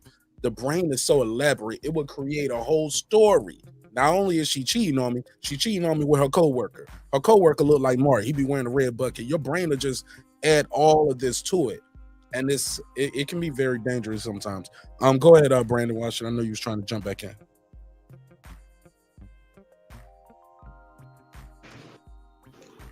Oh no, what I was trying to explain to Reg and Clips proved my point with. Oh, D Level the Champ, thank you for joining Patreon. Yeah, prove my point. Go ahead. Good stuff. By showing that they have to power to control your life as a whole. I was listening to Reg talk earlier about conservative and liberal. Do you know that Clarence Thomas views himself as a radical black man? That's where the thing about it depends on who you marry. My thing is you cannot talk black and sleep white or other. It's impossible because it makes you partial to your spouse and to your children who you have probably had children with that person. So when it comes to, you didn't hear when Cuba was fighting for independence, it was just them. So it looked different. But when these people are fighting against other people, they're unified. The Vietnamese was not sitting here trying to befriend America. They was blowing Americans up. They prostitutes was tricking Americans. They was using themselves, that type of thing. That's not 100% accurate, bro. No, yeah, I'm not saying as a whole. I'm saying as a code that they live in. I'm saying by the code. The leader of Vietnam was taught by French. He lived in France. He was Europeanized. So don't spew this. I missed that, Reg. What you say? That leader of Vietnam was taught in France. The French influenced his ass. He just got radicalized and wanted of it, but he was Europeanized like a motherfucker. Reggie, what you're talking about is Ho Chi Minh. Ho Chi Minh was also, he was raised in France. He also lived in Harlem and actually was a friend of Malcolm X in his youth. There's a lot of pictures of Ho Chi Minh and Malcolm X. He actually knew Malcolm X during the Detroit Red Days and real briefly as Malcolm X and everything. Ho Chi Minh was not taught white. Ho Chi Minh actually was very, very radicalized. He was a deep brother to where his followers stayed on code. That you can't use that as a monolithic thing for the Vietnamese people. But yes, Ho Chi Minh was a very radical dude. And actually, Ho Chi Minh, with this, as radical as he was forced to fight the system. He was trying to work within the system. He tried to keep everything cool and just get the French out of his country. Actually, John F. Kennedy was the one who betrayed him and set the stage for the Vietnam conflict by inserting Americans into there, because John F. Kennedy did not want to embarrass his French allies by saying, hey, y'all gonna get y'all ass kicked, oh well. And so he inserted he's put Americans in danger in peacekeeping missions starting in like he didn't start it. He was a senator when he voted for it in 1954. And by the time he was president, it was already a conflict. Clips. I want to insert real quick with a little fact check. It's a document far as him being in France. Far as Ho Chi Minh. Ho Chi Minh, he used to spend time in France. That's it. I thought you just said that was wrong. What Reggie said about. No, I said no. He wasn't. He said no. He wasn't indoctrinated. He was actually a very revolutionary dude. He also spent time, like I said, he also spent time in Harlem. That he was traditionally taught in the arts and everything of French. He was white. He was white acting until he became revolutionized with changes France was doing in that country. He was Europeanized. He lived there. Yeah, because French was occupied Vietnam at the time, yes. According to this document. They said he was in a school. I can't say this. Basically, it looked like it's loosely translated in to Center of Archives, Nationals. It looked like Century Day Archives de Artimie. You know what I'm saying? But it's a document from there that shows that he was admitted to college in how you say this, Quoc, Q-U-O-C, Quoc Hoc College, Q-U-O-C-H-O-C, 8th of August 1908. He served several months after his demonstration. Yeah, he was a part of that. So yeah, he definitely had some history in France and the United States and in Britain. But I just wanted to do a quick little thing on that and pass the mic. I gotta ask you guys at the end of the day, Lisa Bell, what you guys think of this? Lisa Bell sent this in. This is a graphic. I put it on the screen. She sent this to me via Twitter. Follow me on Twitter, Marq Nash on Twitter. You can just type in Marq Nash. You'll find me somewhere on Twitter. She sent this to me. The black code. For people saying, what's the code? The black code reads, we do not steal from each other. That's wrong already. We do not kill one another. People do that. We do not sell or offer drugs to one another. I only buy drugs from a black man. We do not. Do not trust black. I went too far. Look, y'all. Look, I told y'all. Look, it's a hip hop political with a comedy twist. Yeah. Even if it's okay. Sometimes it's true. Yeah. I ain't buying no dope. I ain't buying no weed from no agent. I'm sorry. Egg rolls only, homie. Respectfully. We do not combine our dollars, and we do combine our dollars and do collectively buy collectively as a group. We protect our own women and children first. We educate our own every chance. We do not fight one another. Brothers protect and build up one another. Sisters protect and build up each other. Brothers protect and build up the sisters. Sisters protect and build up the brothers. Man, I wish I was all that simple, man. God, Mark, everything on that code we break every day. No, it's more. That's not the point. It's a little more. Hold on. It's a little more. What's the last three? We look for every opportunity. Okay, we look for every opportunity to start our own business, servicing the needs of our people first. I don't stick to the code, man. I ain't shit. And That's why I had to cut my afro, huh? I was not on code. And look, who was that on? Is that Angela's Day? What's the lady on the thing? But even this code that they printed up, if this was printed, Man, don't do that, Reg. I'm gonna do it, Brandon, because it's the truth. It ain't trying to sue. There you go. Don't do it, Reg. I don't sue. Look. Brandon know where he going. This the thing. We be looking for motherfuckers to sue and rub our asses. Like, that's the problem why we don't stick on shit. I stick on code. I ain't never violated code. I don't do fucked up shit in life. But I don't like shit to be sued to me. But even with this code, you stuck to this code, everyone. I don't be violating shit. I don't even do drugs. No. Pass the drugs, nigga. What else you put on? I don't be stealing from our people. I don't try to blast our people. You build up brothers all the time. Yeah, because I ain't turned down Fred. Don't even try to use that. Oh my God, Reggie, you literally said I'm gonna destroy this nigga's show. You literally said that verbatim, quote unquote. I'm gonna destroy this nigga's show. Because that nigga's in violation of everything on the code. So that's why. They don't tell you. The code don't tell you to do that. When you do it wrong. Come on, Reggie. You ain't stick to the code. Reggie, I'm looking at the list right now. Exposing and spreading on the coon's neck is nowhere on that list. Right. Thank you, Clips. Man, y'all fucked my whole point. No, I'm just saying, Reggie, we love you, cuz, but I'm just saying, man. Come on, Reggie, kitty cut. I can do everything except that one right there. Hey, did you post some pictures of them girls with them big old asses on your IG? Are you building up the sisters? When you post them big old asses? He building her up. He shouldn't shout out to her ass. Black beauty. So that brings me to the question: what do we do when someone threatens those codes? What if 10 non-black people out of 10 agree with those codes, but one of them try to tear everything down? Do you dismiss that one?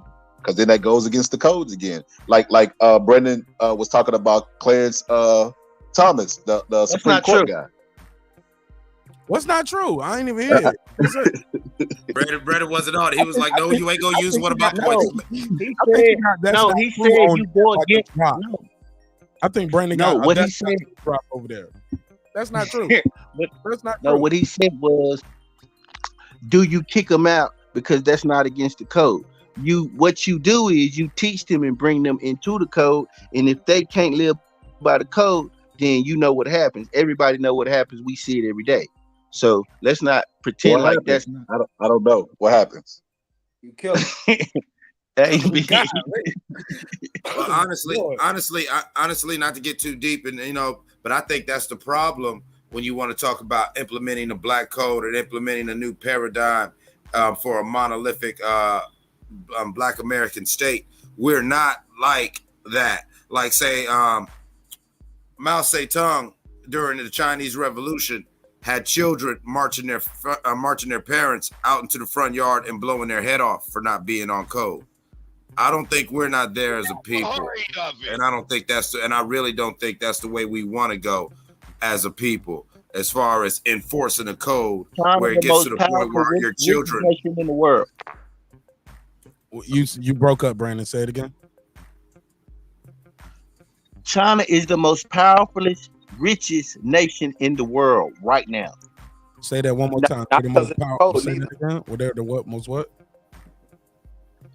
We talk about what he did and how extreme it was, but China is the most powerful, richest nation in the world right now. Reggie, can you do a book reading Google on powerfulist? Powerfulist. It never heard of it. Now come on, Jesse. You know that's not a word. I don't know. I'm just saying most powerful. I ain't got my teeth in, my bad. I'm saying. But China become powerful neither by killing their people. Exactly. Now, Brandon, powerful due to infrastructure and economic development too, but also the trade deals that they had with neighboring countries. But also they were very shrewd business with their trades. Also the way they go ahead, Brandon. Brandon switched it up this time. He said instead of nope, he hit that's not true. He hit the note button. Go ahead, tell me what I'm wrong. Tell me one wrong. Go look up. It's called a Great Leap Forward. I think it's called the Great Belt Titan, the Great Leap Forward or something, where they rationed, damn near starved their people to death. They went through great economic downturn because they was trying to build up their infrastructure. So they went through real crude times like what he's talking about, where they were blowing their citizens' heads off, spying on their citizens, that type of thing, which forced them with the discipline that was implemented would help make them the country that they are. Damn, StreamYard cut him off. I promise that wasn't me. I did not hang up on him. That was God. That was God. Sometimes God. That was God. Let me say this. Hold on, let me get this one quick joke. I got to do these jokes. I got to let these jokes fly. God came in like Dragonfly Jones on his Wi-Fi. Silence. Told him to shut up. Go ahead. Now I know where Brandon Washington is going, and I will never downplay the efficacy of Mao Zedong's revolution. But if we're saying where we want to be as a people, if we're saying that we want to have a sense of sovereignty, but not be another bitter group that's just taking our power to take away the power of another. If we just want Black people to live and be, we probably shouldn't go about it in the same way that Mao went. Do we really want to get to that point? Because if we really get to that point, then yeah, instead of making those videos, Reggie, you know what you need to be doing about Fred. You feel what I'm saying? Like, are we really there? That's where I'm going. Are we really there? Is that how we want to get where we want to go? It worked for them, but is that the only route? What worked for them may not work for us. Matter of fact, we got here because we keep doing what they do. So to this code shit, like I said, man, this shit always falls on his head because Dante Boxing Nation was tearing down another Black man. Argument over. He has his number. He could have called him and told him everything that he wanted to tell him, but he went to YouTube to tear him down. And because he knows that they have a strong narrative base over there and their followers would do exactly what Brandon's doing, yeah, he was just toughening them up or trying to keep him on code. Well, who the fuck is going to keep Dante on code? Exactly. So now what we're gonna do? We're gonna spend the next 20 years. Hey, the boxing scholar, you know what I'm saying? You was off code when you went like this. Oh, well, you want Eclipse? You was off code when you was fucking them white bitches. Oh yeah, you're right. You know what I'm saying? Like, get out of here. You know what I'm saying? Like, we gotta stop doing that, and we've gotta just. I really honestly think, as a people, since we're not a monolith, we need to just agree on a very general goal. And we all make our way there. And that's how you can try to judge a Black code, by judging how someone moves. Because if you want to go by what they're saying about you can't date non-Black and whatever, so you question Dave Chappelle's Blackness because he has an Asian wife? I never hear him telling other Black folks they ain't Black, though. Does that make sense? I hear you. I don't see him over saying, y'all niggas messing up and y'all doing this and y'all need to do this. Like, nah. No, it's cool. That's where it differentiates. Does that make sense? Like, thank you, Mark. No, that's where I'm going with it. Yeah. Okay. Oh, really? I didn't know that. I'm sorry. I thought it was a direct question. It was a rhetorical question. No, that's where I was going with it. Do we really question Dave Chappelle's Blackness or his intentions for the people and the direction he's going in because his wife is Asian? Well, so we can't just make that blanket statement that any Black man who dates outside of his race or any Black woman who dates outside of her race has ulterior motives. Now, that might be something we need to consider when they do certain things. And, I get that. Like, when Reggie's, goes at Fred and everything, you can see why he's taking these certain positions because maybe he doesn't want to go against what his wife's on. But to just say that is when you feel that criteria, right, all of a sudden you're in Coontown. It's like, come on. Yeah. So sometimes you know you in Coontown when you see You see the coons.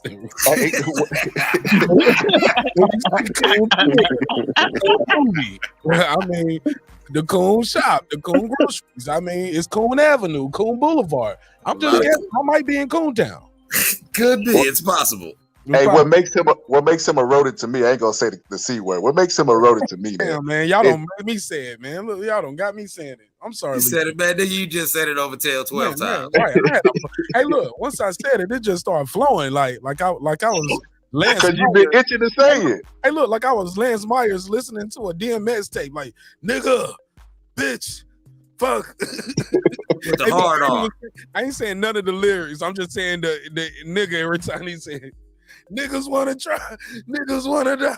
These niggas want to. He ain't even saying the whole damn mess. He just saying nigga. What's your favorite DMX lyric? Oh, the one where he says nigger. Love that. What makes him a coon to me, man, is that he acknowledges the struggle. You know what I'm saying? Not everybody does that, but I mean everybody at some point that's black will go through experience racism, right? So we all know that it's a struggle in America. This motherfucker was pumping his fist. Then when he made the amount of money he wanted to make from selling those products at the end of his video, he flew his ass to fucking Thailand to get out of the struggle. That blows my fucking mind. Mark, blows my mind that people ain't even pointing that shit out. Damn, Boxing Scholar, you didn't have to go there, but since you did, here's the thing. And here we go. Now we go get lectured on black code from the nigga in whiteface. Here's the thing. I mean, yeah, man, I don't know what's going on with my internet, man. I'm trying. I'm struggling over here. Struggle shop. That's God. It's like, say, man, you found Boxing Scholar. Them ad-libs is killing me too. My mic was muted. Y'all didn't hear that, right? Nah. Check 1, 2. We can hear you though, Mark. Was my mic muted? Yeah, it was. Y'all didn't hear what I was playing on Instagram or nothing, right? Nah, Okay, cool. We didn't hear that porno you was watching. Yeah, he watching porn. He over there being real secret. Yo, y'all know.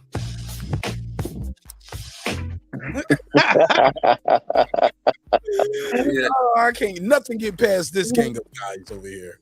Actually, my wife sent me this motivational clip, and I thought it was truly dope. I hate I missed it when she sent it to me. It was basically. Who is it, Dr. Khalid Muhammad? Actually, it's from the Struggle Shop.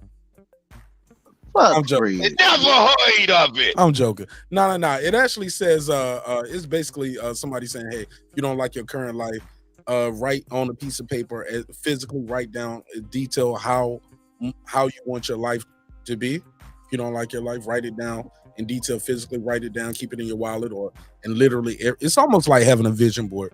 Right. But he said, but physically every morning when you wake up, look at it and ask yourself, what are you doing to get that life that you wrote on that piece of paper? So similar to having a vision board. But I get it though. I get it. I'm telling you, man, dreams require sleep, goals require effort. It is not just a slogan that sounds good and looks good on a t-shirt when you're at the gym. You know, and or if you like in the winter, if you got a, you know what I'm saying, you want to rock it with some Timbs. It's not just a cool piece of shit, but you can rock it that way. But I'm telling you, man, it's Enter code Nash 27 for a 50% discount. Yeah. Actually, no, I need to change that. I was supposed I gotta get that hoodie. Man, I was supposed to do a 4th of July sale and everything. And I was like, man, why am I doing this shit? You got to do the red, white, blue, Donald Trump colors, baby. Man, matter of fact, man, Donald Trump don't own them colors. I'm gonna change the. I'm gonna change that today. Yes, he look that on the does. community tab. I'm gonna give y'all a from. Brandon, you know the history of red, white, and blue, right? Yeah, man. Can y'all hear me or no? Y'all just said fuck Marq Nash. Fuck you promoting your whack ass hoodies, nigga. We gonna talk about Donald Trump over your commercial break that I was trying to do. But go ahead, fuck my commercial. Go ahead. But go ahead, Brandon. You was gonna say something to me. By the way, let me before you start, let me plug. Bottom hoodie. I know voodoo. See, Reggie, you rubbing off on these people in the wrong way. Pause. Reggie, maybe not. No. Maybe Brandon Washington support the show in a different way. Get him, Daddy.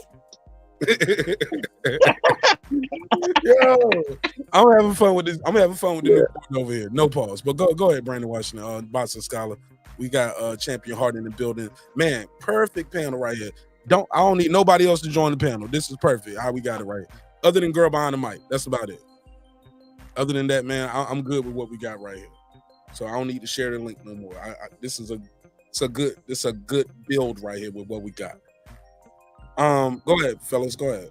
Less is more sometimes. What I was gonna ask Reg was, Reg, you say that there's no such thing as white supremacy and that they don't have a code and a system that they live by. I can prove to you in 2 seconds everything. Who pays your rent? Where do you get your money? Where do you work? Who owns your house? And what bank owns everything that you have? Because they own everything I have, damn near. Different enterprises. But there's some black people that own some of these enterprises too. The white man got us, man. He holding us down, bro. Yeah. White. I like that drop. That's a great one. I love that drop. Damn, Brandon, I thought you was going to say why Dante's Boxing Nation wasn't a coup. We get it, bro. White people do own everything. The most important decisions in America, the higher you go up, you're gonna see white faces. It's not gonna be black people there. You know how you can prove. You know how you can prove white supremacy is real. Marq Nash is a soldier. Marq Nash is also a black man. If he goes to those other countries, he gets respect just from that flag being on his fucking shoulder. We didn't oppress nobody. Like, we was oppressed by that flag, but Marq Nash gets that respect because of that flag. Now, if Marq Nash goes to Ukraine as a black man, he gets held and forced to go to war because that flag ain't on his shoulder. Yes, white people are on the world. If you're a traveler, and you know exactly what I'm talking about. If you go to other countries, they give you respect. Black people don't have a history of oppressing people. White people stormed the fucking White House and none of them was shot. Like, yes, they have the privilege around the world. Like, you're giving the respect, you're giving white privilege, and you're not even fucking white just from wearing that flag. I will add this one caveat. See, I have a very special set of skills. So I've been able to come around this. You hear this motherfucker? You're going to get patient. So I've been around this world twice. Once as a soldier, once as a civilian. His name Liam Nash. Nigga, I can make a bomb out these glasses. These thick-ass glasses. Nigga, I hold this shit up. A bottle of Hennessy, make a bomb, blow us all up. But I'm serious. But I'm joking, but I'm serious. But being treated one way as a soldier when you go somewhere that's different, but also I do see just the fact that I'm an American when I go to other places. First of all, having that American passport, you can go damn near everywhere. Your Jamaican passport, you probably can't go as many places. Does that make sense? That's a great point. Yeah, it makes sense. Okay. That was the way it was explained to me when I was in Jamaica. Like, because I was talking to him about how hard it is just for them to go visit. Like, he was like, what you going for?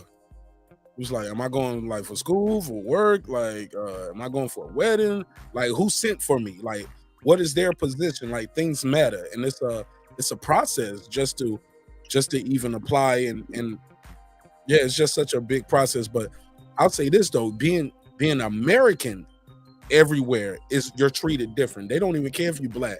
The fact that you're an American and you over here in London, or you're an American, you over here in Japan, or you in Mexico, or you in Thailand, like, why are you here? Like, you do stand out. First of all, you black, and then they hear your accent, they like, oh, you an American. Like, what do? You got to have some money. Come on, talk to me. Why? Because you over here with us. Like, what do you do? Spit a freestyle. Come on, can you dunk? Damn, you better tap dance. You know I kick a verse on you. You know I go for a nigga on them. I don't go half measures. I go for a nigga. I go and spit a freestyle. I give them what they came for. You know what I'm saying? I roll dolo from state to state. Let's go, Clips. But go ahead, man. We got to get these jokes off. But I'm promised, man. But I ain't gonna lie though. I met some uppity white folks from Europe one time where I was. Where were we at? Might have been in San Tropez somewhere. I don't know. My life is great. Look, we over there. We eating at the little hibachi shit. Motherfucker might have said, "So what part of America are you from?" I'm gonna do it with my UK accent, but they won't UK. They won't like London type people. They might have been not even Irish, but they were definitely from wealthy Europeans. They were white. Yeah, for where we were staying. Yeah, they had some money for where we were staying. You know what I'm saying? So, but he was like, and I was like, and then we said, obviously you're from America. What part? And my wife says, yeah, I'm from Georgia and Atlanta, and you know, yeah, I was in South to North Carolina. You know, so like, oh, so you guys come from slaves? And you did nothing. And you did nothing. And you did nothing. He was right though. What am I supposed to do? He's right. I'm supposed to slap him. I can't slap him. Man, you supposed to slap him and say, "Keep my wife's name out your fucking mouth. Keep my ancestors' name out your fucking mouth. You dirty white motherfucker." I ain't gonna lie, Clips. I was frozen. I couldn't do the Reggie Owens, Marq Nash freestyle. I'm on a podcast. Hold up, motherfucker. Yo, who you think you talk? You know what I'm saying? I couldn't get it. My G. No, I was shocked. I was like, "What? Hello? Hello?" I was like, "You know, I can hear you, right?" And you talking to me like 2 feet away from a hot grill because we don't know these people. But you know, when you go to hibachi, like we all sit down. They sit you guys by to fill up the table. We need 10 people. So you get 5 couples and we all sit here, you know. My motherfucker said, like that we just sitting there talking. I look at this redhead motherfucker and just so and you can tell he doesn't mean no harm. He's definitely just dude. And I promise, man. Yeah, he meant harm. I promise. I didn't get the vibes. He shitted on you. No, you ain't gonna get the vibes because they can say the shit with a straight face. But no, for real. Yeah, he definitely shitted on you. He shitted on you, Mark. He shitted, Mark. You got shitted on. What you want to say? Say what you want to say. He was 2 minutes from dumping a cigarette on you, Mark. Hello. Is this thing on? Everybody got their Marq Nash jokes off? Are y'all done? I thought you had a waiter jacket on. Any more jokes for Marq Nash before I continue? Any more jokks? Did he ask you to? I know I ain't getting clowned by a Muslim and whiteface on YouTube. You ain't whiteface. All right, birds fly high, birds you ain't even fly got high. no logo up, nigga. You ain't whiteface. I know I'm not getting clowned by a Muslim. Hey, the white man knew he wasn't on code, Brandon. Because the conversation, to be fair, we was having a conversation, a cultural conversation about where people from origins, and this shit just came in so randomly because we talked about being from America, but when we got to what part you from, and because geographically, he was like, that's in the South. So do you guys come from slaves? Yeah. I'm just saying it with that. I was in shock, but also, I don't know. I just assume so. You get what I'm saying? I don't know. I don't know. I don't know, Brandon. But the I response, promise I don't know. Because, like, look, once I found out about LL Cool J's family, not saying I'm LL Cool J, but I was like, damn, like he found out something about his family, about how his family, because his great uncle was, or great grandfather was, how from there on his family was not slaves. You know what I'm saying? Like his mother's mother, father. Now it was somewhere, but that guy fought for a living and won their freedom. Or so I don't know. Like a lot of us don't know. That's the biggest crime ever done to the African American in America. And who did that? And who did that? And who did that to us, Reggie? Who did that to us, Reggie? Man, Brandon, get out of here with that dumb shit. Trying to power white people. The white man did it. You try to power white people up. You need to break that. If you want to get on code, you need to break white people being this god out your brain, bro. But Mark, you responded to that shit like this. Let me say this. Mark responded to this white man like Terry Crews. The shit with white people, if they ever say some shit, you ain't gonna look at it to offend the fuck out of them. Reggie, that nigga did not touch my dick, homie. Stop that shit. Yeah, that pause like a brother. I mean, he touched your blackness. He touched your blackness. No, I don't lie, Reggie. We're in a foreign country. You in I a don't black know foreign what. I country. know we had a They would have jumped the nigga with I you. don't know how we got there. I don't even remember what happened, but for the sake of this conversation, I thought I just gave y'all the entertainment part. But Reggie, the nigga didn't grab my dick. We ain't gonna run with that Terry Crews. No. Let's not do that. Cruz homie. ain't about grab your dick. It's the response. You should have Nah. beat up like It ain't no grabbing no dick, man. I'd Stop have been that. Brittany Garner if he'd have fought him. He might have been locked up in another country. Come on, in bro. a black country. They would have supported the nigga. But let me say this. No, we don't know what Reggie. No. The nigga But didn't look, grab my dick, homie. We can't go with that. I can't go with that. Give me anything. all right. But look. Shorty, say he chump me, say he clown me, he little boy me. Listen. Shorty, you not whooping his ass. Anytime some white person want to be offensive about you being a slave, you also tell them about a few years after that when you took to the battlefields, how your people start putting bullets in their motherfucking head and blowing and chopping their fucking wigs off like Indians. Simple as that. They can highlight all this slavery shit, but they also forget the fact that black people got out there and killed these motherfuckers all across. So it's never we can't. Can we have a conversation about race and origins and what happened without being offensive? If they start offense, then you get offensive with them. And they cry. That's why I always tell people, man, I'm the motherfucking expert and king at this shit of making white people cry about this shit. Because the history and the reality of this history is that we took to the battlefields and killed these motherfuckers viciously. Yeah, I don't feel like he raised a toast to me in the middle of the dinner and said, "Cheers to my mate over here from the States who comes from slaves." Yeah. I don't think I think we would, you just he knew you came from slaves because he know what America is. Right. America's a very diverse He knew country. that was No. See, that's the thinking of people here. People from other parts of the world, they know you black. They look at my complexion. They especially see my wife's complexion. They don't know, but they could be asking. But even still, why are you asking? I guess that's what me and my wife always like. Damn, so like. But that's not true. The American slave trade began with that nigga's nation. You know about that. I don't know exactly where he's from, Reggie. I don't know where he's from. I thought you said he's from the UK. I just know he wasn't from here in America, but he had one of those accents. But I don't think I just gave him a London accent because I can't do Irish or all of that shit. He seemed more like Irish type or some shit like that. And they got a weird ass history too. But them niggas slaves too. I don't know if it was Irish motherfuckers are slaves. Fuck they mean. Yeah, Braveheart ass motherfucker. Some shit like that. So that's what I'm telling you, man. Like tone and delivery is everything. I don't feel like I don't remember my wife. Like I probably remember more about it than her. I don't remember her saying he called you a nigga. He just didn't say yeah, ER. Yeah, motherfucker disrespect us. You remember that? When I bring the story up, she always like, "How do you remember that?" You know what I'm saying? You're weird. You know what I'm saying? But I was like, yo, that motherfucker asked us like, yo, you come from slaves. Just shoot. To this day, she'll probably tell y'all he didn't say that. And look, my wife will tell y'all he didn't say that. He asked something. He said, yo, y'all from the South. And I'm making, she'll always say I'm capping and adding shit to it, which I might be doing sometimes. But we got a show to do. You know what I'm saying? Your YouTube daddy do it. Y'all don't say nothing to him other than get him, daddy. So look.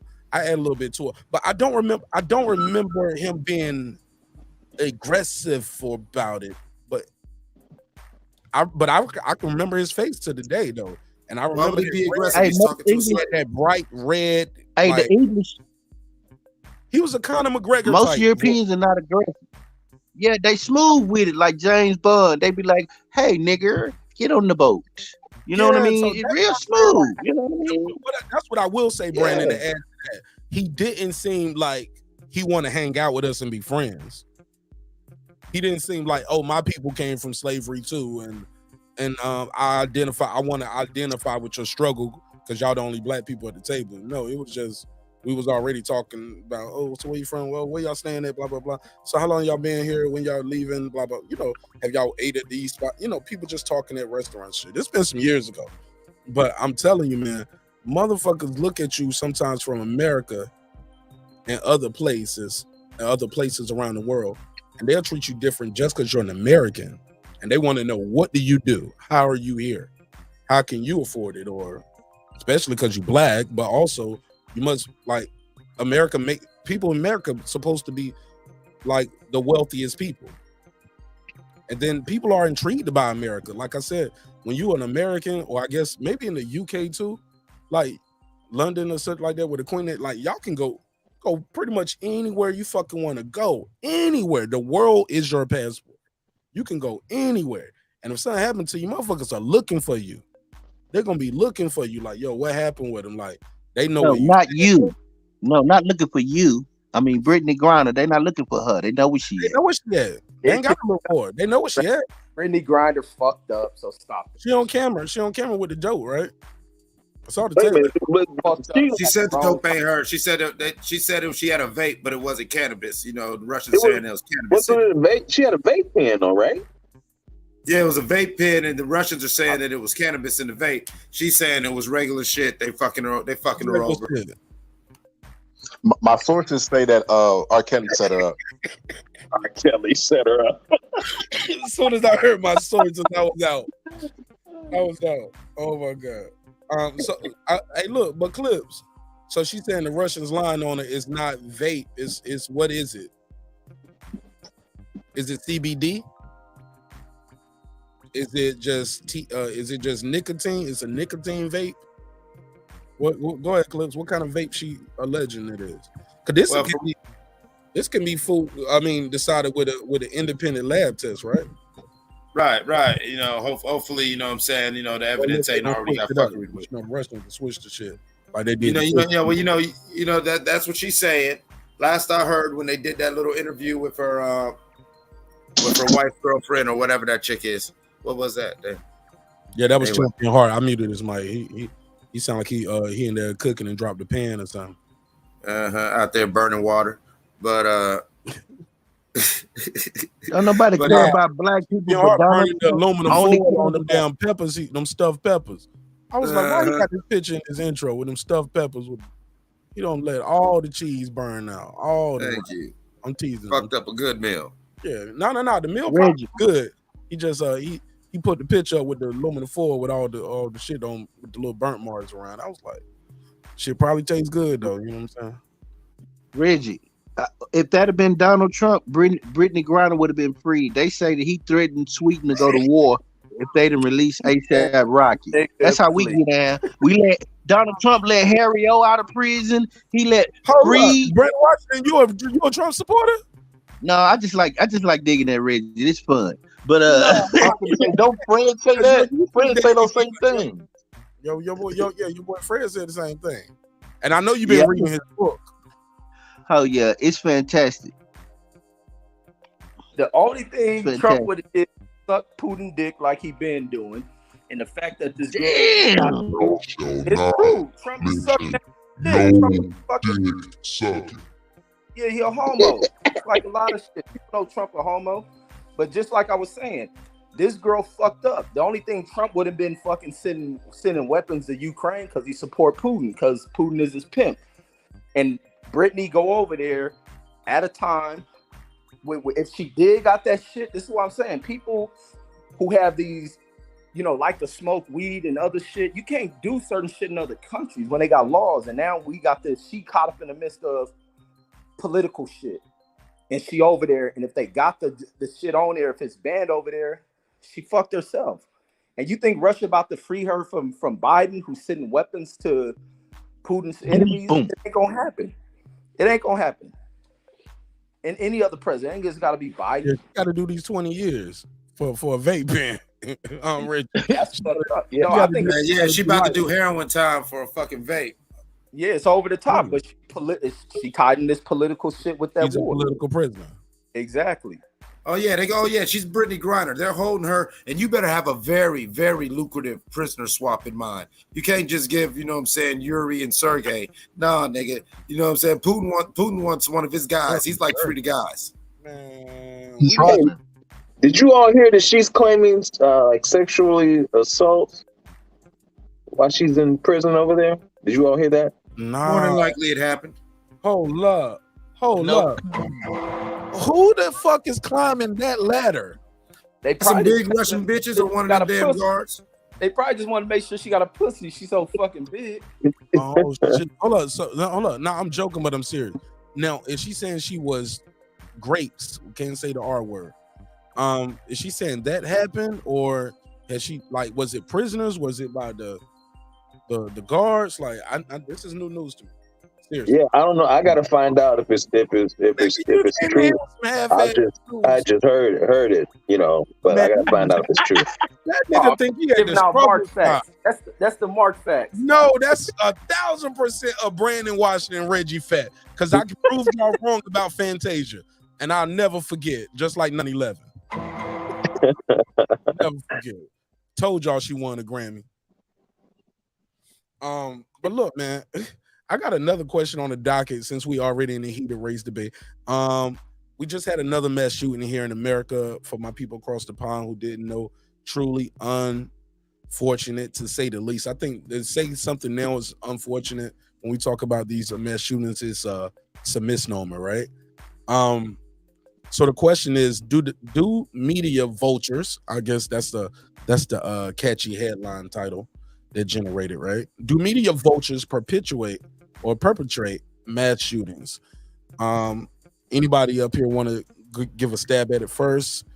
Basically, we're asking, by talking about so many mass shootings, are we actually creating more of them? Anybody want to jump in first? Yes. Let me go to clips. Let me go to clips first because he is a member. He's a member. Neighbor.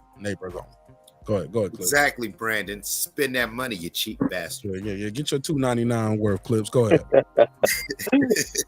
But I do think you owe me $50. You owe me $50. Don't pay that for me. That nigga, pay shoot that me. You owe me cash app, you $50. petty Knock nigga. that for Shoot me. that cash app. Quit playing with me, you petty ass nigga. Don't you start with me. He said send him his first membership. Hey, look, don't send him the whole 50, Clips. Send him $2.99. Send him Exactly. I'm gonna send you some membership. Fee. You know what I'm saying? It's all good. But man, I appreciate y'all supporting the show, but go ahead. I think that media highlighting it is not the problem. We need to talk about this, but I think the media highlighting the lapses and how easy it was for these different active shooters to perpetrate these crimes. And it shows you how you can do this, and our politicians' ineptitude and unwillingness to pass laws and protect us from these sort of attacks, to where somebody looks up at video of a shooting in 2017 and lo and behold, in 2022, you could do that same exact thing, because there's still no security precautions. There, none of the safeguards are truly in place, and at a lot of times of these mass events lately, mass shooting events, and even acts of mass like violence like this, like even January 6th, you see that some of the safeguards were removed, or things like Uvalde, where there were cops right there in the actual school when the shooter came into the school, but these niggas heard that goddamn thing go off and took their scary ass outside and smoked a cigarette, talking about, I'm not in charge. You know what I'm saying? So that's what encourages it. When these people, these individuals, these lone wolves, and these people who have political or whatever reasons to do this and terrorize, they know they can get away with it. They know we've documented how we will not do nothing. At the most we're going to say is thoughts and prayers and move on. And so I think the media exposure is actually a good thing, because if it wasn't for the media exposure, we would forget how often this shit really happens. Sadly. Go ahead, Brandon. Oh yeah. As far as the lone wolf, we need to stop saying that. I've been banging that pause since the last mass shooting. I think I got to look at the suspect. I didn't follow this story, but he looked like all the rest of them. And we need to show that this is linked, and that we need to keep a national database of when this happens and how this happens and what it's linked to, because it is linked to something. And I believe that the government is allowing this to happen. Also, because I'm pretty sure law enforcement has had contact with him or was aware of him, and I haven't even read that anywhere, but I would like to believe that. Now, when it comes to the way that these things are covered in America, these things are going on across the whole world. I think they just had a shooting in Sweden, and I think they just had another one in Denmark. This is an epidemic going on worldwide because of the culture of the people, which is based on violence, sex, and drugs. and that is proven. And Clips, pay my membership to Mark. Nah, you got to swipe the card because it goes to your YouTube channel. So he will have to pay you, and you will have to sign up, and because I can't sign you up. So shoot your Cash App. Shoot your Cash App and get your $50, and I'm gonna take it. I'm gonna take all that back. What we say, double or nothing. So I'm gonna take all that back in October when Terence Crawford, you know what I'm saying, sends that fish flopping. Oh shit. Indeed. I don't know how to do the link page to the membership. I keep doing the video, but if you can go to do the landing page for the YouTube membership, not the Patreon, because I know how to do that. That's just copy and paste. But for some reason, when I try to copy and paste the join link to the membership, I keep sharing the video, not the actual join link. So if you can help me with that, I greatly appreciate it. Same question for everybody else on the panel. Shout out to Clips, Brandon Washington. Champion Heart, talk to me. I think they're gonna lone wolf this kid like they always do. I think a lot of this shit is about proximity, and way they deal with when they do certain shit. You know, you're not gonna have the same type of shit that you get with us when we kill each other. You know, you get these. The black lives don't matter to black people. You're not going to hear that with them. You're not going to hear them say white lives don't matter to white people.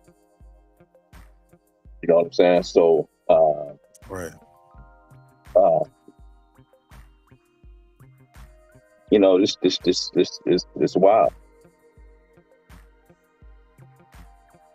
Right. All right, go ahead, Boston Scholar, talk to me. I don't think the news plays a part. I think those people are gonna do what they're gonna do. And I watched the video not that long ago, and they were comparing the U.S. to continents, and we still had higher gun mass shootings than continents compared to continents. I don't know what it is. I think it's a series of things. I don't think it's one thing we could look at and be like, this is why this is happening. I mean, culture. I mean, it's a lot of stuff that plays a part in this. I don't think the media. I think if they just stop covering it. Please don't cut them off, y'all. Go ahead. I think if they stop covering it tomorrow, I think it would still happen. If they ignored it, whistled it away, whistle past the graveyard, I think mass shootings would still happen. Go ahead.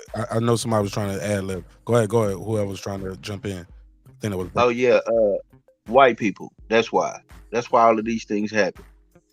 They have control over the guns. They have control over the economics. So I personally believe if they sign a bill in the morning deciding that there will be no more mass shootings and that you will be executed on the spot, and also there will be no handguns outside of your home, and that the streets will be free of handguns, and the police will not have access to handguns only in emergency situations. I believe that a lot of this will be eradicated overnight because white people have the power to do it. Reggie, go ahead, please. I know you want to say something. I ain't gonna respond to Brandon. I need it, Reggie. It's a live show. Come on, Reggie. Come on, man. We giving this white daddy too much credit, man. You gonna let him get that off? Man, white people have done to Brandon. I mean, shit. What the fuck have they done to you? But perpetuating by the media, the continuation of these type of acts, like, nah. I think the media gets behind them to kind of drive up what's the bottom line for them, and that's running out headline news stories. It works for them to keep the drive of how they're able to make returns. But the actions of the people, I don't think criminals commit acts based on whether or not they're going to be on the news or this and that. Some of them would like to go down in infamy, no doubt, but I think there's issues that haven't been addressed in this situation politically, as far as being tougher on gun laws, checking people who have these mental issues. And when the police get And like Brandon was saying, like the police be knowing the history of these people, and they take failures to act on them, and that becomes a problem. What I say, like in law enforcement, there's too many white males in certain agencies, and the problem with too many white males in these law enforcement agencies is that they're the ones applying for this shit. Like I say, like and it's back to Brandon. I always think it's just the white world. Black cats can go in there, join these fucking departments, take these positions, as well as move into city council, which does a lot of hiring in these damn departments, to start reflecting what the community looks like. But I think these acts are going to happen when parents aren't addressing what they know is in their house, the monsters that they're creating in their homes. And some of the parents are responsible behind this shit. They push a lot of rhetoric that begins to radicalize these lost and delusional ass young dudes, mainly, or majority of them, white males, with radicalized ass views on bullshit they've been injected into their minds, and then they go and commit these fucking acts. But I don't think the media is the sole responsibility behind that shit, because even before media coverage a lot of this shit, you still had mass shootings in Texas, like that little Texas University shit. And many of you just got wicked ass people who have to be addressed. You didn't have the number of guns in society like they are now, with a lot of wicked ass people. We don't address mental health issues, and the fact that people who have these angers, always bitter with shit, having access to guns, because mental health ain't an excuse for a person committing a crime. Like I was saying, a motherfucker can be crazy as fuck but still know how to kill a person in the most inhumane way. So they know what the fuck they're doing. Girl behind the mic, what up, sis? How you feel? Doing well. How are you all doing? Thank you. Oh yeah, I'm in here going ham with this new soundboard. Oh my God, am I a big old kid or what? Mommy bought me a new toy. Guess what she said? We was talking about Trump, girl behind the mic. Come on, Brandon. Let me get my jokes on. God damn, Brandon. Damn, Brandon Watson just quick on the trigger. Hey, look, but it's my fault. I always ask them to join the panel and get off the phone. Join the panel. Sometimes you get the person you pay for, right? And then you pay for it. And then you pay for it. And then you pay. Just give him the $2. Man, give him the I'm about to pay you, Mark. Give him the $2, man. I told y'all, man. Look, I only had one. Yo, you know my first 3 members were Errol Spence supporters. Ain't that something? I thought Reggie, small world, all the shit I taught. The first 3 people who signed up that when I dropped it that first day. Pause. Errol Spence supporters. Bud fans, bro. Right, Bud fans, bro, man. I'm crossing over, man. Hey, now hold on. Now wait a minute. Now I didn't know. I was working. I didn't know. That's why he the big fish. His fans got the big pockets, man. I'm rocking with the big fish. Sell out merch and stadiums and all kind of other shit, man. He sell out merch and stadiums and everything.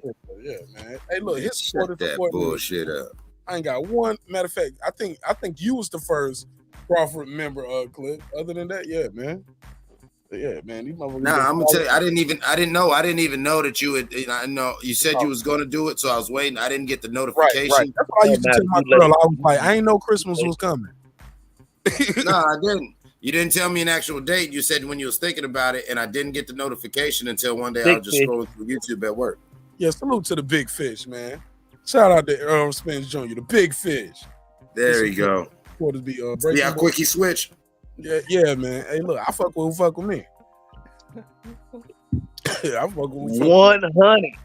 You know what I'm saying? I fuck with who fuck with me, you know what I mean? I mean, I ain't gonna be chasing no girl around for no ass all day. No, I'm gonna fuck with the girl at the club. Look, the club gonna close eventually. You going home with something or you going by yourself? Come here, bro. That nigga in the parking lot like shit. Listen, that girl need love too. Nigga, right? I'll be right there at the Waffle House. Look, that's the last chance. I'll be right there at the Waffle House. You don't want to go to the Waffle House, like, man, I'm going home right now. I got some grits and some eggs at the house. Shit. You know what I'm saying? But anyway, look, man, we getting off track. Shout out to girl behind the mic. She didn't come here for that weirdo talk. Y'all know what I picked something up outside the Waffle House before. Tell the truth, memory. Oh shit! Not the Waffle House, but close, right? Type shit. Oh, Okay, what about the Cracker Barrel? No, I'm just kidding. You know you don't fuck up. Oh, now Brandon about to lose it. Oh, see, she was at the Cracker Barrel. Ain't no black people at the Cracker Barrel.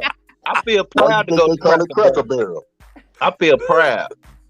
When I go in the Cracker Barrel, it be older people serving me. I be like, yeah, let me get the mama's breakfast, the mama's without the bacon, turkey bacon.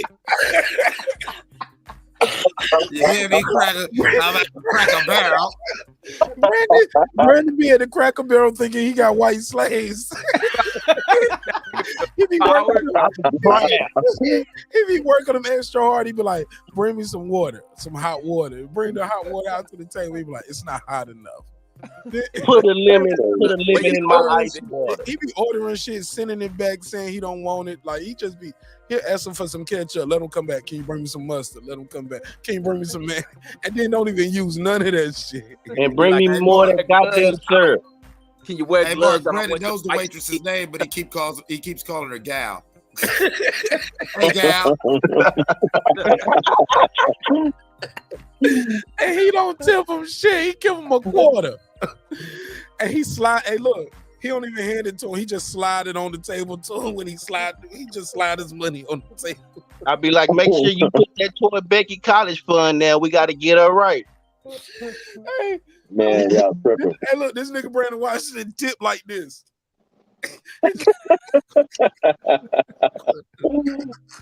He flicks a shilling their way. Here you go. Oh my god. Girl behind the mic, what did you just walk into over here? Oh my god. Welcome home, I guess, if you still want to be home, but here you go. Yeah, but you know once you click that link. I said, I thought that's what you're saying, that you done fucked up now. You know that, don't you? Talk to me, sis. How you feel? Feeling good. Brandon's talking about Trump. You wanted me to talk about Trump, don't you, Brandon? Guess what he want. Damn, why you sound so horny talking about Trump, girl behind the mic? Hey. Yeah, she got that girl 6 voice right now. Come on, memory. Come on, you like a sis. Don't make me look at you and think of you like that. I ain't gonna lie, you did, sis.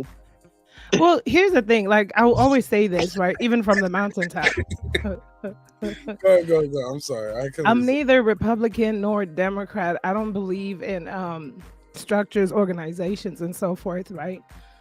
But I do my own due diligence and research. I just see the difference. Right? Yeah, true enough. Trump did rescue ASAP Rocky, I believe that's his name. And he had broken the laws. I think, what was it, in Sweden? Somewhere over there? He broke the law of the land. He was in jail. Is Biden going to put a Trump to Russia and get Britney out?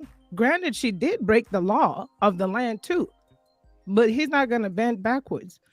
Nah, a school teacher just got like 30 years for like some weed and shit. Or some kind of pills or some kind of drugs in Russia. And he was like, it was prescribed to me. I think he got like 20, 30 years for some drugs. Right before. I understand that, that, like this week, but he couldn't dunk.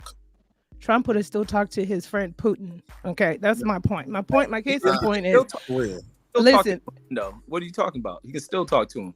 Well, why would he? Biden is the president, right? My stocks have gone all the way down. Hold up, Jesse.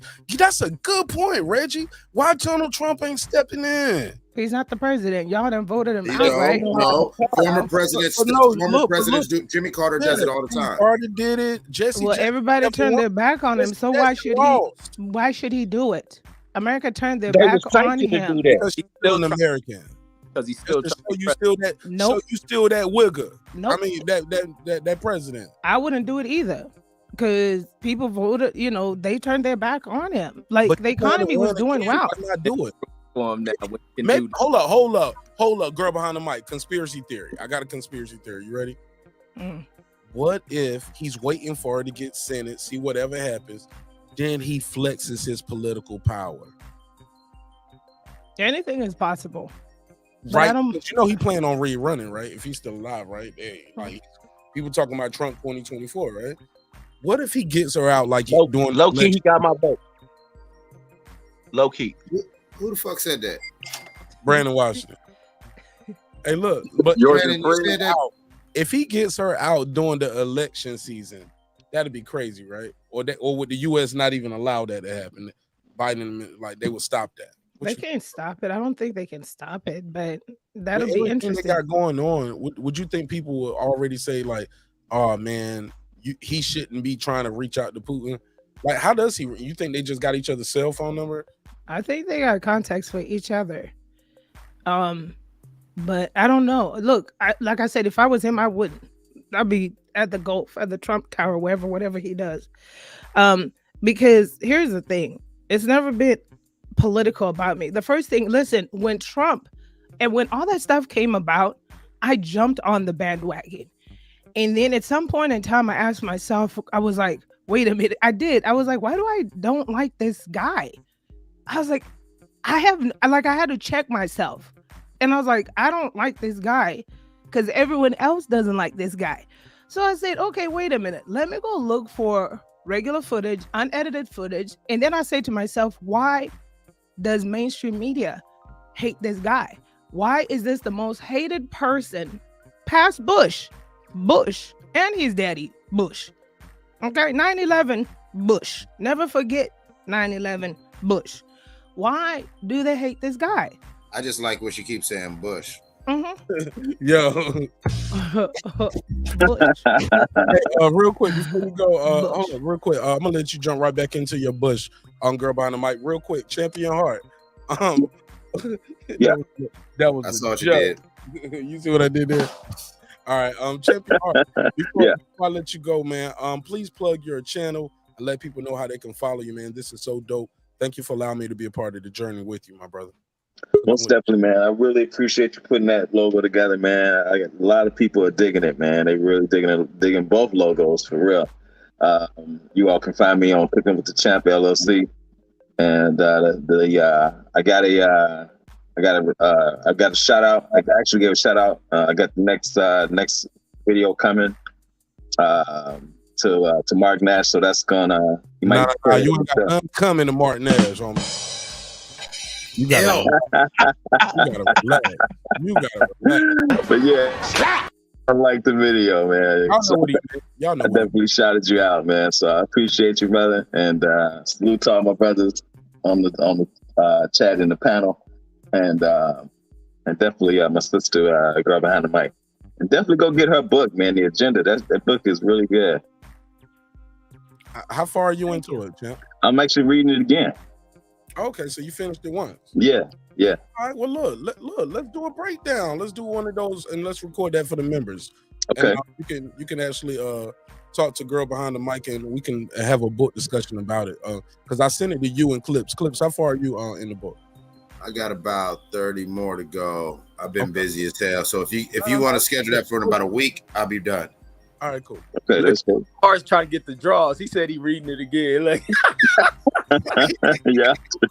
You tripping, Reg. Like, man, you ain't hear her voice? Yeah.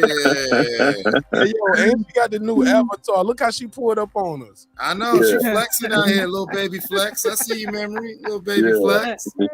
She pulled up with the new Avi on us. Okay? Brandon Washington. At least you... We're gonna work on this, man. We're gonna work on it. We're gonna work on it. But I'm out, man. Salute, brothers. I get with you. Thank you again, champion. All right now. Brandon do need a logo, man. Make that nigga Brandon a logo. I don't know how to do that, bro. I don't know how to do the logo with Shout out the to Champion Heart, man. Shout out to Champion Heart. Cooking with the champ.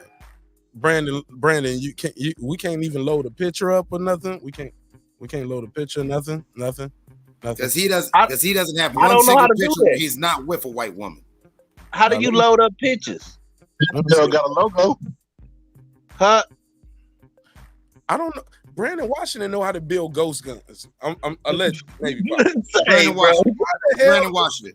How the hell do you not know how to load an avatar picture? Click settings. Click settings right now on your thing. Oh, yeah. He got a flip phone. He got a picture in the phone of like right now. Jewelry, scroll down. Sneakers or something. Yeah, you gonna have a picture in your phone of some sneakers. anything that like you'll have a picture of the crest. Now I only have pictures of take a picture of military. the Cracker Barrel. Yeah, He's got a picture of a slab of ribs. Yeah, you can He have a stares picture of at a it slab of 30 ribs. minutes Just every trying to day. show you real quick how to do it, Brandon. Nah, military fatigues. Brandon, And just listen to him. Just follow the instructions. Go ahead, Clint. I'm gonna write it down. Man, just do it right now in real time. Brandon, Don't hit the gear that says settings right there on StreamYard. That gear that's right by in between stop cam and share. Hit the gear that says settings. Now press Control Alt Delete. Stop, nigga. Get out. That's crazy. That's All right. hilarious. Now you can go to your virtual background. You can do that, or you could actually go to click the three little dots in the middle of your avatar where it says like your name and it's a blue and it says you're in the show. Everyone can see and hear you. And that's where it says edit. You know what I'm saying? Edit name, edit audio avatar. I gotta go out and do that. No, you don't. don't. You don't. You don't. That's It's why I'm right saying, there. Chris, let's just keep the show moving, man. He ain't trying to do it. I know he don't want to do it. Yeah, he ain't gonna do it. He's happy with the green B. Man, just take a picture of them white women serving you and add that as your photo. That's what it's gonna be. Brandon, you doing exactly what the white man wants you to do by not changing it. Right, you know, be bland, nigga. Look at you looking like a slave with just Don't your want- regular B, with your coon ass B. Diamonds are a month, man. You gotta lead your own destiny, brother. Change that green B to something that identifies with you and your culture and your lifestyle and what you stand for. Stand up. That's the Are you the white man's property? Why you got the white man's B representing you? Right. Right, we don't got our slave names no more. Let's go back to girl behind the mic in the bush. Go ahead. No, that was my 2 cents. No. You no, we kind of jumped right Picking in. on Trump. You was talking about You was kissing Trump ass. because in the chat you said something. You was like, doing Trump. We got a stimulus package. We got the $600. We got a couple. Even when Biden came in, he had to keep that Trump shit going like for a little bit because it was already in place. We can agree that some things from one president roll over to the next, the good and the bad. Some of that money we got during the Biden era did come from the package that Trump has set up. And we ain't got Economy was doing good. Stocks were doing good. nothing since, man. What happened? Gas was doing good. Not true. Not true. Yeah, true. Can I chime in real quick? Reggie, hold up. Don't say that. How We much had you low paying gas- at the pump, Reggie? Not true. We I'm didn't with have Reggie lower on this. gas prices with Trump. Come on. Some would argue that was the recovery. And motherfuckers like me who make their living on the road like during that era, bro. I'm telling you, bro. It was You a can't be different. sucking on Trump ass thinking he Nah, made it ain't no sucking on nobody's ass. We just telling the truth. See, It Reggie, ain't the why truth. why we gotta make the personal Let's attacks talk about and go to us gotta be doing some gay shit to Donald Trump? because Just we love talking about a kissing gas that price. old bigot. You People see what I'm love saying, kissing white Brandon? bigots in the ass. But let me Brandon, say, let me, you know what? Let me put Go these ahead. rules of the code back up here. Cause Reggie, you breaking the code right now. I'm Goddamn fucking it, white. you breaking the Fuck code. that shit. Them You black break- codes you are gotta keep white. that black code, I Mark. got him. Boston Scholar, I got him, didn't I? Man, where my clan hood at? Let me put my He clan said, hood yo, on. Fuck fucking- that. He said, "Oh yeah, put your Black Klansman do-rag on." That nigga said we sucking Trump's ass because we said gas prices were lower. They were. It's not saying nothing like we agree with all the things he said, what he did, but that is a fact. Now, granted, was Russia and Ukraine at a war? Were things going on that way for as a lot of shit, even with what happened during the C-19 issues and like, cause I know just getting certain studio equipment, it's hard to get chips made. Like chips, the actual microchip that they make. It's hard because it's job losses globally. It's a shortage of the chips that are being sent out. So I get it. I get that. But we're not gonna say somebody's doing that to Donald Trump. I'm not even gonna. I'm not even gonna. It is sucking Trump ass. If you're gonna say when Trump done, the economy fucked up. No, the economy. No. I didn't say that part, Reggie. No, that's what I just acknowledged that the gas prices were. But let me say this. But the world was in a different place too. But what about the stimulus packages? Where's the rollout, Brandon? I mean, Reggie, to stimulate the economy and to help the people in need. the college debt forgiveness. We keep getting extensions and extensions and extensions, but shit, in between that, people are still getting put out their homes. The mortgage moratoriums. I messed that up. Y'all know the word. Y'all know rent moratoriums. Moratorium. Mm-hmm. Yeah, man. Shout out to Major Key Botson, spelling bee champion. He would have got that word right, and that's a fact. Wait, what? But yeah, he was. Yeah, he's a spelling bee champion. I'm telling you, he's good. He's good. But Reggie, you get what I'm saying? When girl behind the mic, when she say that, she's not wrong. I don't want people to think she's. No. The context of how to spin it is wrong. Trump ain't that great of an economist. He ain't do that much to move the economy. The country was shut down. Even if he won his second term, he'll be dealing with the same situations. We don't know that. We don't know that. He had a good relationship with Putin. We could have still been getting gas. We wouldn't have had sanctions. We don't know that. Ukraine war, bro. We don't know if Putin would have invaded if Trump was in office. He cut taxes. Taxes was lower. Hey, look, because by that same logic, Reggie, he could, if that was the case, Putin would have already invaded. Right. When Trump was in the 4 years, he would have invaded a long time ago. Nothing changed in their relationship. It's just Trump lost, Putin invaded. Like, so we can't say if we'd still be dealing with the same thing, because that war is causing a lot of economic strain globally. Can we agree to that? Yeah. Well, sure, most definitely. We can't just say with certainty. But let me make a statement. I just want to X that part. Gas ain't the only thing affecting us. We got global shutdowns. You brought up about chips. Chips are the thing affecting it. You got shit that's been sitting on ports that don't move at the same rate. You can online chips. I said chips as in microchips. That's what I'm talking about. Yeah, microchip shortage. Yeah. You got all these shortages in production. That's why car prices are high as fuck. The price of any manufactured good that you're trying to get, things aren't hitting the production lines, so therefore it pushes up demand when people want everything. Things you order online, which probably used to take a 2 or 3 day, are taking maybe a week or two to get there. The globe has been affected by shit going on through the pandemic. A lot of what was propped up in the American economy was through the stimulus. And that's why a lot of politicians push back on certain things and giving out people certain privileges into what kind of stimulus was being put out. And now you have drove up a desperation in the economy. Now, shit that Biden ain't doing, that fucking forgiveness shit for college students, is a thing that should be on the table. He should be addressing, getting rid of. But also when it comes to the fuel thing, you got gas stations that are propping up prices. You got stores that are pushing up prices because none of this shit fits the measures of economics. The supply and demand measures aren't fitting right. These motherfuckers are propping up prices. They ain't paying that much over what they were paying per barrel in 2008. Gas stations are raising prices, and they're starting to go after gas stations that's been doing that shit currently. Like a lot of this shit, the economy was so artificial during the Trump years. They ain't got nothing really to do with Trump just having fucked up economics. It's the pandemic. And I ain't gonna cut him on that. The pandemic has affected a lot of shit. And regardless, economically, the country is set to fucking reset itself to go into a recession. Ain't no production in it. The world is based on GDP. Ain't no GDP in the country. Everything gets fucked up.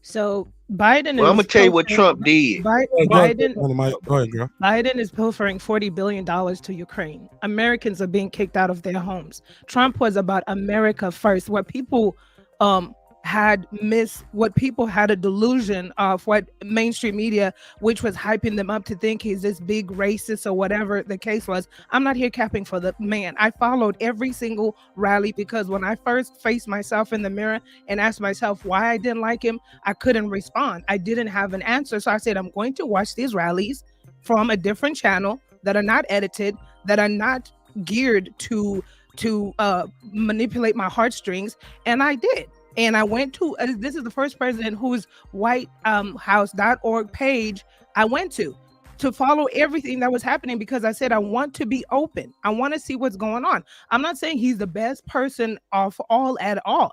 I'm just saying what I saw and what I read. Okay. Everyone is flawed in their right mind. But when he said America first, to me, what I saw, this is what I tell people, just go and look at all the bills that have been written. If you have triple monitors, or you can open tabs, start off from Bill Clinton, open a tab, go to George Bush, go to Obama, and go to Trump, and just go read exactly. I mean, this stuff is not hidden. And so for me, it's when I realized what America first meant. It meant that American people first. I didn't see niggas last, white people first. Granted, he was hijacked. I'm not going to lie. Just like BLM has been hijacked by agitators, by Antifa. So when people look at BLM, they're like, oh, they're a violent group. Forget the Black Lives Matter because they've been hijacked. But my point is, it's not about the man or what people hate about him or whatever. It's what he's done thus far that's tangible. And for me, while Biden pilfers $40 billion into Ukraine, Americans are being kicked out of their homes. Rents are being tripled, quadrupled.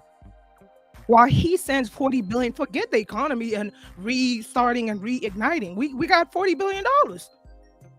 What about Americans first? That's my concern. It's Americans first. And not only are these Americans whose rents were $500 going up to $1,600 and not being able to make it. You're talking about families being homeless. Not only that, gas prices have skyrocketed. The government could do something with that $40 billion to help its people. That's my concern. It's like, this makes no sense. I get it. I get all that stuff, all economy, all this other stuff. But we got $40 billion? Are you serious?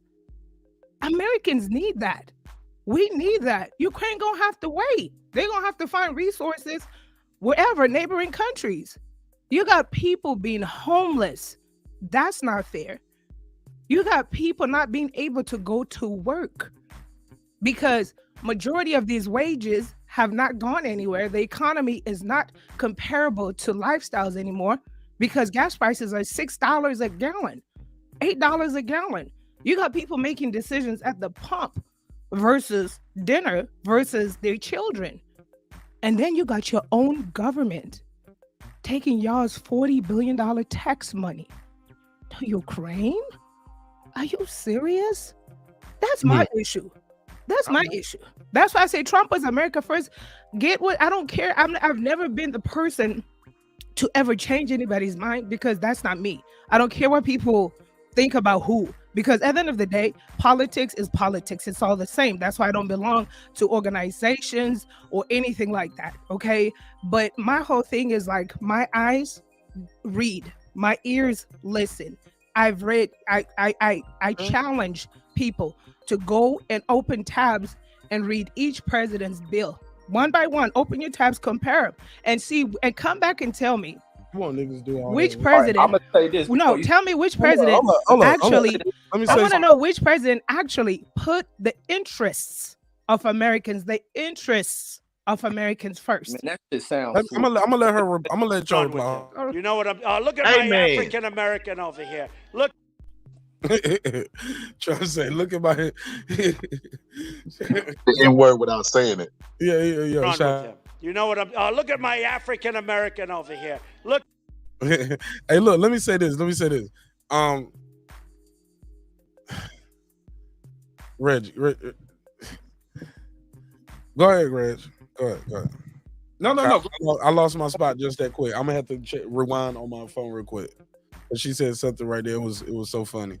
But yeah. Oh yeah. But let me, like, all this praising Trump. So Trump is also a president who said fucking shooting fucking American citizens. America first, I guess. First bullet, right? He's also a person who was fucked over. Oh, what's that? I said, of course. You got, if it's America first, then who you gonna shoot first? Go ahead. Yeah. Good. Shoot Americans for protesting peacefully. So shoot them. So that's an American first agenda for Trump. Also Trump, what other agendas has he put out that has been tangible for any group? I don't think anything. He did try to make a plea to try to fake like he's gonna win black votes by offering money. He could have did in the 4 years he was there for these black agendas. He did. Huh? Oh, I received a check. I'm sorry. Two of them. What check? Oh, you talking about stimulus that Congress put through that both parties worked towards getting done? Come on. He made Yeah, them. so He why made hasn't Biden done it though? he If his made Congress them. did it, why What didn't are you talking Biden do it about? yet? This how I know y'all don't pay attention to politics. No, we This how I pay know y'all attention to politics. Let He me gave let us me Hold on, say look. why you Let's kissing just Trump let motherfuckers in the nuts. Reggie. What? Just Let me say speak this to shit. the argument though, without saying y'all sucking ass, sucking dick. All right, I I can won't tell say y'all this. don't know, y'all don't play. Sucking dick, Just like I speak said. to the argument All right, without let me the speak to the personal argument. terms.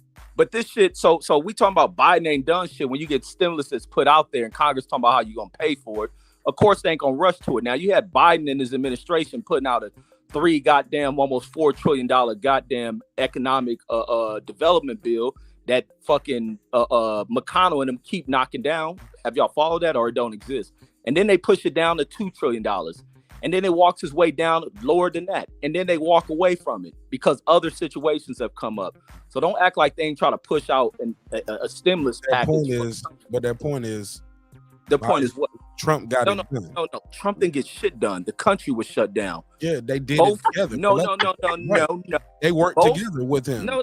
Yeah, They both not political parties work together to push that shit out. And the other side is you have Republicans that also walked down the number on what they were talking about paying. We had more. We had more people in the Who Senate. name was on the check?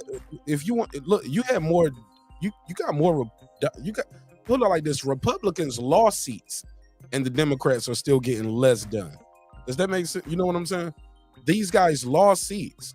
It's more Democrats in that gain seats. Yeah, because you can a whole big blue wave. Trying to get rid of that filibustering shit. But bro, you get what I'm saying? They got a blue wave, and they still ain't got fundamental things done. Yeah, all we that's needed was part a of the tiebreaking bureaucracy vote. of this country, though. But to say like Trump done something and that people only hate on Trump because I've been in this country long enough to know who the fuck Trump is. And I ain't hate Trump. I didn't like Trump when he had that damn show everybody was kissing his ass over. Trump been a bitch when he used to put fights on back with fucking Don King and all of them. He been a bitch when his father was around. So it ain't got nothing to do with him being a president. He's been a piece of shit. The American way, baby. That's how we do it. Come on now. Now, can I chime in for a second? Go ahead. Go ahead, Clips.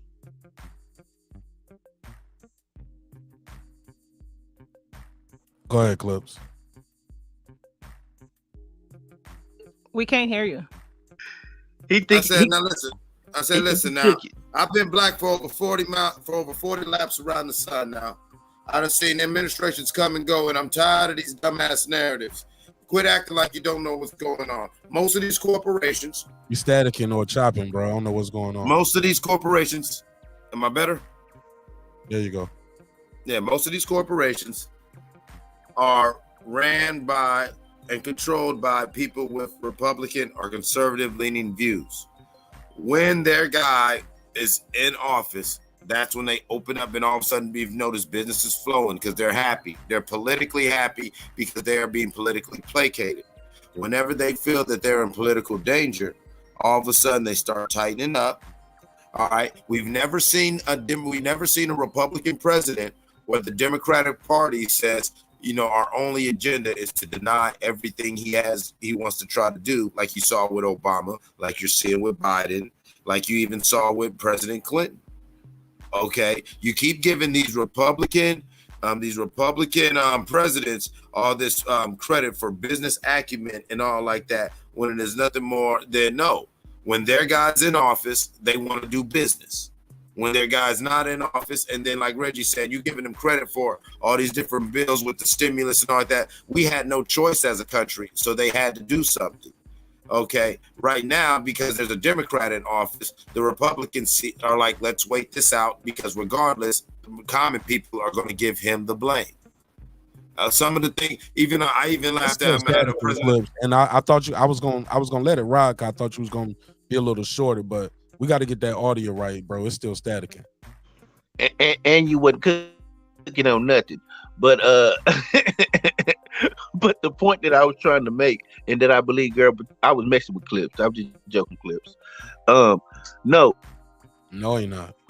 See, Reg, what you get confused is I'm not being emotional about the subject we're talking about. I'm just talking about the policies and things that Trump did do well. He did have a good economy before the pandemic. he did do things that were off brand. He made Congress. Because you don't know what you're talking about. Stick Huh? to religion. But keep going. I'm going to smoke you for saying that dumb shit. All right, keep let's going. do it. Let Let's him do if you gonna smoke him, Let's just do smoke him. You ain't got to give him a warning shot in the air. Just let him finish saying what he's saying and then proceed And with pause on the dudes smoking each other. No, okay. No. I got it, man. Go ahead, Brandon. Indeed. So when we look at his history, let's put his 4 years in his before the pandemic, and also we should put in perspective what his economy looked like before that. When China was BSing around, he imposed tariffs on China and made China buy more of our goods. He did certain things. He went to NAFTA. He went to and did all of these things. He went and made sure that America was first. When you talk about the infrastructure, about the roads, bridges, those type of things, he got that type of stuff done. He passed executive bills. I mean, he signed executive orders on a lot of things that Congress was BSing on. When Congress wanted to give us a certain amount, he told Congress, hell no. I want the American people to have this amount. So he did do certain things well. But when you talk about him as a human being, that's something different. But when we talk about his politics, that's what I'm talking about. I'm not talking about him as a person. And when you talk about corporations and those type of things, they should be skewed to the people who are going to take care of them and who are in their best interest. That's what me and girl behind the mic talking about. I'll hold my point. I don't know that you could necessarily look to the president because, I mean, we all went to school. We know that there's checks and balances.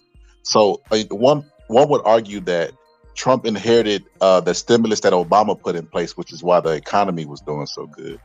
But I don't like that people always blame the president. Like, they can go outside and be like, man, it's sunny today. Dang, Biden must be a good president. Like, that's not how economics and the presidency work. You know, we don't have a supreme leader. But as far as arguing over Trump and Biden, both of them are over 70. Both of them have said nigger in their lifetime. Trust me. I don't like neither one of those guys. All right, go ahead, Reg. Yeah, don't be trying to kill off our arguments with that shit. But back to Brandon talking about, let's talk about the beginning stages of Trump's presidency. Yeah, Trump was handed over an economy that was being turned over by Obama, who avoided probably one of the biggest recessions outside of the Great Depression. So don't give Trump no credit for what Obama did. This country's about passing the buck, passing credit along to the person that comes before you, and then the person right after that screwing it up, and it's left for the other person to clean up their dirty mess, because accountability is always a major issue in the transition of America. So checkmate for you speaking that Trump did something extravagant in his early terms to help boost the economy. No, I think he was handed over the economy that was turned around under the previous president. But then back to his deals with China. What did he do with China? He went over there posturing, trying to act like he's doing this and that, when he's been doing all sorts of business with China, who has outsmarted him because he's an economic dummy. He's a business dummy. He's a bankruptcy dummy because Chinese understood they were dealing with a dummy. He went to do construction for his buildings, acting like America first. Well, America first to Trump is China. So people can push all this shit like Trump did anything just because they can hear Trump say it, but dig into the deeper parts of what Trump is. He's a person who does dealings in China to get cheaper goods like most business people like him do. And that's why China is in such a great economic advantage over the rest of the world, because of white business tycoons like an idiot named Trump has shifted majority of jobs over to these other countries because they don't want to pay Americans. So therefore, that America first shit is a bunch of dog shit. You look at every single manufacturer in America. America doesn't manufacture shit. It pieces things together. There's no in-house shit being done by American manufacturers. They can even mine goddamn the precious metals out of the damn dirt in this country and ship it overseas for it to be processed by other people. So, I mean, that shit sounds good to push it up, but you must do in-depth studies on what the hell runs in this country. Trump ain't do a damn thing to balance out anything in the country when it was turning around. Now, do I fault him fully for the shit fucking up under him? No. You had a pandemic, and therefore Trump's presidency couldn't be a great presidency. Is that me bashing Trump? No. He ran into a dynamic that the world hasn't seen in over 100 and something years. And therefore, how could he have been a great economic president? But his fault was treating the pandemic like it was some old joke, like it was some political shit, rather than addressing the shit head on. Here he is creating beats with scientists and all type of shit. And that's the fault of Trump. It ain't about his politics. It's about his idiotic brain. Now, he could have been done better stuff as a leader, and it shows he's not a leader when he thinks he's losing an election and the way he flips on everybody in his damn administration and damn near put it to where he damn near had his vice president killed. So how can you, I mean, y'all crazy, but you would lose these political debates against me with that kind of knowledge. Trump ain't done shit. And it ain't so much that he ain't done shit. He ain't had enough time. Within probably a year and a half into his presidency, this damn pandemic shit starts to prop itself up. And the economy can't push like an economy is supposed to. It's not productive. It's what GDP is, based on your production and your economy. And then you have Wall Street doing all sorts of ill, dumb shit that don't make sense for it to prop its way up that it was. You got Fortune 500 companies taking money, pushing it into a system, however Wall Street works, where ain't nothing being traded. So checkmate. Like, stop pushing this Trump stuff. It ain't got nothing with him being a Republican. He's a fucking idiot. Obama didn't have anything to do with pandemic relief. Let's just take that out of the way. Point being is Trump's relief packages. My only concern is for the citizens of America. Like I've already mentioned, everybody knows they're all the same flavor, okay? If we look at Biden's past, we will dig out his racist policies back then when he's been a career politician. So I'm not even going that far. I'm just saying now that we're here, GDP, great. Where did they get the $40 billion to send to Ukraine? No one can give me an answer. Why is America sending out $40 billion to Ukraine when people in America need it? That's all I'm saying. We could skirt around GDPs, we could skirt around gas prices, but my point being is that $40 billion, what is Biden's relief plans for Americans? I'll wait. I mean, she actually got a point with that, man. Like, I'll wait. They sending money during a crisis. Right. She got a big point. Hey, but the big point Reggie off at all. As soon as she started talking, Reggie just kept cutting off. Come on, Reg. No, because that's bullshit with the Ukrainian thing. You got Congress. I thought what you were saying was bullshit, but she didn't cut you off, though. Congress approved it, but Biden had a hand in it. Why wouldn't he say, you know what, Congress, screw it. I'm not sending $40 billion to Ukraine if my own people are not at the top of this. Send 40 there without doing helping it, because America is not yet out. You said, oh well, because we were saying, oh, Trump was because we're in the height of a pandemic. We're not yet out. We're not out of this. Matter of fact, truth is, to my experience, this is the worst I've ever seen. The last 2 years, it was a rough ride because we didn't know what we're dealing with. But this is horrible. And all I'm saying is, what about the $40 billion? And that's all I'm saying. Where's America first? Do y'all know that there are people that are homeless? Rents are just going up. In Canada, you cannot increase rent more than 5 or 6% nationwide. So Biden's administration, Congress can't get together and just say that. They can't do that, just that little bit, just to help people out. Politically divided, but back to talking about this money. We keep talking about politically divided, but Biden got $40 billion though, so he got it done. Through Congress, because look, this is what national security is about. They send it to a fucking ally with the rest of the goddamn United damn nation countries, and they're also talking about expelling Russia up out of that. You have all these Western countries speaking on that because they don't want Russia advancing its damn might, especially in that dang region. So regardless, the country's gonna be behind it. But you talking about $40 billion. That $40 billion ain't cash. It's in the weapons, which is paid for, which recirculates in the economy of those weapon manufacturing states. So it goes back into the economy. Like, y'all just hear money and just spew it out and cry about it. That's why Congress and Republicans would have been bashed Biden on that. But you know why they ain't bashing Biden? Because their states are war is profitable. Because it ain't just that. The states benefit from it. They employ people. People keep jobs. Profitable. I mean, you guys, it's fine. You keep making excuses about it. They're able to get $40 billion.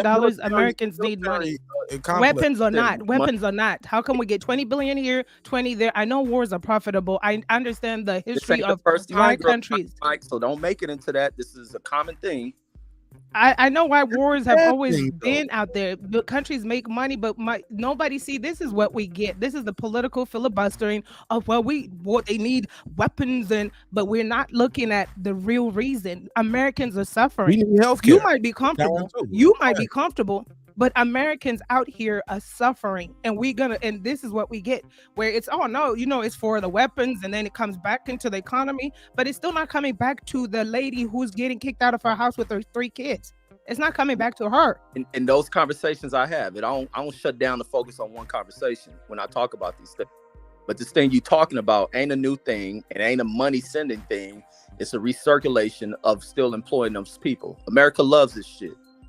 And the Republicans and Democrats love it. But there also can be work on those same Republicans and Democrats who are still drummed up on this war economy should also be drummed up on helping people in society. And homelessness ain't just no 4-year thing. But they not. But no, that's why you push their ass. What you talking about? They not. You in the state where they pushing to take your right to vote, and y'all don't say shit. So yes, we do. Yes, we do. Y'all don't. No, We y'all do. don't. No, y'all don't. Y'all let that wheelchair nigga do what he want. That's a bad man. That's a bad man, so Reggie. when this pandemic first happened, I can remember we had a Republican president, and I can remember Congress getting together and fighting over how much money they were going to give Americans. And it happened under a Democratic president also. Mitch It happened with both presidents. But the only thing that was consistent was giving Ukraine war. So Mark is absolutely right. That's the only time Democrats and Republicans come together, when it's something to do with war. They have no dissension. But when it comes time to give American people money so they can get by, it's a fight. It's always a fight of how much they're going to give us. Even when they gave us those little bitty checks, I think the first one was like, what, $200? $600? Some bullshit. People got 2,000. It was pay scaled, but people got. That's I what I'm got saying. If they were 2,500. able to fight for those packages, 2,500, 2,000, and so forth, why can't they fight for that? And I'm saying, like, I hear what people are saying, like Philip and stuff like that, 10,000 but for a small business. Ukraine is not part of NATO, and if Trump was in office, you'd have said F them mofos. They're not getting nothing from America. That's the big deal. He would have said nobody's getting money until Americans get something. That's the difference. No, he wouldn't. They're not. Ukraine is not part of NATO. Ukraine is not part of NATO. We're not obligated to help. He has done it. He has withheld money. He's done it, Reggie. What you talking about? He's withheld money from countries. He withheld funding for them. He like, nah, you ain't getting it till you do what I say. He's done that. Greg, y'all just better get these fucking hands. Y'all got $200,000. Name the country he said he was gonna do that shit. He said it, and I'm pretty sure he had a nice talking to and said that ain't the way we do things, buddy. So he can talk all that shit on news, but did he do it, Brandon? Yes. Yes. So show me the proof of what country he did this to. Where was the country, buddy? Didn't he get some hostages freed in North Korea? Didn't go meet with Kim Jong-un, and people were saying, no, you got to get something from the meeting. People were mad that he met with Kim Jong-un and he didn't get nothing from the meeting. Like, he's supposed to get something. Like, he's supposed to acquiesce. Basically, Kim Jong-un was supposed to do something for him to even meet with the president. Donald Trump was like, man, I'm walking right over this little 3 foot, this little 2.5 foot border, and I'm gonna walk right over. Look it up where he withheld money, Mark. You can Google that. They at least let the hostage pull that up. Let that hostage go. Now, granted, the dude died as soon as he came home. Can't wait till gas prices. Hold up. He brought him home though. Ass motherfucker. Brought him home. Hey, look, Donald Trump. Hey, look, but that dude had been in prison for years though. For years. The nigga died. He was dying. Like, stop it. Send the regardless, he got him home. Reggie, is other people that ain't never came home. Okay, that counts. To this day. Reggie, you must be losing. They done turned you white face, bro. It might not mean nothing to you, Reggie, but I guarantee it means something to his family. That they was able to see him. He had to be buried somewhere. They were gonna bury him in Korea. I'm just saying, it might not mean. Didn't he dissolve NAFTA and make? Come on, y'all losing. Funny joke. Cut this But shit out. it's funny to you. Y'all losing. Shit, Reggie. That's not a debate. You know what? I can't wait till gas prices. I can't wait till gas prices keep going up. It's not a debate. I can't wait. I can afford what's going on. My husband and I can afford. My heart is breaking for the average person that has to be out here. That's what's messing me up. Feeling sorry for us poor people. No, I'm not trying to be. I'm just keeping it real. I'm not trying to be funny. I'm not trying to be funny. But that's why I can't wait till gas prices go to $12 a gallon. I'm gonna see how everybody acts then. $12 an hour, and your job is not giving you a promotion, and you got to drive 30 minutes away. I know you meant $12 a gallon. $12 a gallon, yes, $12 a gallon. That on us? It's $6 right now in most places. Put that energy out. It's out there. It's out there because listen, the energy is coming out there because sometimes people want to wait till it gets there to realize, wait a minute, did we just send $40 billion in air quotes weapons and so forth, and we didn't get no relief? So that's why I'm like, I can't wait. Yeah, I'm gonna sit back and eat my popcorn. Nations all over the country is being affected by gas, and I think one of the African nations had the highest gas prices. So it ain't just a thing of us being affected. These niggas in Russia, Putin's stupid ass, has fucked up the markets, and you also have Russia putting. Digging for pipes hasn't, right? The Green New Deal hasn't, right? Okay, I rest my case. The who? Okay, the Green New Deal It's are not plentiful allowing those over there. pipes They don't to have be bullshit. dug out. Okay. The gas prices are very high in the African nation. Go pull it up. Not all African nations, though. World prices are high in all over the world. So not all African nations, and not even in most European countries. But this is the thing: people are comfortable with what they see, and that's Mark, fine. That's why I said, listen, I'm gonna sit back and wait. I'm just gonna sit back and wait because sometimes you just gotta wait. Hold on, I heard a fact check. Hold on. Yeah, fact check, please. Yeah, to be fair, if Biden was in office, listen. This is important. Y'all know we fact check here. We fact check the fact checkers. Even me. What's on the docket? We talking about global gas prices at the pump, not the per barrel shit, but gas prices. All right, go ahead now. Go ahead. Whoever was talking, I looked that up. Whoever was talking, please. Yeah, to be fair, if Trump was in office, the same thing would be happening. It's a war going on. You don't know that though, because Trump has a good relationship with Putin, and he maintained relationships with leaders that America looked down on. You don't know that either, though. But what I do know is Trump had the relationships. That's fact. He had a relationship with Putin. I'm talking about you, sis. No, I agree. And he had a relationship with the North Korean president. He maintained. I cannot agree with you more. He maintained relationships with controversial leaders, so we can't say that it would be the same. It could be a conversation. Maybe we don't know. If we want to do hypotheticals, maybe he might have talked Putin out from invading Ukraine. But at the same token, what made Putin so comfortable to do that? They've been at it silently for a long time, and Trump was in office, so Putin could have just invaded then. Is that the respect? Is that the relationship? We don't know if we're speculating. So we don't really know. I got the global gas prices pulled up. What am I looking for? Check the prices on. Look at some of those countries' prices. It's like a long list right here. It's just it starts at the lowest going to the highest. Do you want me to just share the screen? Yeah. I can just share the screen. Share the screen. But somewhere I'm like, damn, y'all gas prices that low? I don't know if I'm looking this up correctly neither, so y'all let me know. But I typed in global. This is globalpetrolprices.com, global gasoline. This is as of June 22, so last week. Is that fair? Mm-hmm. They are low. All right, now, so this is U.S. gallon, and I'm trying to find. Okay, so so it just scrolls down right here, and it goes from lowest to highest, and the highest is down here.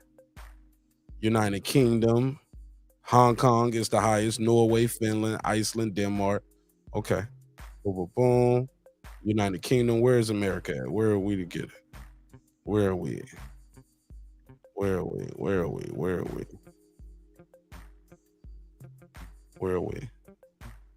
Canada. I see Canada right here. $6. All right, America. See, we ain't doing no bad. Checkmate. Girl behind the mic. This might be a checkmate. Always. Reggie right there.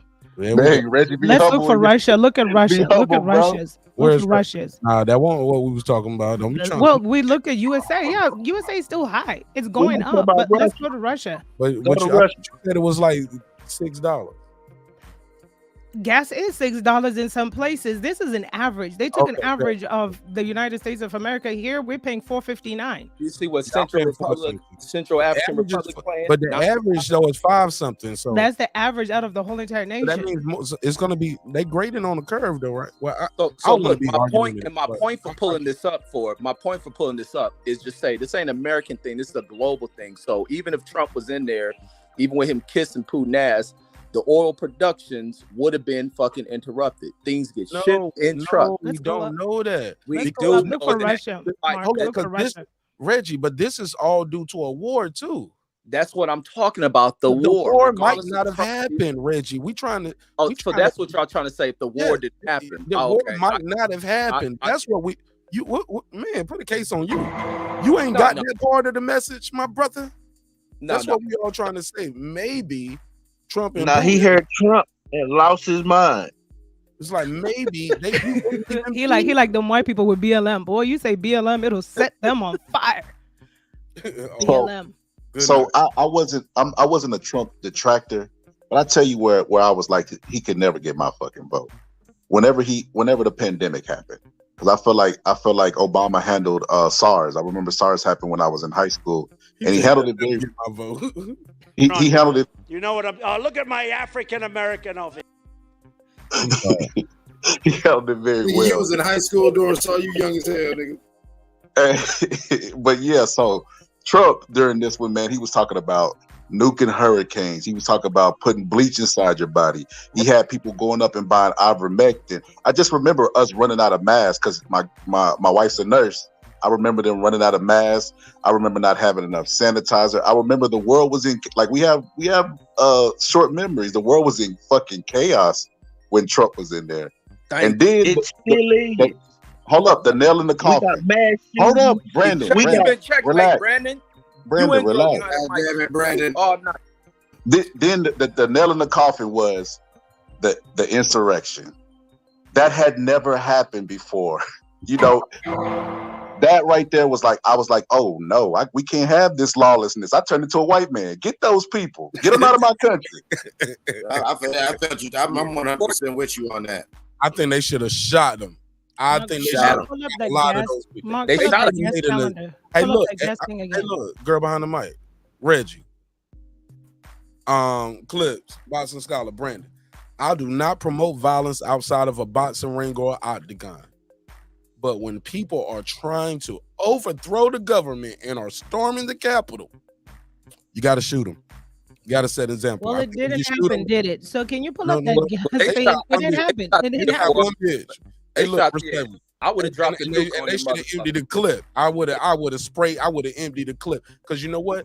I think if they would have emptied the clip out on some of these people, you wouldn't even need these January 6th committee hearings to make sure it don't happen again. What they did was the American way. You could just show the footage of all these bodies dropping, and people like, oh no, that's something you don't do. You don't run up on the Capitol and try to storm the Capitol. You get shot for that.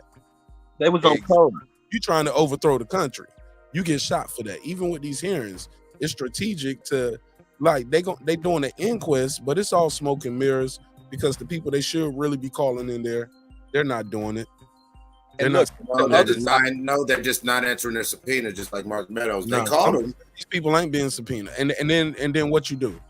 Because if me and you don't handle they are citizens, but more importantly, they have a public oath to uphold the Constitution against all enemies, foreign and domestic.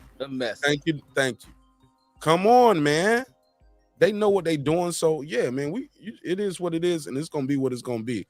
Like, but they are definitely wasting taxpayers' dollars with this stuff, and it's a lot of people that should be caught. Mike Pence should be under oath right now. He's an American citizen. He's vice president. He should be in there under oath. Mark Meadows under oath, because these people are directly linked to testimony that we have on the books already. There's no way you can close this. Like this, man, this is Matlock to be continued next episode. We gotta go to this, right? Law and Order, Benson Stable about to take the stand. We gotta call them in. Man, these motherfuckers trying to ruin a good movie right now. So it is what it is.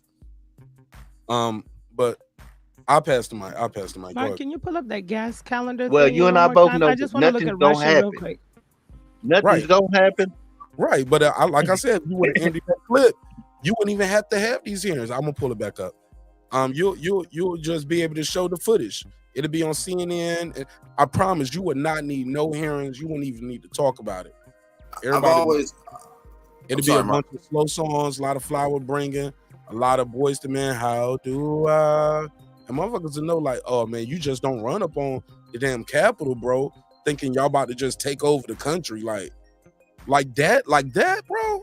Like we was watching it in real time on YouTube, and I went live. I was like, yo, do y'all see what's going on? And Clips was there with me, and he was like, Mark, this is a insurrection. Because I was saying, why they rioting? He said, nah, this ain't no riot. Remember, yeah, exactly. I remember that. I said, no, this isn't a riot. This is an insurrection. Yep, you was the first one that kept saying it on my show. We just kept saying. And what they do, they ain't do a damn thing. And that's the problem. They let them all walk home. They catch the flights home. They back at work right now. Some of them still ain't got caught yet.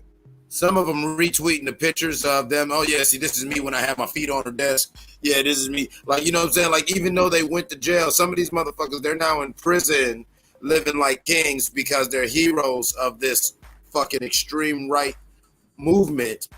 And I'm with you, Mark. I've said it, and I'm not saying this to be sensational or whatever, but I've said it 1,000 times. If I had the power, if you put me in control of this country, crimes of that nature, other crimes like child molestation, all like that, every Sunday, when most Americans aren't working, in the afternoon on prime time, you would see public executions. They would have got shot right there in real time and everywhere.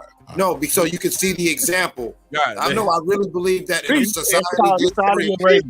He said he gonna put this shit on right before the game on Sunday. You goddamn right. Because I want everybody to see this. That's called Saudi Iran. That's what that's called. Bobby Jones Gospel, WWE wrestling and football. You get to see a public hang. Oh man, you ain't gonna see too many of them. You ain't gonna see too many of them because people ain't gonna. After it will take maybe about 5 to 10 years. You'll see a lot of certain crimes. They'll stop. This nigga want to go back. This nigga want to turn us to the Saddam Hussein shit. The Waco massacre. Just want to. That's called Sharia law. Yeah, there we go. Hey, I keep telling you, I'm a stupid girl behind the mic. Why you ask for this this oil picture back up? Oh, I just wanted to look at Russia's real quick. I see it's at $3.64. Oh, that's what it was. Mm-hmm. Okay. What's the significance? Checkmate, Reggie. No, they got sanctions, right? But their gas prices are low. But I don't even have to go to Russia. You got a country like Nigeria and Africa that's got cheap gas. But a first world nation like America is at $5 average according to that map. But there are people paying more at the pump. But I digress. Let's go ahead. Yeah, that's all the way up to $11.45 a gallon. She said Nigeria was cheaper, Reg. Yeah, Nigeria's cheaper. It was $1 or something. You could go back on the map. Nigeria, third world. Oh, that's why the baby and them and all was doing all them songs in Africa and shit. It's cheaper in Africa right now. But also, come on, niggas, let's go back to Africa. But also, some of these people where they where the gas is higher, they get extra. They make more money too. We could make our own gas. Our corn E85 was approved at the pumps. Some of these people, they're not paying for when they leave the hospital with a baby, they don't owe a bill. You see what Zimbabwe paying gas? Zimbabwe high as fuck. Central Africa. I never doubted Zimbabwe wasn't high. It's a third world country. America is supposed to be a first world nation. No. It ain't okay. World. Look, y'all got to compare. It's about the production. Y'all got to count the money though. Look. No, it's so. What do you say about Nigeria's production? The United Kingdom says $8. That currency too. But the UK has always been expensive. Weighs more than ours. Does that make sense too? UK has always been expensive. Are y'all counting the what they call it? We're counting the map, the guide, the global guide. That's what we're looking at. Yeah, but this is in US dollars. Right. The gallons. Money is different though. It is, but I think it has been with that search, it has been, what do you call it when they convert?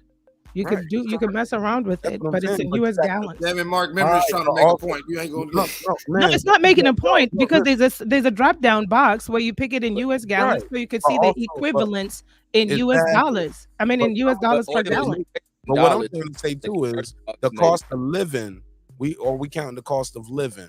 That's what I'm saying. You can count the cost of living, and you want to count the cost of living in Nigeria versus America. America wins. I'm not trying to be funny, but they do. But Nigeria gas is $1 something per U.S. gallon. And checkmate, Red. How is that? But look, you know why oil prices are set? Because the world competes for it. So that's what sets the market rates, because the world competes for it. They compete for it. Why doesn't America compete for Nigerian gas? So that's why. You either buy Saudi Arabian or Russian oil.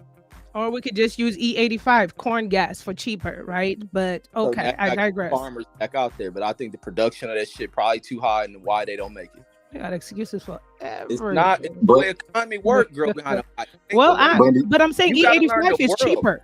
But E85 is cheaper though. We could be self-sufficient. What's the production on it? The government can help with the production though, to help its people, to help its people. You want the world to work the way you want, but I don't. But how is Nigeria managing $1.70? Look, girl, behind Mike. When I speak, I'm not making instructions. I'm going off my knowledge of what I know with the structure. Yeah, but answer me this: how's Nigeria making $1.70 per U.S. gallon at the tank? Answer me that. Because Shell pumps the gas, produces the gas in that country, so therefore it can be cheaper. It ain't got to be shipped over. It's made right in their country. That's your answer. Any other answers you want? Brandy, you see? Yeah, nigga, what's the lottery number? It's the same exact point. It's the same exact point. We could make our own, right? But we don't, because we're gonna have, we got Green New Deal. We're not gonna touch the trees in Alaska, and we're not gonna do the Keystone Pipeline, and we're not all the E85, the corn, the farmers. We don't know. It's up in the air. We could do that. We could be self-sufficient in gas. And what's weird is, why isn't America self-sufficient in gas after all these years? I think that's the biggest conspiracy on the planet. Now that I think about that, man, but they didn't pass the Green New Deal though. You come out here to Vegas and anywhere in the desert, you're gonna see a lot of fucking solar. America's shifting towards renewable. You move across this country, you're gonna see wind farms in a lot of places. You're gonna see a lot of solar panels in a lot of places. America knows it has to shift off its dependence on oil, and it's rapidly doing that. Come out to Vegas, drive to LA from Vegas, you'll see solar panels all over the place. You can drive to Arizona from Vegas, you're gonna see them all out there. You can drive to Utah. Those in deserts, bro. They ain't doing that shit out here. So what's the solar panel gonna do with you're cars? Gonna see solar because you're gonna see the solar panels because there's a lot of sunlight here, and that power goes to other states. We ain't dependent on nuclear engineering or damn turbine technology. They're shifting to that. It's easy. You ain't got to depend on the gas conversation. You don't got to depend on coal powers, but you're going to get it. And it lessens our dependence on oil, which will also help to drive down the price. We're too dependent on oil. Yo, somebody said we tripping tonight. Y'all niggas up here talking about gas prices. That's what we doing tonight. Intellectual shit, homie. Whoever said that shit. We all affected by it. That's why black people are so. That's why black people be last in everything, because we don't want to have talks on shit like this. Hey, but Mark, can I get that picture back up on the black coat? Because this is what the white man wanted, Brandon. He wanted us all to fight over the gas prices. This is what the white man wanted. Stay smart. You niggas better watch your ass. They don't know nothing about that. Untouchable. We do not kill one another. We do not sell each other drugs. Go ahead, Brandon. Go ahead. I want to purge now. I don't know why. Who was that talking? Was that Satan? That was the purge, man. Oh, damn, man. That's what I sound like. Clips, your ad-libs are killing me tonight. And not in a good way. Not in a good way, nigga. I didn't know who that was. I thought that was just, I thought I was tripping. Oh, Philip that's what you I want to clarify something with somebody in the chat. Philip H, I'm not saying that Africa cannot be sufficient. She has proven herself time and time again. And definitely, and what I'm saying is, we look at the blueprint in Nigeria, and then you ask yourself, in a first world nation, how is it that a third world nation has $1.76 gas per U.S. gallon? What are they doing that we're not doing here is what I'm saying. I'm not saying that she can't be self-sufficient. She can. Absolutely. They ain't doing it though. And the other side of it, girl, behind the mic, Europeans are in there fucking running that shit. So it's not. And it's beyond just having oil. What else are they producing? Africa got a long way to go, honey. A long way. What country? Or are you talking about the whole continent? The whole continent. Yeah. With Nigeria with the oil. Europeans run that shit. Brandon. Are you talking about a continent or a country, Reggie? You confusing me. Did you just hear her say Come on, Nigeria? Brandon. Listen, y'all don't listen. Did you hear her say Nigeria? And about they're doing something good with their oil and their oil prices? And I just stated who runs the oil field production? Europeans, right? I'm not white people. So you said, wait a minute, Reggie. There you go. So you said white people. White man is everywhere. Wait, say it. So I didn't hear So you saying white people run it, Reggie? No, they run. So you the blame. production So you of saying oil white field. people? No, they run the fields of oil production. Nigeria has to bring their shit to the market and run it. Same way white people discovered the oil in the Middle East and Saudi Arabia and all that. Pretty soon, those people learn how to bring their shit to the market and run it for them damn selves and change the trajectory of their country. Africa has to learn to do that with their leaders and shit. So what's the point that you're bringing up? I'm just stating the facts. Facts ain't always about soothing you and making you feel good. The truth is the truth. It's the matter how the shit is ran. They gotta learn how to run their shit. Are you saying Africa is a united country? I mean continent. Man, Brandon, why the fuck you complicate shit when I just said Nigeria? But Africa as a whole region has to do that shit too. Well, y'all talk this, and that's why I be like when y'all bring up the thing about the oil thing was Nigeria, Brandon. Keep that in your head. Now we want to talk about the whole continent of Africa. And y'all be thinking that Gaddafi was going to liberate and unionize it. Why hasn't that been done? They're still operating independently. And all they're trading is certain commodities. They have to start taking over. One country is taking over its resource in diamonds, but that's one thing for mining. What other things you bring in the market? You got to create production and industry. They have to have, like, even when y'all talking about with China and all that, China was poor fucking countries. Saudi Arabia, poor fucking. Huh? Who wasn't? You said no to who? China? In one of those African countries, they just found one of the largest gold deposits. They bring something, resources. They just get robbed. I believe it was Uganda. Yeah, I think you're right. Advantage of. It was 31 billion in gold that they didn't even know about. Yeah, no, one of them found like 12 trillion in one of the metals and shit. Yeah. A couple countries. It was Uganda and another country. One is gold and one's either platinum or that stuff they break down for dust for the microchips, and that's why it costs so much because the microchip shortage. They just found a huge deposit, but these people, so far, this country is exercising its sovereignty and not just letting the colonizers come and dig that shit up. Right, and now with speaking of that, because that's huge for economics. When they make that money, now what do the leaders do with it? Do they expand in the school systems and educations? Do they build roads?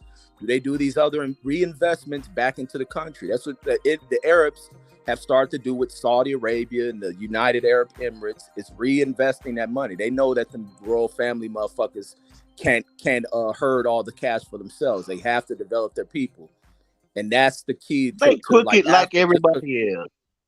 Regardless, you're gonna deal with corrupt people, but you still have to put back more into the fucking country.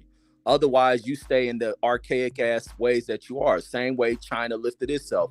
You go back 40 years in time. You can go 30 years back in time. China wasn't nowhere close to what the fuck it is now. They came up with a plan to pick themselves up. They allowed the investments of other countries to come in there, and they learn and shape their ways. They pulled themselves up, kept things tight, not over agreed with shit, and their country's in a different place. And they will continue to try to maintain that shit. They have learned to process the shit from stupid ass American companies going over there because they don't want to pay American people making union wages. And they have taught the Chinese how to build cars, how to make planes, how to make microchips, advance their military, weapon systems, space systems, and all that. Those are the lessons you can learn, regardless of Europeans being in there. Take away from the motherfuckers and boot them. But when you got greedy ass leaders who only think for themselves and not their people, your country still stays destitute.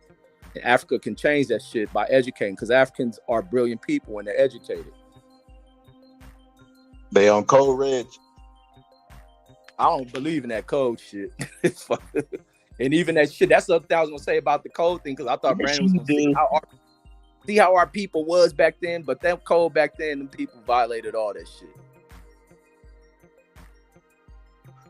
You believe in the code? I saw you on your channel. I watch you, Reggie. I see how they come to your channel and troll you. My code ain't them codes. I know how to move. I don't believe in killing people, trying to fuck up my community and all this other shit. I've always taken pride in being black, but my blackness ain't to lie about shit. My homies who believe that.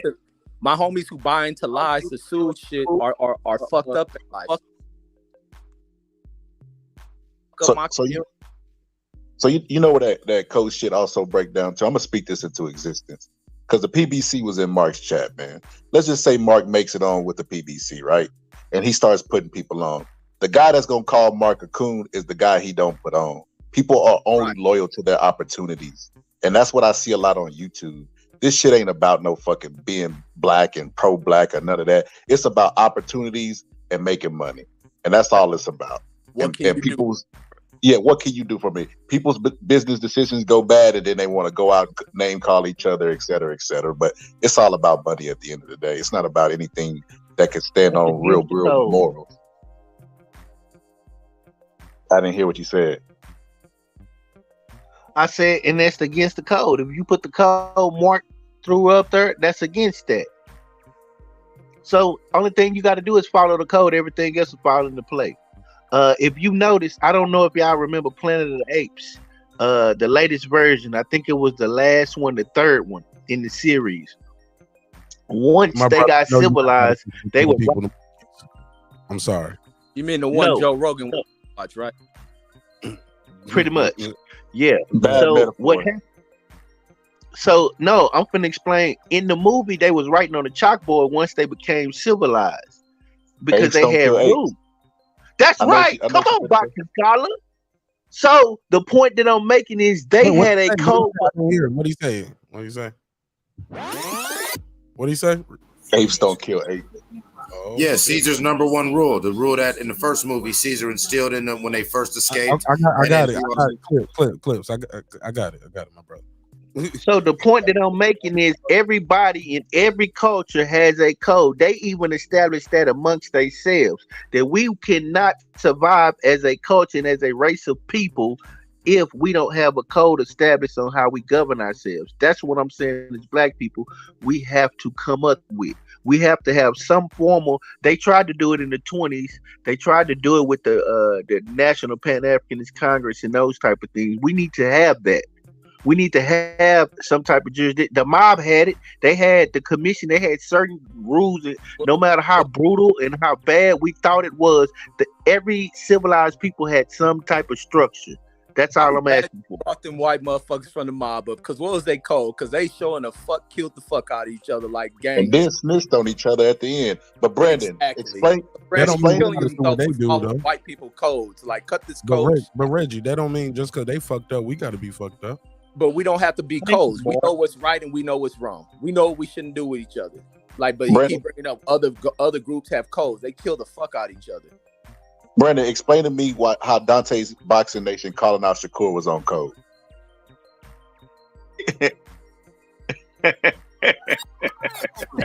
All right. You asked the direct question. Okay. When you talk about code by putting it in the public, I don't think it was by code by what Dante did. If you would ask me, I would have preferred Dante to DM that young man and to say to him what he needed to say behind the scenes and them keep it out of the public. That's what I would have preferred. So no, it was not preferably on code. No, sir. Y'all heard it here. He agreed that Dante Boxing Nation is a coon. We agree. Yeah. Yeah. Hey, that's the intro to his song. I wish I had that music. I could have played it right now. Yeah. What people do, Mark? He'll give us a strike for that shit. And that's divisive. Don't be divisive. We trying to stay on code. Nah, I ain't mad. Y'all using my content trying to clown me. I'm gonna give you a strike, nigga. I ain't with the Reggie Owens, Fred Hawthorne shit. I'm gonna give niggas strikes. You talking about me using my content. It's in fair use. Nigga, I'm gonna find a loophole. I'm gonna keep trying. I'm gonna find a way. I'm like, nah, he talked more than Nope. Commentary. He ain't doing commentary no more. He just playing my content. Played my whole Fuji La instrumental up there. Hey, Red, you killing that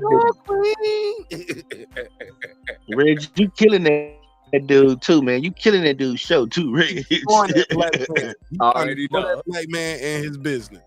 You're doing that part, Brandon, about him staying on code. He's destroying that black man and his business. Never in a black man. Sometimes you gotta. Nah, he's a black man. So the black man you don't like deserves to be destroyed. Like you said, he got black kids. He a black man. He like, fuck that nigga. So does being on code mean that all black people? Well, what the? Let us finish the question. Well, here's the thing that I'm curious about, that I've always been curious about. Like when people say, like, you know, we gotta be on code, but then in being black, people don't want to be a monolith. Like to me, being on code is like every black person being a certain way. Is that what I'm getting? I mean, I saw the list, but what I'm saying is that what that is? Like every black person has to have a collective behavior? Yes, a certain behavior about how we treat each other, certain conduct. When we see each other, we kind to each other. When one of us in distress, we try to help each other. We don't. We try to find ourselves not doing bad against it, because we in a system that we have to bond together. Those are certain behaviors that would help us get out of this system and really, really be free. I believe. Okay, so everybody ain't fucked up in the system, so should they? Hey, fuck you, Whitey. Even though I'm CEO, I just don't like this shit. I'm on code now, and get their ass fired. Like, so what? I mean, come on, man. We tripping with that shit. See, it's a waste of my time to be against another group. My thing is, I'm about my group. It's not about being against another group. I believe if I treat my group well and do well by my group, that if we become harmed, that we would defend each other based on the principles we have. It's not against nobody else. Anytime black people get together, it has nothing to do with nobody else, but for some reason, it just seems threatening.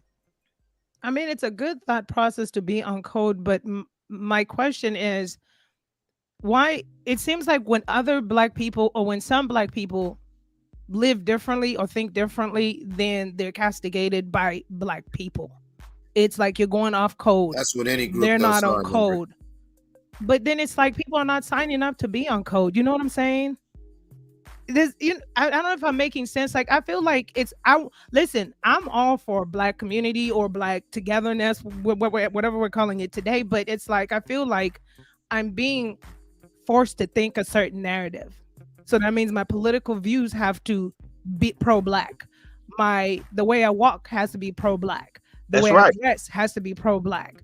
The way I eat has to be pro-black. But if I want to be authentic to myself, and just want to be whoever the weirdo that I am, then it's as if you get castigated for that. Oh, she's not black. She's funny acting. She's like a white girl, or she speaks like a white person, or they're a coon. We go back to those names. And that's just what baffles me, is like, why can't we accept that we could be on code, but there are different people in the code business? Got that hot comb. Was off cold, girl. Got that hot comb for today. I'm just saying. You eating McRib, you off code. There's so much pressure of being black. That's why they mess up there behind the mic. They ostracize the people who are different in our community. Yes, and they make it easy for the white man, who they say they claim, to make them an ally. They come and put their arms around them and say, "Come with us." Mm-hmm. Oh, they don't want to accept you, doctors and nurses. Come on, y'all weird. Come to our community, and they do it. And look how they elevate all these weirdo niggas, which they've been doing, especially since the 60s. Weirdo niggas have been elevated. And so look at the current culture right now. No, y'all laughing. I mean, but it's funny, but think about it. Weirdo niggas were elevated, given riches and given fame in the spotlight by white society as a distraction from the more militant, more street-based, down to rap or whatever. You got to be a gangster or a weirdo. But it's not And that's fair, how they got rid of the golden era.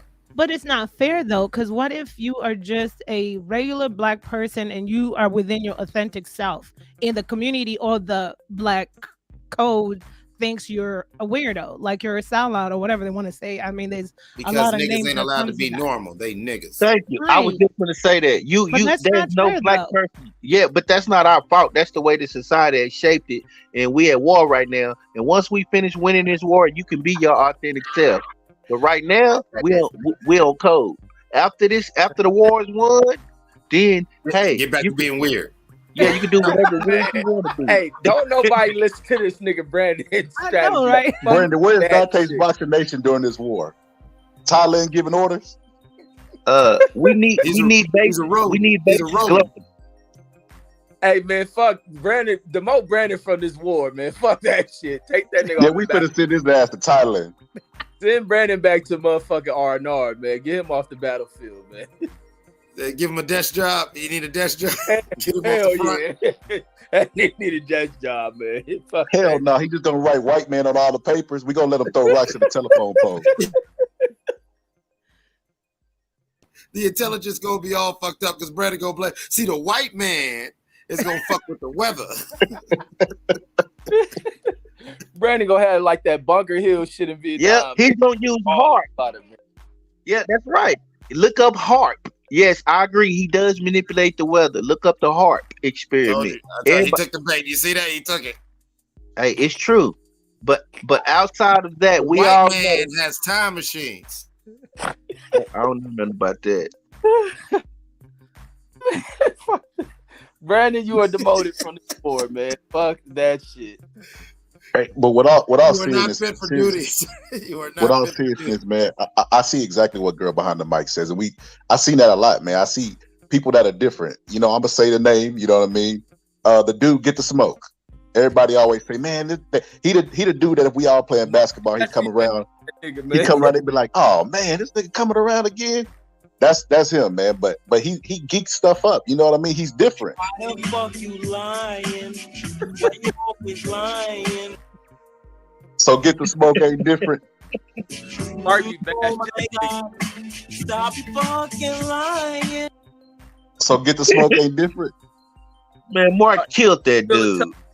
Mark be bashing that nigga, man. He don't come around no more, man. What I'm trying to say, man, is y'all talking know about me fucking with Fred, man. Mark, what about Mark did the bike? Yeah, behind Mark, the- you did tear that get the bike. black man down, man. Yeah, I ain't done that shit to Fred. This nigga tore. He ain't a black man. That's a I can't boxing remember bitch. this nigga name. What's his name, man? I be calling him Boxing bike bitch. Millionaire. But no, what I was saying about him is he geeks shit up. That's what I was saying. And a lot of people on other panels be like, oh, this nigga coming around. I be reading the comments. They're like, oh, this guy out of here. People like that are different black people, man. You could just see it. And I think that, you know, other than, you know, him and Mark's beef, people like that should be embraced. You lying? Why you always lying? Oh my God.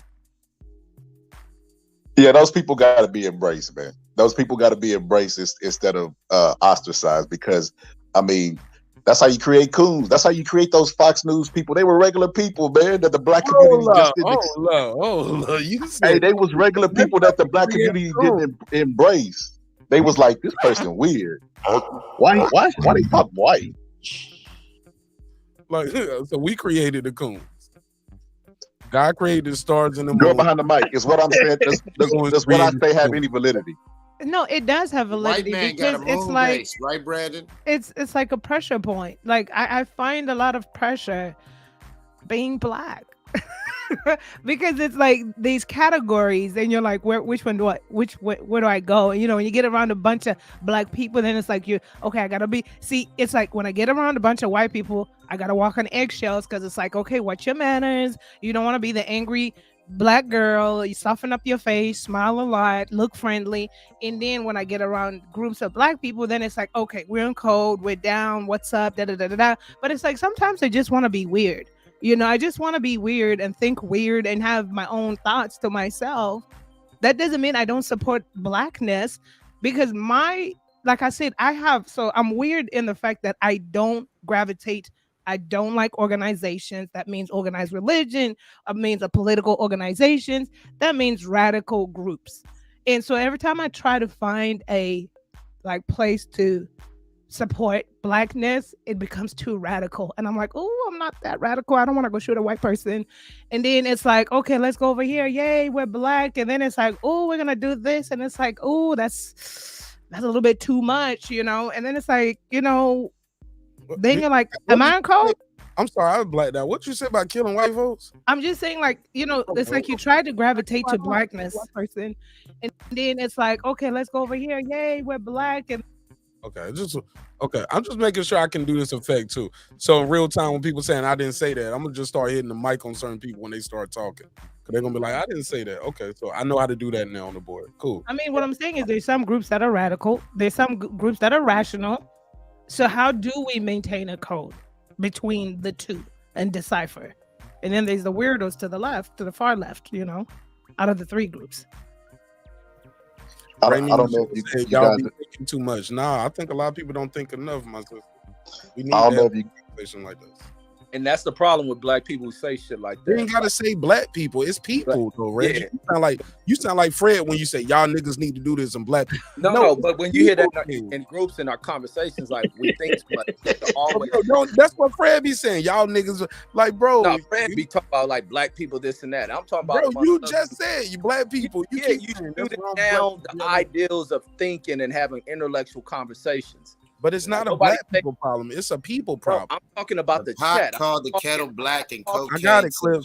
I got it. Go ahead. I'm talking about people writing that in the chat. I ain't talking about black as a whole. I'm talking about people writing that in the chat. You talking about gas. That's the problem. You're thinking too much. Like, that's the problem with black conversations. We don't have thoughtful, open conversations. Like, we got to speak on higher intellectual shit. Regardless, we talking about space, some industry. We have to have these conversations. Why we left out a lot of shit.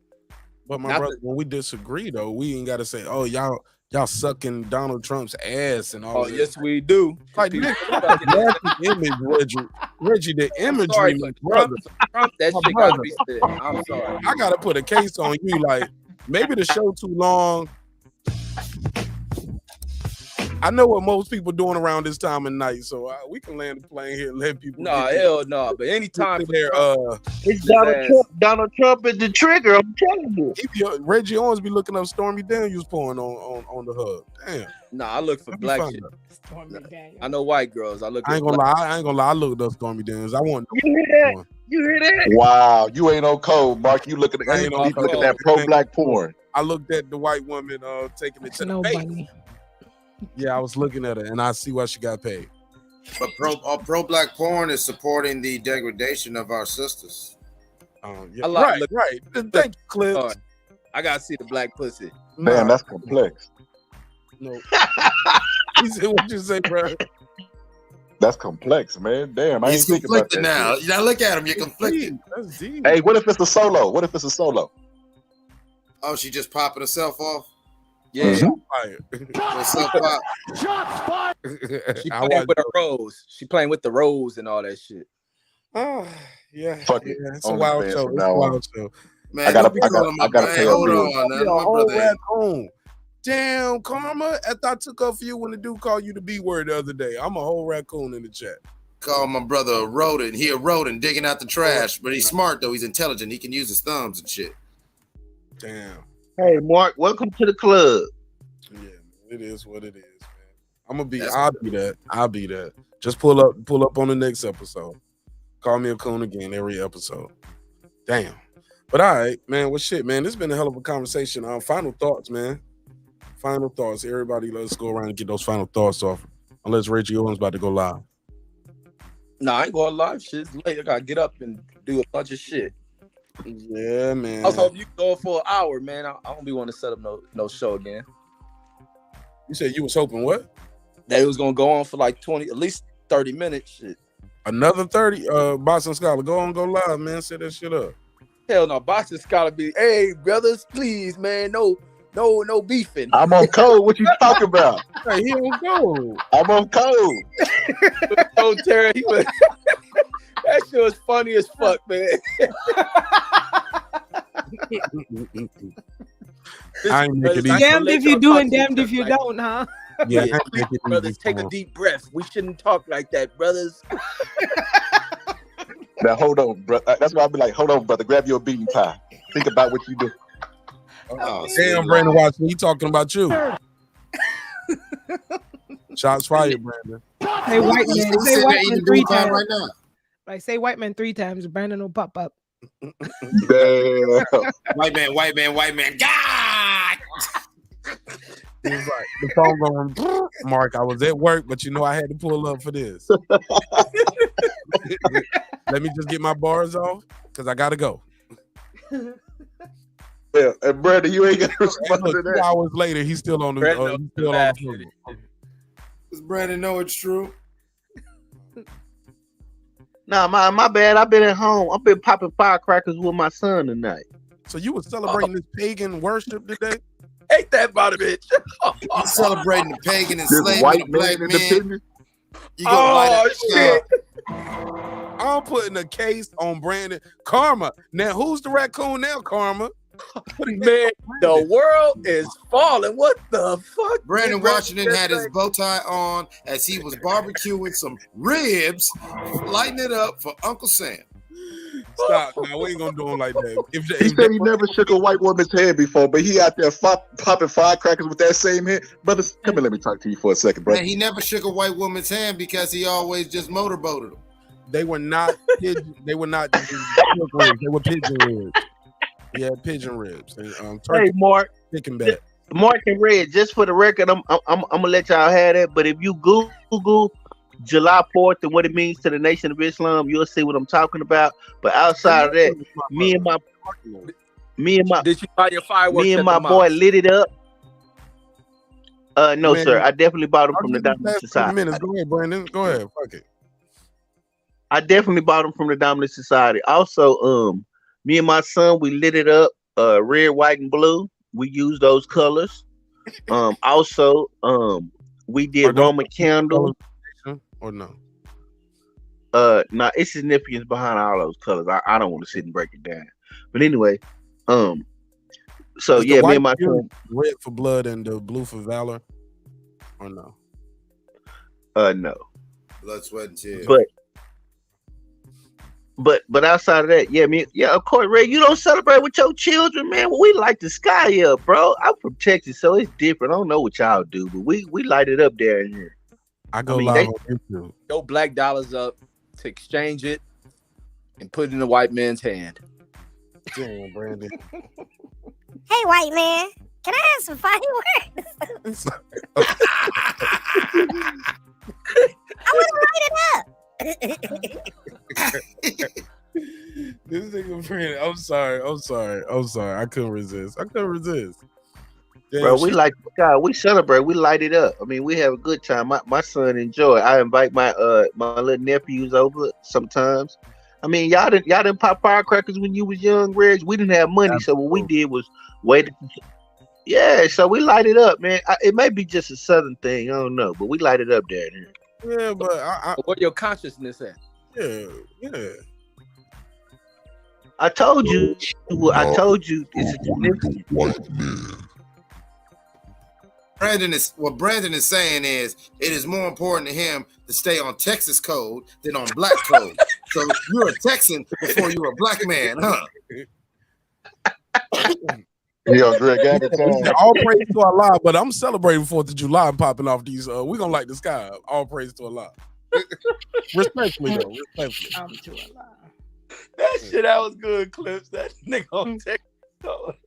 He said, "Don't know nobody say that nan nutter like you."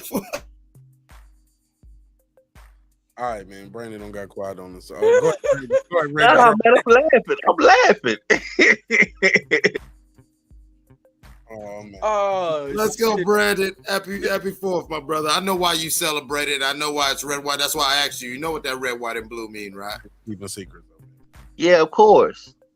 Niggas keeping secrets. Why the fuck you lying? Technically, it's the 5th. Y'all might go to jail. Them niggas just wanted to light us. They've been lighting up our weekend. Actually, I was about to say that's Texas. Texas got their own laws. Texas, they do fireworks just because it's nighttime.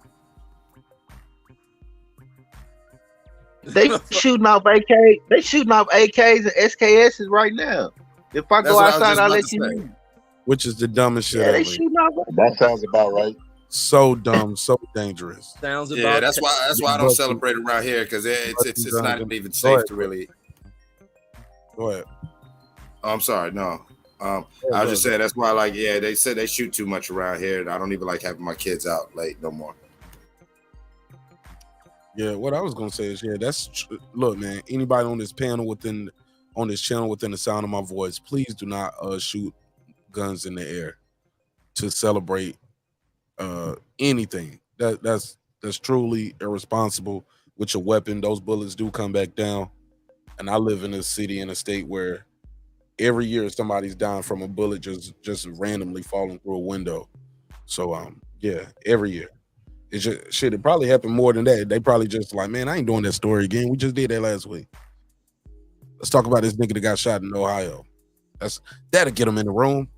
You know what I'm saying? So truly unfortunate, man. So much gun violence here, but please don't just shoot your guns in the air, killing people. Go ahead, Reggie. Girl behind the mic, that guy. Eclipse, Boxing Scholar. Y'all got anything else? Y'all told y'all need. Reggie said he need a couple more minutes. What else you got, Reggie? Yeah, Reg, we celebrated Juneteenth and everything, Reg. What are you talking about? Y'all didn't do Juneteenth. We did Juneteenth. You know, that's where you had a little parade. You know, you eat the watermelon. Oh, hell no. I put a case on you. See, Brad, see, like that. See, look, that's what I'm talking about. You was just wrong. You got to be the craziest goddamn rodent in all captivity. Take his card. Yeah. And you first of all, Juneteenth is an insult. Now, Brandon Washington, you are a smart man. You should know it's very insulting that white folks, the only thing that they're going to give us as a federal holiday is it's tongue-in-cheek. They're celebrating the fact that motherfucker said, yeah, slavery's over.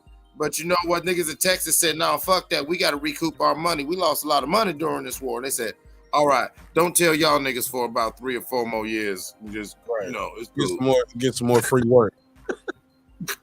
That's what they gonna celebrate and acknowledge, and all the niggas is motherfucking whole choirs is in the street dancing and singing, celebrating. Black people, right. I'm explaining why. Because that's Jubilee Day. That's the day that black people remember that they was free.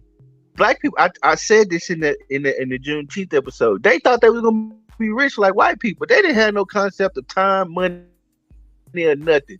They just knew that they was free to go, that the hard labor that they were dealing with. So we celebrated that in Texas. We've always. But y'all celebrating. I couldn't hear you, Mark. So y'all celebrating something that never happened in 2022. You never got that. No, we carry on the tradition of our people. Being that's dumb just as hell and tradition left of our out the people. loop. That's all. Damn. Ooh, we drink grape soda too. Not in on a joke. We celebrate not being in on a joke. We that nigga that's laughing but really don't get it. We're supposed to be on code though, right? So we all supposed to celebrate Juneteenth, ain't we? On code, right? Who the hell speak for me? Yeah, girl behind the you mic. don't want to be a part of the code. See, girl behind the mic. I know these niggas. Y'all niggas need to stick to the code. I'm gonna make that drop again. Who gonna do it? Y'all niggas need to stick on code drop. Let's test it out. Who gonna do it? Go ahead. Somebody. Wait, where Brandon go? He left, man. I didn't make Brandon leave, man. Hey man, but yeah, who's gonna enforce the black code? Who should run? Let's nominate. Everybody nominate 3 people that you think should enforce the black code. That should be on the Black Code Council. Nah, I'm good. Thank you. I don't want to go on record with that. I'm good. Ben Carson and Clarence Thomas. Man, now you trolling. That nigga said Clarence Thomas. You don't made up a new name. Will Ben Carson even be awake? Yeah, nah, that's not. Yeah, that's all. Like Brandon off. Yeah, y'all ran him off. He heard a white woman in distress. Calling him a whole raccoon. She didn't call him a coon. She didn't even call him the cool slang of the disc. She called him the whole rodent. Like, nigga, you a raccoon. Like damn. Man, that shit. Call me one too though. But he on Texas Code, man. That shit got me crying, man. But he do be on Texas Code though. He and I Yeah, had that. he stick to that Texas code. That's a Dallas boy for real. First. Even when they wrong, Dallas first. Man, even when that person be dead wrong, he'd be like, man, Mark, y'all need to stop that. Y'all need to work. I'm like, y'all, it's him. I'm just saying, man, y'all should stop. Like, bro, it's only one person saying this shit. You're like, yeah, I just wish y'all would. I'm like, bro, I'm out of here, man. I'm out. I'm done. You got that Texas bias, so it is what it is, man. Everybody want to feel like they belong to something, right? Bigger than themselves. That Texas pride is real. I got a little bit of it. But that's what I always say, man. People in Texas crazy as shit. Certain shit, I don't be listening to Texas people opinions on. I'm with Reggie. I traveled around, got a lot of friends from Texas, had a great time in Texas. I just know when dealing with Texas or Texans, keep that in mind. Girl behind the mic. And they did admit they get taught that Texas shit. They get indoctrinated with that shit. He said my phone died, but I'm able to talk right now with the phone dead. I don't even know how are you talking right now if the phone dead? See, tricked you. Shit don't even make sense. Why you always lying? Hey, I saw Texas was one of them states that they were trying to as a combat CRT. They were trying to propose having in schools instead of called slaves, just calling them involuntary immigrants. Man, Texas pushed the limit on some of the most stupidest fucking shit. Involuntary immigrants. Texas be looking at Florida when they come out with a law. They be like, "Oh yeah, hold my beer." They try to compete with them. Exactly. Yeah, it's a war between Texas and Florida. Yo, that was hilarious, bro. You was like, "Oh, you don't think we can talk to?" That's some real shit too, man. Shout out to the Boston scholar. You ain't lying on that one. Why the fuck? Why the fuck? Why the? Okay, I can't cut Why it off. the fuck you Oops. lying? I don't mean it on that. My bad. You over there mixing? Right. Nah, I'm learning on the job. Man. DJ Nash, he getting it nice. You know what I'm saying? I'm learning on the job. You gonna have a crazy whole breakdown for niggas watching. You're gonna get to scratching and shit. Oh man, don't get me started. Hey, look, Brandon will admit that's that Texas pride. He'll admit to that. Yep. Texas and Florida go at it. Yeah, we be on bullshit. Ain't nobody on bullshit like a Texas nigga. That's what he said. That's what he said. Oh, yep. He said that. He said, yep, Texas and Florida go at it. Good night. Man, them motherfuckers crazy, man. But his phone dead, though. Right, but his phone dead. Let me get the chat. Oops. Oh, y'all heard that, huh? Yeah. So y'all got a couple minutes. Don't get kicked off. I'm about to go in and fix me a sandwich. So y'all got a couple minutes. I'll be back. Hey, Brandon, since you in the chat, man, try to pull back up. I got to get your information. You be ducking me. You owe me some money or something, man? I be in Dallas all the time. I be trying to hit him up. I be like, he'll comment on my video, like, good video, Scott. I be like, hey, what's your information? He don't write me back. I'm like, what the fuck? Saying you fucking with y'all niggas outside of YouTube? You like, what, you want to go on a date or something, nigga? That's okay. That's okay, because I'm going to send some white women his way. Oh, shit.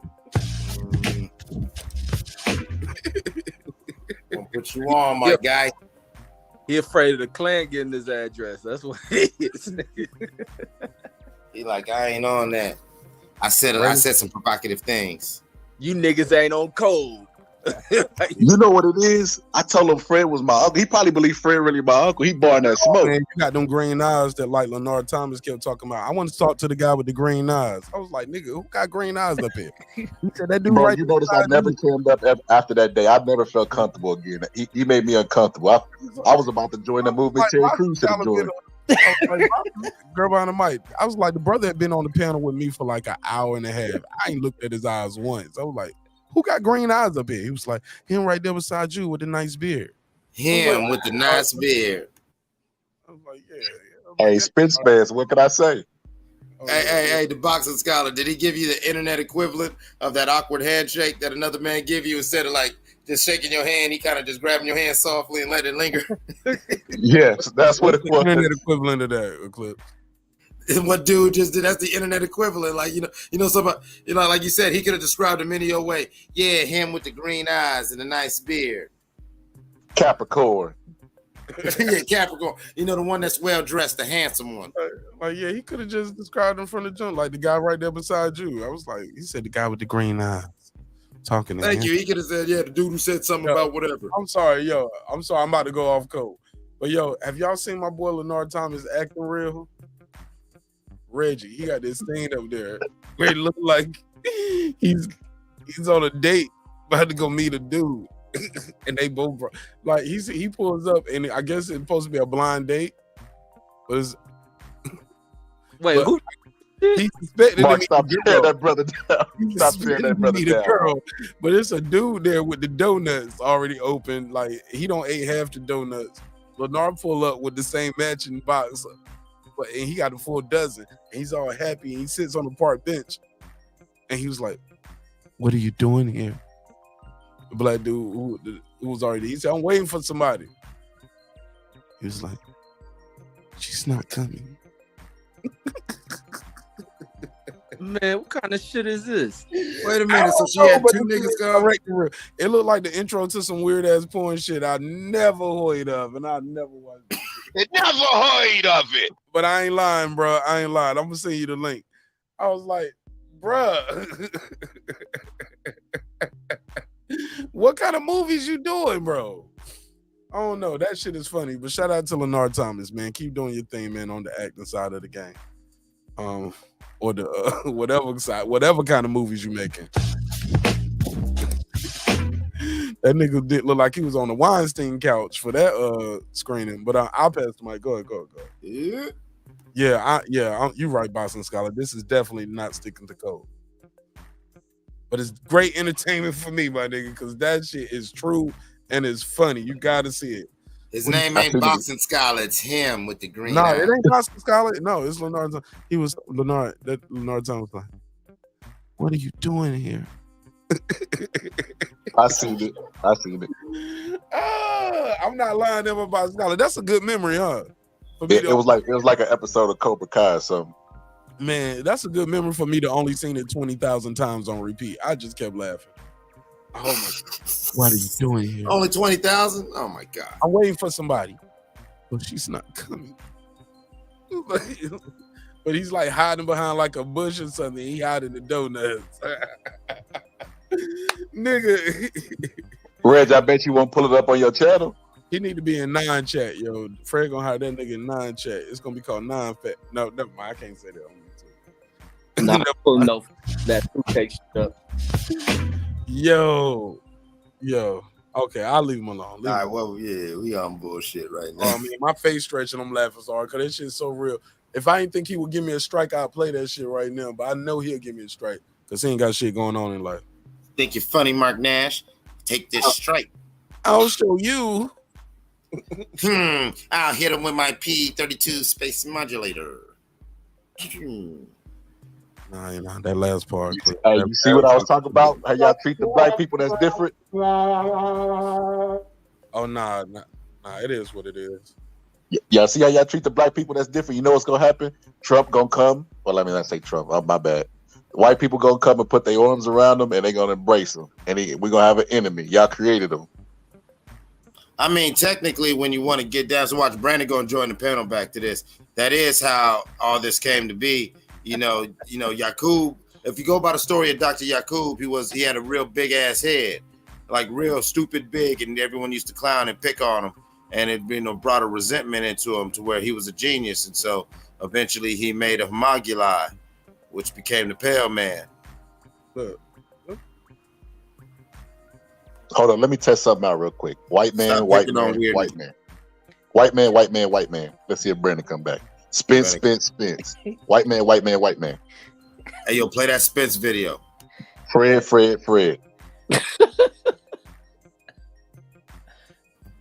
Errol Spence has a video of him kissing kissing a white man. I'm good. Clips. I'm good, man. There you goes, watch. Yeah. Get him up like Candyman and shit. Yeah. I ain't trying to provoke, bro. I support Errol Spence, man, and his fans. Those are some good brothers over there. The devil, Brendan Washington.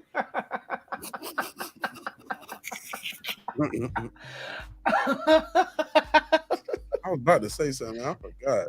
Man. It was something good I wanted to ask you, girl, on the mic. Damn. All right. It'll come back to me. Go ahead. Go ahead, Clips. Oh no! Well, let's see. He brought him back to the. Look at him. He's back in the chat though.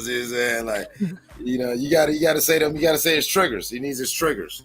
Oh, Reggie, I Other was telling somebody, Reggie. I remember now, Reggie. I was telling somebody about something you said on your show, and I thought it was very provocative statement.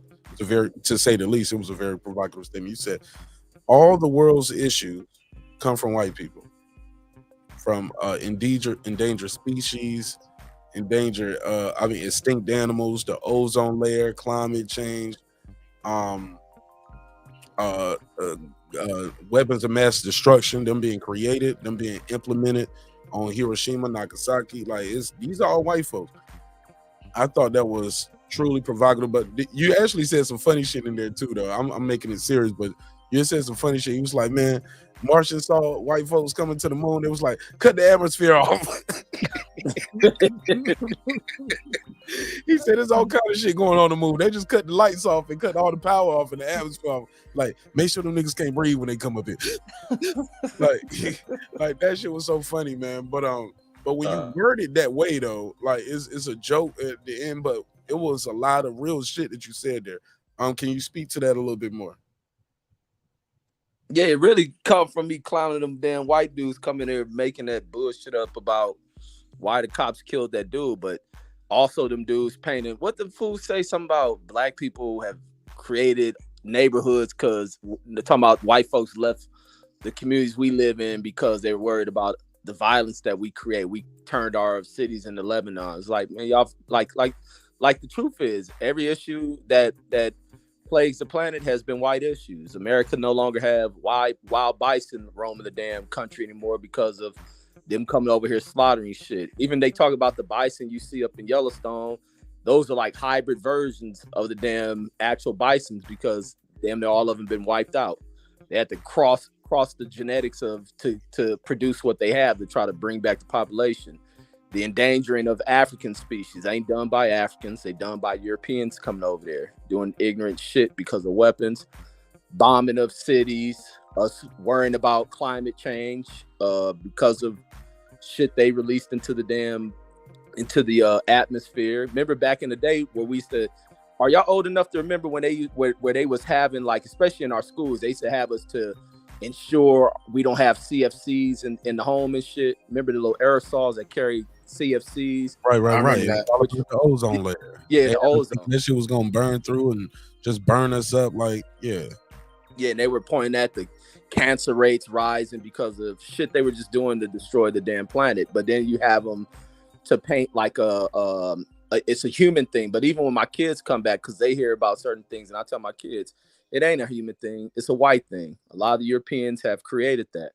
For everything brilliant they have created for some shit, they have done a lot to fuck over the planet. It ain't the poison of water. You even remember here in this country, this is why the EPA became a big thing. Even in this country, with a lot of manufacturing productions, the bays in New York polluted. These companies that produce shit, dump it into the water systems. What else they were doing? The smog. You look at smog. Like back in LA, I used to think mountains, like, because LA used to be like one of the worst polluted areas, I think, and even in the world. I think LA crazy. They used to have like the worst smog and shit. And like I used to think mountains grew out the ground because you wouldn't, like, towards the Hollywood sign for a long period in time, you would see nothing but like a black, like thick ass gunky layer that just, you know, was across the sky. So we couldn't see mountains. If the rain came, all of a sudden mountains are back there and shit. So the elementary kid, I used to be like, the rain brought the mountains, and then I think they disappeared because in a few days you'll see the smog back up there. But it's like they was doing everything that fucks up the planet. Go ahead. No, that's crazy you mentioned that, because I always tell people that's my first true memory of Los Angeles. The first time I actually went there, I flew. And once I came over the mountains, like I tell people, it was the craziest shit. It was this black and brown fucking cloud that just never ended, and somewhere under this cloud was the city of Los Angeles. And that's exactly how it looked from the plane. It was this crazy cloud, literal like fucking haze that you could like, we had to start descending before you could even see the skyscrapers in the city. All you saw was this haze of smog. Yeah, It was like you knew you were doing some shit. Right. Yeah, that's why these have so many cases of like kids in LA. There's a lot of people from LA with asthma and shit, especially if you went back 34 years. Asthma is like a common thing. It just looked disgusting. Like everything they did. You go to where like some of the still areas, most of that water out there polluted. They dumping all type of hazardous chemicals in that shit. Like you just name it. When white folks wanted to act like black folks have done this, like the issues of the world are white fucking issues. Like, I mean, they can't point nothing towards anything, but not to paint it or skim over it that it's mankind. No, it's European kind that has done a lot of destructions to this planet. So, Reg, I agree with you 100%, but Brandon is gloating because he said you agree with him that the white man is responsible. I agree with everything but the endangered species. And this is why. Because the earth is, whatever you believe, whatever Bible, whatever, you know that it's really, really old, right? 4.5 billion years is what I was taught. Mankind hasn't been around all those years. 90% of every species that's ever exists is gone. We didn't kill them all. Nature did. So that's a natural thing that occurs in nature. We just keep stuff alive because we're scared of the butterfly effect, that it'll affect our existence if something goes extinct, like the honeybee or et cetera, et cetera. But I think mankind has played a great part in bringing about the extinction of stuff. Like what's the last species to go extinct without human involvement in it? It ain't just human involvement; it's European involvement, because many other groups of people around the world don't go to this escalation of killing off thing. And it's mainly really just like the American European, the French and British European that has done a lot of this extermination of shit within the planet without any great cause for doing that shit. No great cause. Even when you look at meat consumption, a lot of that overproduction of meat and us eating that shit is of no great cause outside of greed. Like it's an ignorance out of the greed. And I think that's another thing that plagues the world, the greed of particular people in society, like overdoing shit. And then they do it to too much. Then towards the critical stages, they try to go about reversing the course of shit.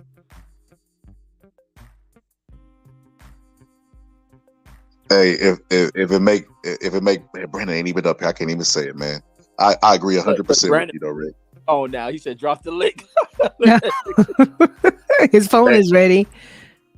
Hey, if it make Brandon feel any better, Mark, I just went on a trip recently to Mexico, and there was these white people that tried to cut the line, and guess who had to tell them to get their ass in the back of the bus? Brandon would have been proud. You should have seen the way I tapped that Caucasian. It was a sight to see. So, Reggie, do you think that also goes to disease? With some diseases, yeah. Some diseases are natural though, but I think white folks have played, and that's part of some of the other shit them fucking up the world, playing around with a lot of shit, no doubt about it. Brandon coming, he got something to say about this. Look, Brandon we finally on code. Brandon be so lost, like he hear me say shit about white people all the time, but that still don't take me to say white people are just almighty and powerful. A lot of this destruction has been with the use of guns. Like, they're not almighty and powerful, Brandon. So Brandon probably feeling proud, but I say this type of shit all the time. You know he pulling up to say that. Reg. Exactly. Come on, Brandon, we ready? Come on, hit that link, Brandon. He say drop the link. His computer ready. He said, my nigga Reggie done made me proud. These white people is God, I told you. It's probably like, finally. We're all on code now. Man. I mean, you know, it's like, well, no, it ain't even about like sometimes staying on code about not going back and forth or trying to tear someone down or nothing. It's just like certain people, you ain't going, I'm not even going to waste my energy going back and forth with to where you're not my enemy. You're not like, you're over there, and you're gonna say, I'm gonna say water's wet. You're gonna say, yeah, water's moist. I'm gonna say the sky's blue. You're gonna say, no, it's just the light reflecting the gas in the atmosphere. And I'm not gonna, because you just are a fucking hater. So I let them motherfuckers go on and do that. And I think as a people, to try to put us in some monolithic state. See, the code, well, the reason why I keep talking about is the basic principles, the standards, is because the code shouldn't be so much as a code of conduct. See, what I love about the white folks and what they do with their shit is their code is an end game. Them 14 words that they always be, and then that little creed they say. That's why you always got to be careful when you have white people, like even athletes with the number 14. That's an Aryan Nation thing.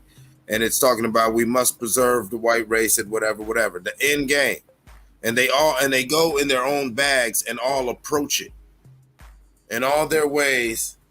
And even if they have their public disputes amongst each other, they're all pushing towards that end game. Meanwhile, the black diaspora has 1,000 different things in mind. You feel what I'm saying? And there's nothing wrong with it, but we don't have an end game. We don't have a shared, like me, I may have my opinions on the way, say, black women act or say this person act, but I want them to win. I just know we all ain't gonna make it. I know that certain people certain behaviors are problematic, and I call them out, regardless of who it comes from, even if it comes from me.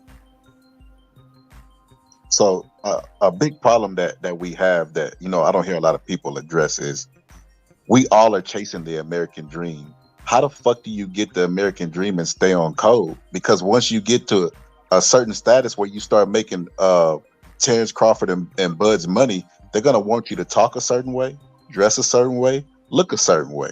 So how do you do that and still be what we call real? Because Dante's Boxing Nation made his money and ran to Thailand. Shit, I'm thinking about doing the same, man. Y'all, I'm gonna monetize my page tonight. Yep, don't mind if I do. There's two Marq Nashes on this thing right now. What's going on?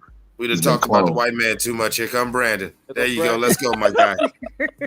There you go. I said that thing about Errol Spence having sex with a white man. That nigga he stopped everything he was doing. You was probably driving. Your kid is outside right now doing fireworks by himself because he came inside. Brandon, go check on that baby, man. Get on. You know I'm right, Reg. You proved my point. And finally, we got it on record. You saying that. I wasn't on that show when you said that, but I watch you when you deal with them white supremacists when they come on your show. So you know that they run it. And they tell you in the chat, I laugh because they tell you, they say, oh, we run y'all. They tell you this in the chat, Reg. So finally you realize what I've been trying to tell you the whole time. Tell everybody about how they go back and forth with you, how they talk about the Buffalo shooting, how they make fun of that. That's what they do. Brandon, and you see how I make fun of them? That's what you're supposed to do. So let the white boy say something and I'm supposed to cry. That means his word is almighty and true. Like, you see how I clown the motherfuckers and they disappear? They can say what they want. I can say shit about white folks. Would it make it true? It's a value if they take it that way. Yeah, but they can do something about it. You can't. I can do exactly what they can do. What are you talking about? No, you cannot. Explain how I cannot. Explain what an old poor white trash motherfucker got the power. No. Don't try to put context to it. The reason why context to everything. Now the reason why you can't do it. You putting God complex on white people again. So let me listen. Okay, let's do a hypothetical. Because I do believe that the white people created this society in this world, and if there was a God of this world, a God of everything, the way society is made, the way it's ran, economics, politics, everything, then it would be them. So you are correct. I do believe them to be gods of this world. This is their world. They're all supreme. I do agree with you. Now, That becomes your problem, bro. If you know the context of what I'm talking Hold about, on, man. Hold on, man. Somebody get the timestamp on that. That was like what 6. That was like 6:20. Brandon calls the white man God. Crazy. We got to send that to the nation. They're gonna kick his ass out for that. As a matter of fact, what y'all don't know, that's part of the Nation of Islam teaching that they are the gods of this world, the word that they orchestrate. See, there's different dimensions of godship, but that's neither here nor there. But back to what I was saying to Red. So Eminem was right. I don't know. I ain't never heard that song. But you know the song I'm talking about. You goddamn Brandon, you gonna stop this shit. Brandon, goddamn it, we gonna stop this shit, nigga. Brandon, why you on here, bro? Why you be dodging me, bro? What's going on? Hey, Mark, can you play that? Why you always lying shit for Brandon? I be missing that your stuff, boxing section. I mean, damn, bro, I travel all the time. Dallas got the biggest airport in Texas. Man, I'll be trying to link up with y'all. Like, damn, this nigga dodging me. Nah, bro, I ain't got no problem. We can go. We can sit down and have dinner, chop it up over some good boxing. I'll school you on a few politics, take you around a few landmarks in Dallas, that kind of thing. Ain't got a problem. My wife is white though. Will you shake her hand? Oh, no. Hey, look here. That's the thing. That's a deal breaker. Thing. Me and you can hang out. Don't you even land in Dallas? That nigga Brandon like lose my number. You traitor. You traitor. Kick this nigga off the paddle. Grab this nigga thing. Turned on him. Hey, this shit turned into a paste picante sauce commercial. He like, New York City, get a rope.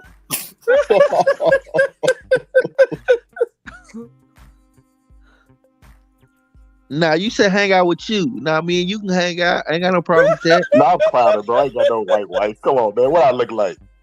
You see his old tone there. He was like, yeah, brother, anytime, shit, I school you have a white wife. Oh. That nigga turned to Dr. Umar on that nigga. Brandon cold, motherfucker. Nah, man, it ain't that, Rich. Here's the thing. When you know who you are, you stay in your element and you stay out of the way. So I stay out of the way because I know that attraction to white girls or something. No, it's that if I'm in a private setting and I'm in my own space or I'm at dinner or something, it's gonna be hard for me to not be me. Now at work, I'm up there getting my money, so I have to present myself a certain way. But when I'm in a private, my personal life, I'm gonna be me. So for me not to offend people or me not to bring up. Hold on, I'm sorry, sir. I need a timestamp.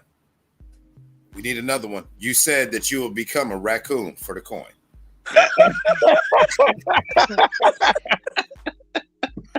That's not what I said. Amy Michelle, are you getting don't want to these see my white timestamps? Are you god? getting these timestamps? You don't want to see my white goddess, Brandon? Come on, man. Don't do me like she's a goddess. Man, I'm not interested. Here's the thing. When you know how you are and who you are, you stay out of the way. So you navigate accordingly. If I know that that's not my scene and that's not my setting, I stay out of the way. And that's what I do. So I don't find myself going to dinner or being in the company of certain people. Now, do I get invited to these places all the time? I've been invited to a few people I work with house to have dinner. But what I always say is I don't eat dinner. Brandon, come on. Brandon, you don't know what it's like to date a white woman. I got good credit now. Come on, man. Don't do me like that, man. She's a white goddess. Remember you said white people were the gods of the world. I got a 780. But it don't matter though, because you're not white. That white people are the gods of the world. Your 780 don't mean nothing. It's more like a 5 because you black. Well, it's more like a 6, because yeah, you're right. Somewhere around there, like a 620 or something like that. So you playing into these white people credit system then? I gotta have stellar. Here's the thing. See, when you gotta have your personal and your business sense together. So you can't be out here acting pro-black and broke, or you can't be out here acting like Tupac said. If you gotta have your money right. So I'm not saying money is together, but what I'm saying, we know how to go out here and make it and be successful and maneuver in society while still knowing who the enemy is. I agree with a lot of what you said. I just be trolling, Brandon. I got a black wife. I ain't got no fucking white wife. I'll just be trolling, man. Oh yeah, but we definitely could. We could definitely sit down and have dinner. You know, we go to Papa Do's or something. Have a nice Hey, good I dinner. swear to God, I want to have a wedding and invite this nigga Brandon to it. My wife be white. Make I wouldn't that nigga go. the best man. Would you walk out? I'm pretty sure this is an episode of Mark. You remember when that dude was like, "I'm gonna spray all this Snow White as possible." You remember that? Oh shit, man! Somebody should surprise this nigga Brandon with one of his homies, man. Make that nigga the best man. The girl be white, man. Would you When walk I was out, Brandon? young, my boss invited me to his wedding. It was a big, huge wedding. I mean, everywhere. I mean, a big. I think they went to Italy. He was gonna pay for it and everything. I didn't go because I didn't want to be surrounded in a European country. You know, I didn't want to be surrounded. It was too white. You didn't want to have a white. Yeah, I thought about what the picture was gonna look like. I was like, I ain't feeling that. When I look back 10 years from now, I'll be mad at myself. I'm somewhere in Italy cheesing with these people, like it's all good. Nah. You crazy. Brandon, so I got a question for you, bro. Because a lot of times I don't like talking about race because I feel like there's no common solution. You know what I mean? I feel like it's multiple things oppressing us, and it's not one thing that's gonna help us. And black people can't decide on what these things are. They spend a lot of time arguing. So a lot of times I just throw my hands up and be like, oh, fuck it, I could just take care of me and mine. Do you ever get to a point, since you feel like they the little guys of the earth, you know, where you're like throwing your hands up and be like, fuck it, you know, I'm chasing my tail because it's too deep? We get depressed. We get heartbroken. We go through things because it's tough and the stress of it all gets to you. But the thing about it, that's where a lot of your foundation of what you believe in, that's where you lean on that a lot of times. I'm not saying it works all the time. I'm not saying that we don't fall short, because all of us have our own vices and our limitations of dealing with this world and while being black. So that's why I understood what Girl Behind the Mic was talking about. It's stressful, but what I hold on to is my reinforcements. You know, I still read George Jackson, you know, Blood in My Eye. I still read certain things. So I just keep fueling myself with the revolutionary. You know what I mean? So you just keep fooling yourself with it. You know, just keep on. It's just like I'm reading David Hilliard's book, Black Panther. I just find things this revolutionary, and I just feed on it. You know, I even read Fred's book. You know, I wanted to read the Weirdos book. I found it funny, but it let me get more insight into Fred. That's why I don't hate Fred. I just think Fred is sad. I think Fred is lost, but I don't hate him. You love him, bro. You spent money on his book. Of course. See, here's the thing.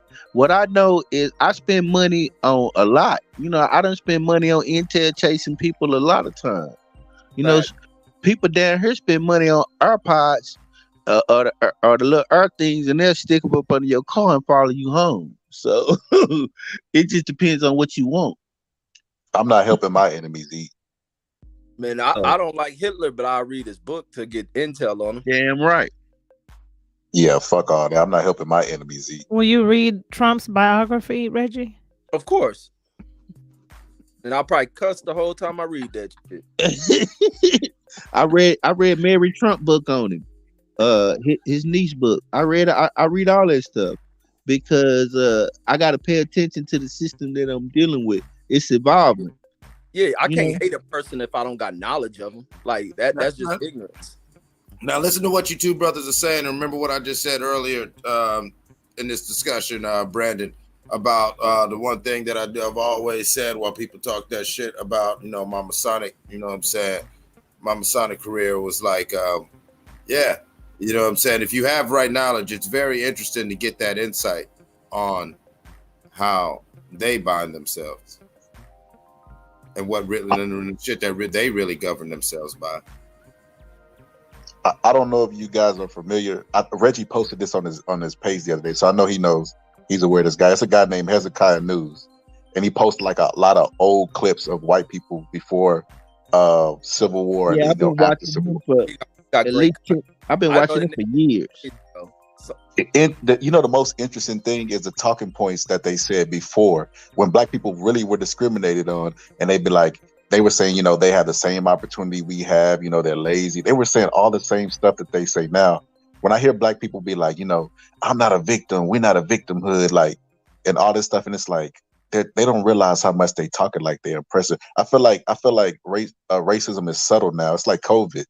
A lot of people think COVID is over because they don't see it. It's like going up to the ocean and with a cup and then scooping up like, ain't no whales in the ocean. It would be in my cup. It's like, that's not how it works. For instance, I'll give you an example. Because me and my wife have these type of discussions. And we were talking about racism, and she was like, I don't really feel it. But my wife had a baby. You talking about your white wife? Yeah. My wife had a baby recently, and a lot of people are not aware of this, but Black women die a lot at childbirth. It's just the reality, like it's a fact. And when you look at the actual, like what the doctors are saying, see, a lot of people say, oh, these studies are skewed, but the healthcare system, they're not interested in a desired outcome. So that's the most purest form, because you're giving somebody health. So that's the most purest form of science that we could get. And they're saying, like the doctors were saying that Black women are more problematic. They were saying that Black women are argument. They were saying all these crazy stuff that the society, because these doctors live in society. They're not robots. So they're taking their biases into the hospitals, and they're killing Black women because of their biases. So racism is actually killing Black people, but subtly. Like, we don't notice stuff like that. That a white person being biased, being your doctor, could actually end in your death, because he thinks you're problematic before you even open your mouth. Me and my wife talk about certain stuff like this. And you know what? That's what turned a lot of these people against Dr. Fauci. Wasn't behind what he was saying about the pandemic and the seriousness of it. It's when he exposed, not so I wouldn't say if he exposed, but him as a white scientist spoke about this, about when they had the it was the rates in which Blacks and Latinos died at a higher rate, and he said it had nothing to do with whites having some genetic superiority in health over Black folks.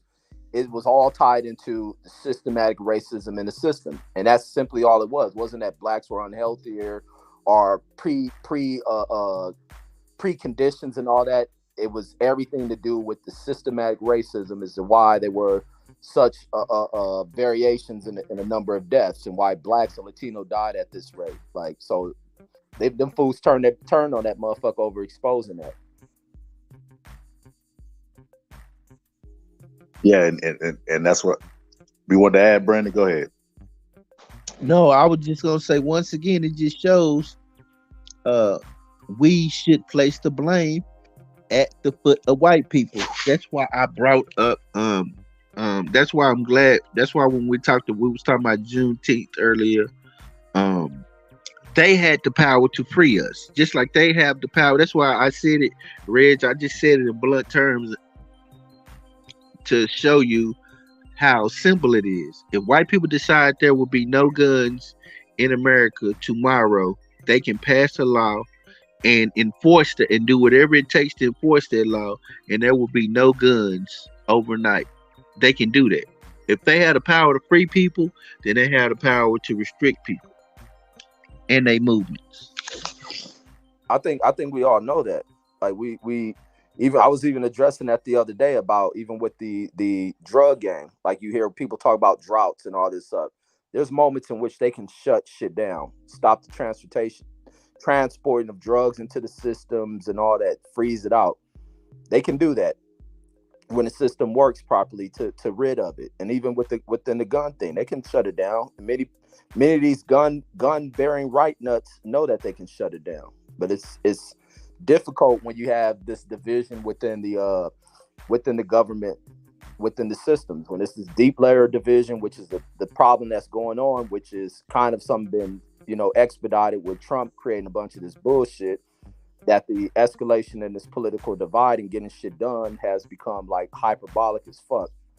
And there's a lot of what's the problem with the way in which our government deliberately fucks shit over is to add a bunch of red tape in a way of doing shit, creating this insufficient bullshit that goes on in the system. And it's deliberate when you're dealing with business type people coming in the government, and that becomes the problem. You got people who aren't accustomed to getting shit done when some shit doesn't go their way. Yeah, that's why right now, I've been formulating a plan for my son. I didn't want to radicalize him too early, but we finna start watching Shaka Zulu I haven't watched that in a while. I have the Roots. Talking about the one from 1980s with Henry Seeley playing Shaka Zulu. You better believe it. 1982. Come on, Reg. Tell me you remember Shaka Zulu. I remember I didn't like that shit. Wait, Henry Seeley, man, no. I'm thinking about Roots. Nah, yeah, Shaka Zulu. Henry Seeley, the dude who played Shaka Zulu, and pretty much that was his only role his whole damn career. Yeah, I think I do remember Shaka Zulu, but I haven't probably seen Shaka Zulu since the 80s and shit. Yeah, it came out in 82. It was like came out like 6 parts. It's like 6 parts, right, Brandon? Yeah, you need to go back and watch that, Reg. But that's the type of stuff. I am. That's the type of stuff. I'm not saying show our children early, but just show our children that we were warriors, that these people did do this, that these are the things that our people that look like us had to go through. And this is what our great generals had to deal with. And pretty soon, if you face that, you'll remember Shaka Zulu, just like I remember Shaka Zulu. I mean, I'll just say this much. My son's 15. I had him watching Shaka Zulu from a young age, but then again, I named him after a king. And so I would always, you know what I'm saying, really stress to him from the moment he walked, you know what I'm saying, the moment he came into this world that, you know what I'm saying, kingship, responsibility, account, and, you know, the light and dark side of ruling. And it kind of, sometimes you got to use the heavy hand. So, you know, sometimes you got to use the heavy hand, and, you know, yeah. So we watched Shaka. Not only did we watch Shaka Zulu, but he was very young. He was well under 10 when he had first watched that, and we talked a lot about him and some of the other more heavy-handed African kings. Brandon, did you just really reveal your plan on this platform? I'm gonna show this to my wife, bro. They gonna give me a medal for this one. Raymond Michelle, get a timestamp. We got Brandon's plan to try to beat the white man. You ain't educating your son on my watch. I'm gonna tell my white wife, they gonna give me a medal for this one. Oh, your son's gonna be busy. We're gonna have him playing football, basketball, swim team, glee club. You're working overtime now. We're gonna offer you overtime because you'll be eroded for the coin. So we're gonna offer you a $3 raise, but you're gonna have to work more. So that way you hilarious. Girl behind the mic. That's how we knew. Well, that's how I learned about the spiritual mediums and all of that through Shaka Zulu. You probably never seen this movie. Have you ever seen it? Girl behind the mic? No, I have not. I used to watch this movie, but it taught us. Must see TV. Your man, tell him, Brandon. Man, no, it's like it was so deep because it was done in the 80s, but it was done real dope, and it shows how the Amazulu was just a ruling nation, a dominant tribe in that region. And yeah, the prophecy and all like that. And the next thing you know, Shaka's born, and Shaka starts that shit. Shaka, and then, you know, it all starts when Shaka, you know, changes the way he fights. It shows the medium having visions and guiding Shaka, and that's how we learned about that. The movie shows the medium guiding him and him going to meet her like in a dreamlike state. You should watch this movie. It's about him teaching the tribes how to war against each other. Then they war against the British, and he almost beat the British, and the British have so much respect for him. Like, you should watch this movie. Girl kind of might come from real Shaka Zulu land, man. No, she comes from Zimbabwe. She was a little too north. She was a little north. Only the southern people from her lands would have had to encounter the Amazulu at the height of their reign, say when Shaka died, or 18 teens. But what they did was, I love how they showed how the Zulu were peaceful, and within one man and one man's lifetime.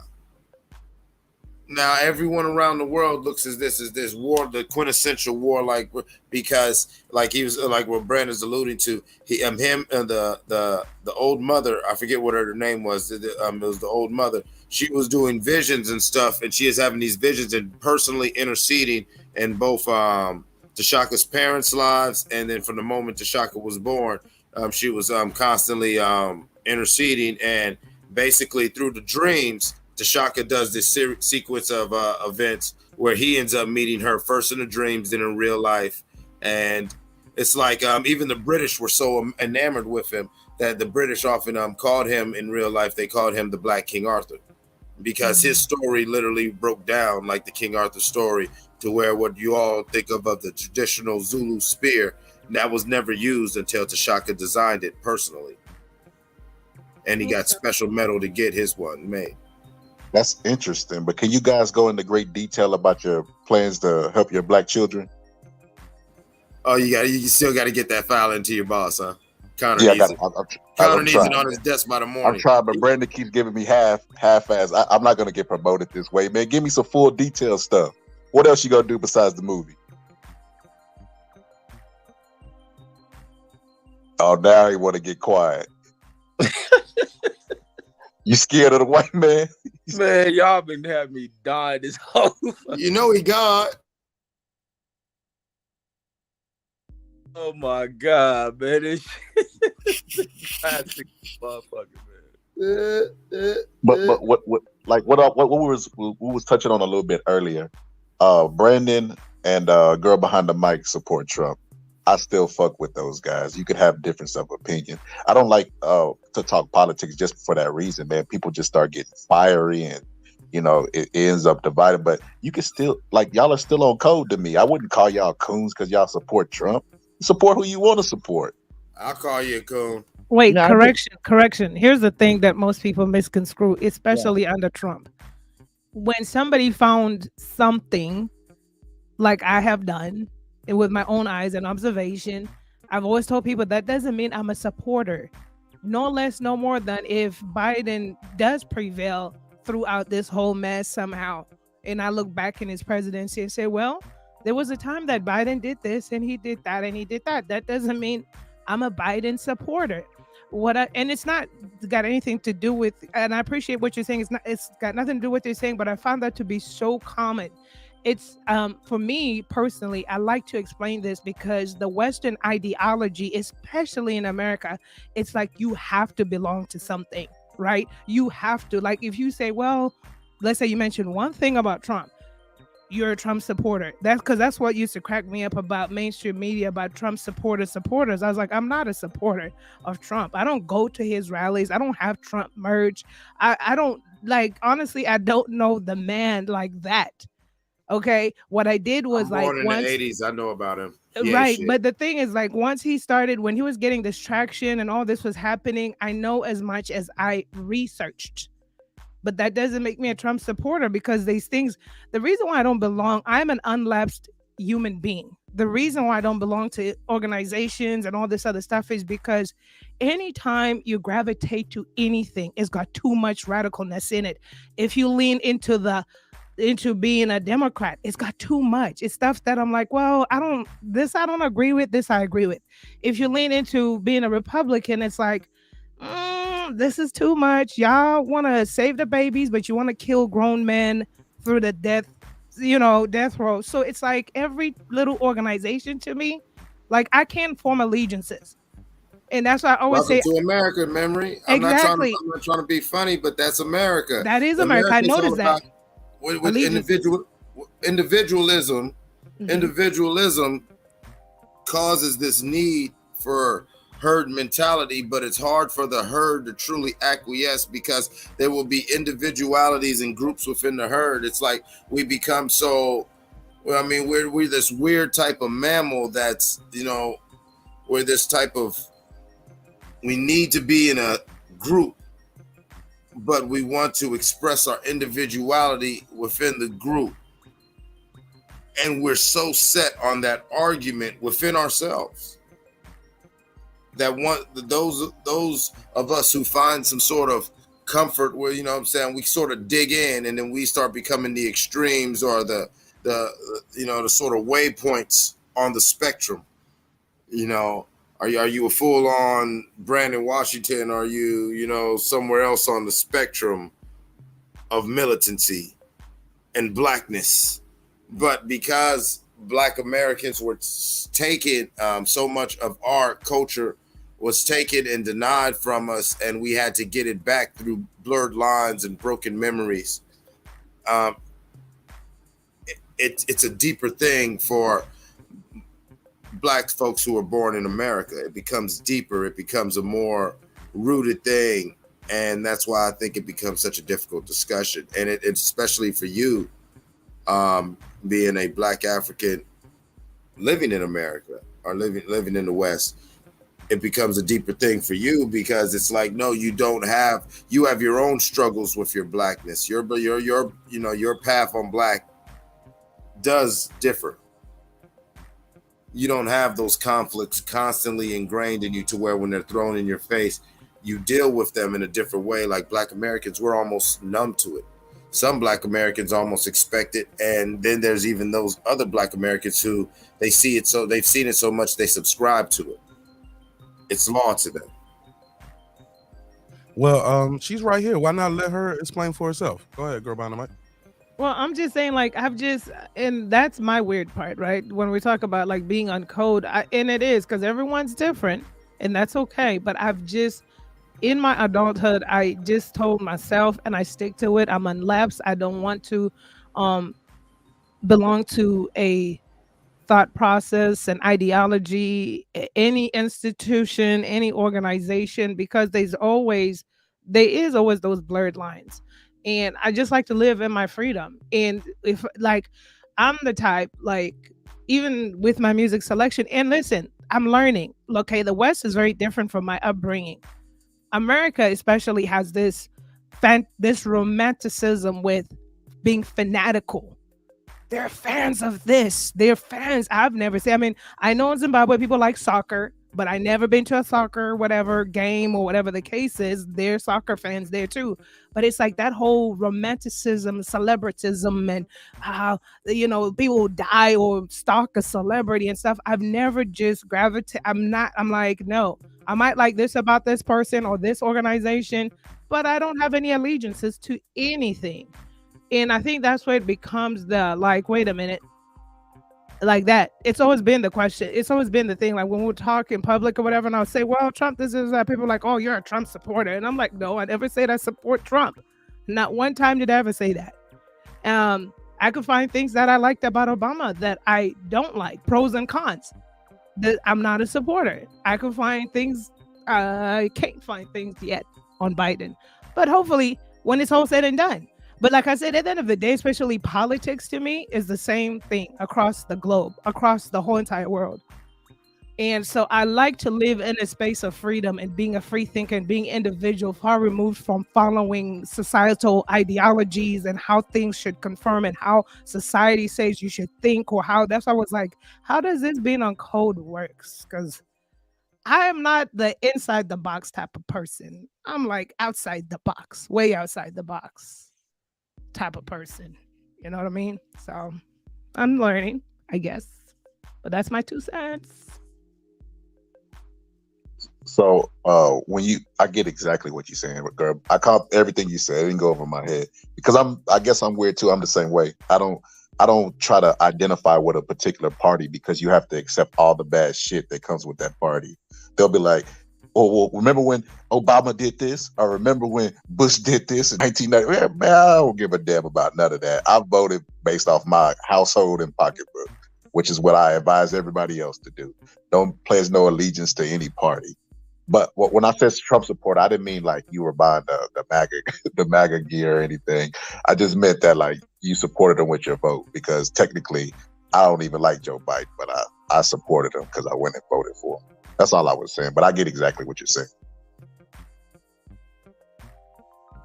Absolutely, and I didn't vote for Trump either. Just for clarification. Oh shit! Well, I'm wrong. What'd you say? Okay, oh shit! Well, I apologize. I was wrong. Oh no, that's fine. I mean, it's that's why and it's fine because that's the common consensus out here, right? If you gravitate to a certain opinion, then it's easy to, you know what I mean? Just, okay, this person, you know what I mean? But that's not necessarily always the case. Right. It's not all or nothing, right? You can like certain things. I get it. Girl behind the mic, I'm so like over this shit. Like I be getting my aunts and them telling me, you have to go vote. This is the most important election of your life. And I be trying to remind them, like, you're in Texas. It's gonna go red. Take your vote and go throw it in the fucking trash. It's not gonna count. Nah, because they flipped Georgia.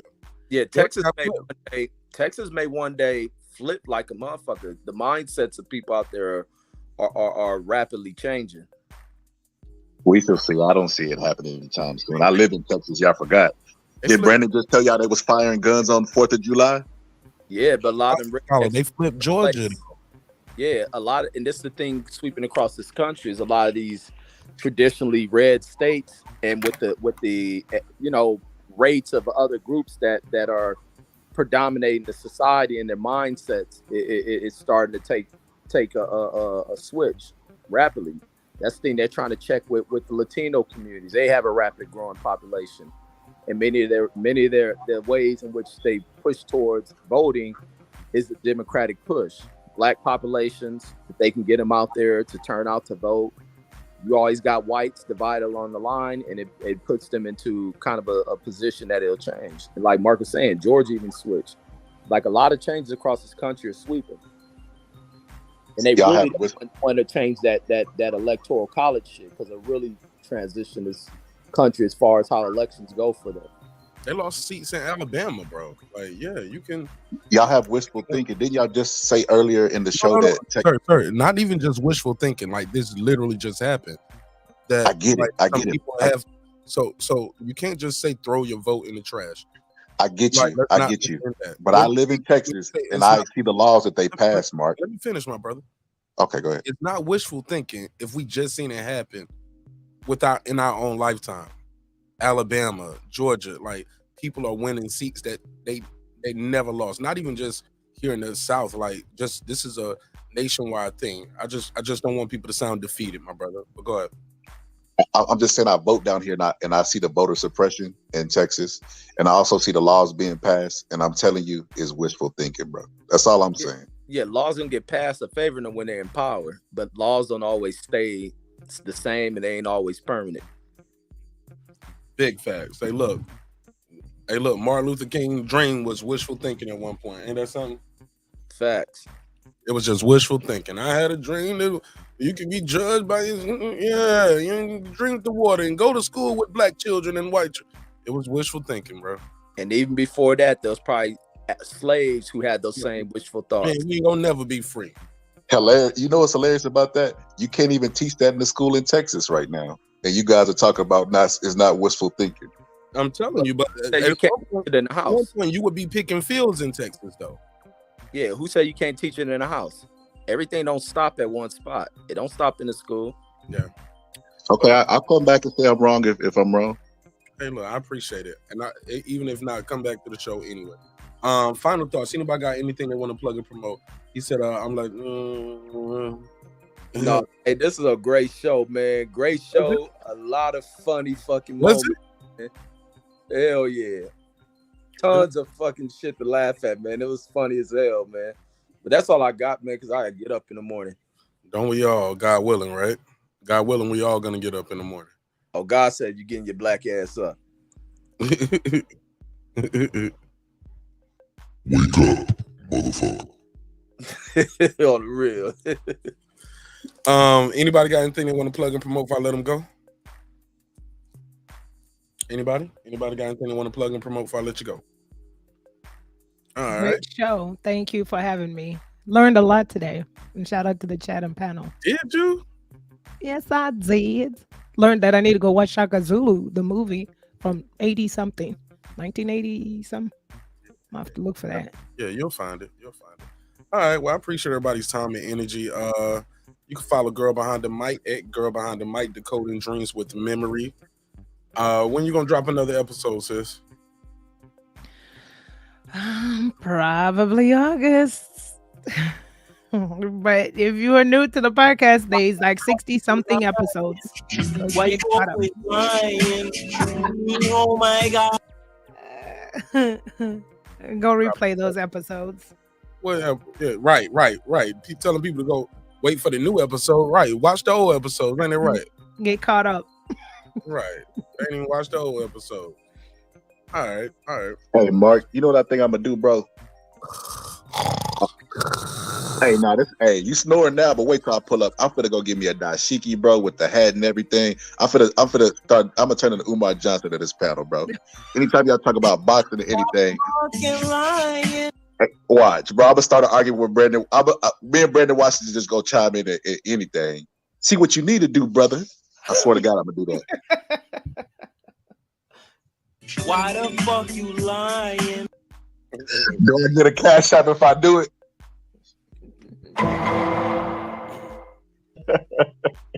We shall see. Man, I appreciate y'all, man. Anybody got anything they want to say before I let you go? Boston Scholar, Clips, final thoughts, final words. No, I'm good, man. It was a good one. It was. Mark, you don't think it was a good one? You was like, was it? It was fire, bro. Trust me.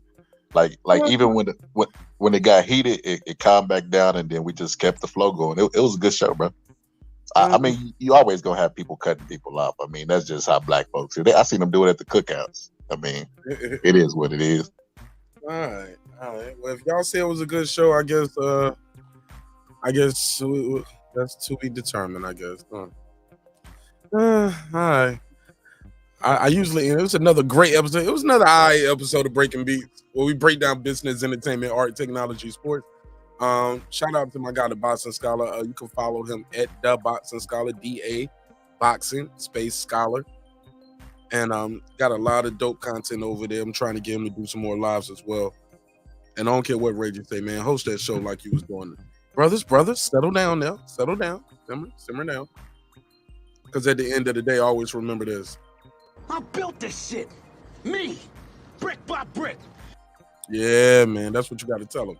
All right, man. It's been another decent episode of Breaking Beats where we break down business, entertainment, art, technology, sports, anything else you and I feel like squeezing into those letters. It's a hip-hop political sports show with a comedy twist. We like to let the jokes fly. You know why? Because life is serious enough. Always remember, dreams require sleep, goals require effort, and you can go get that hoodie at marqnash.com. I love y'all. Hope you love yourself. If not, guess what? God loves you, and so does the neighborhood here at Breaking Beats.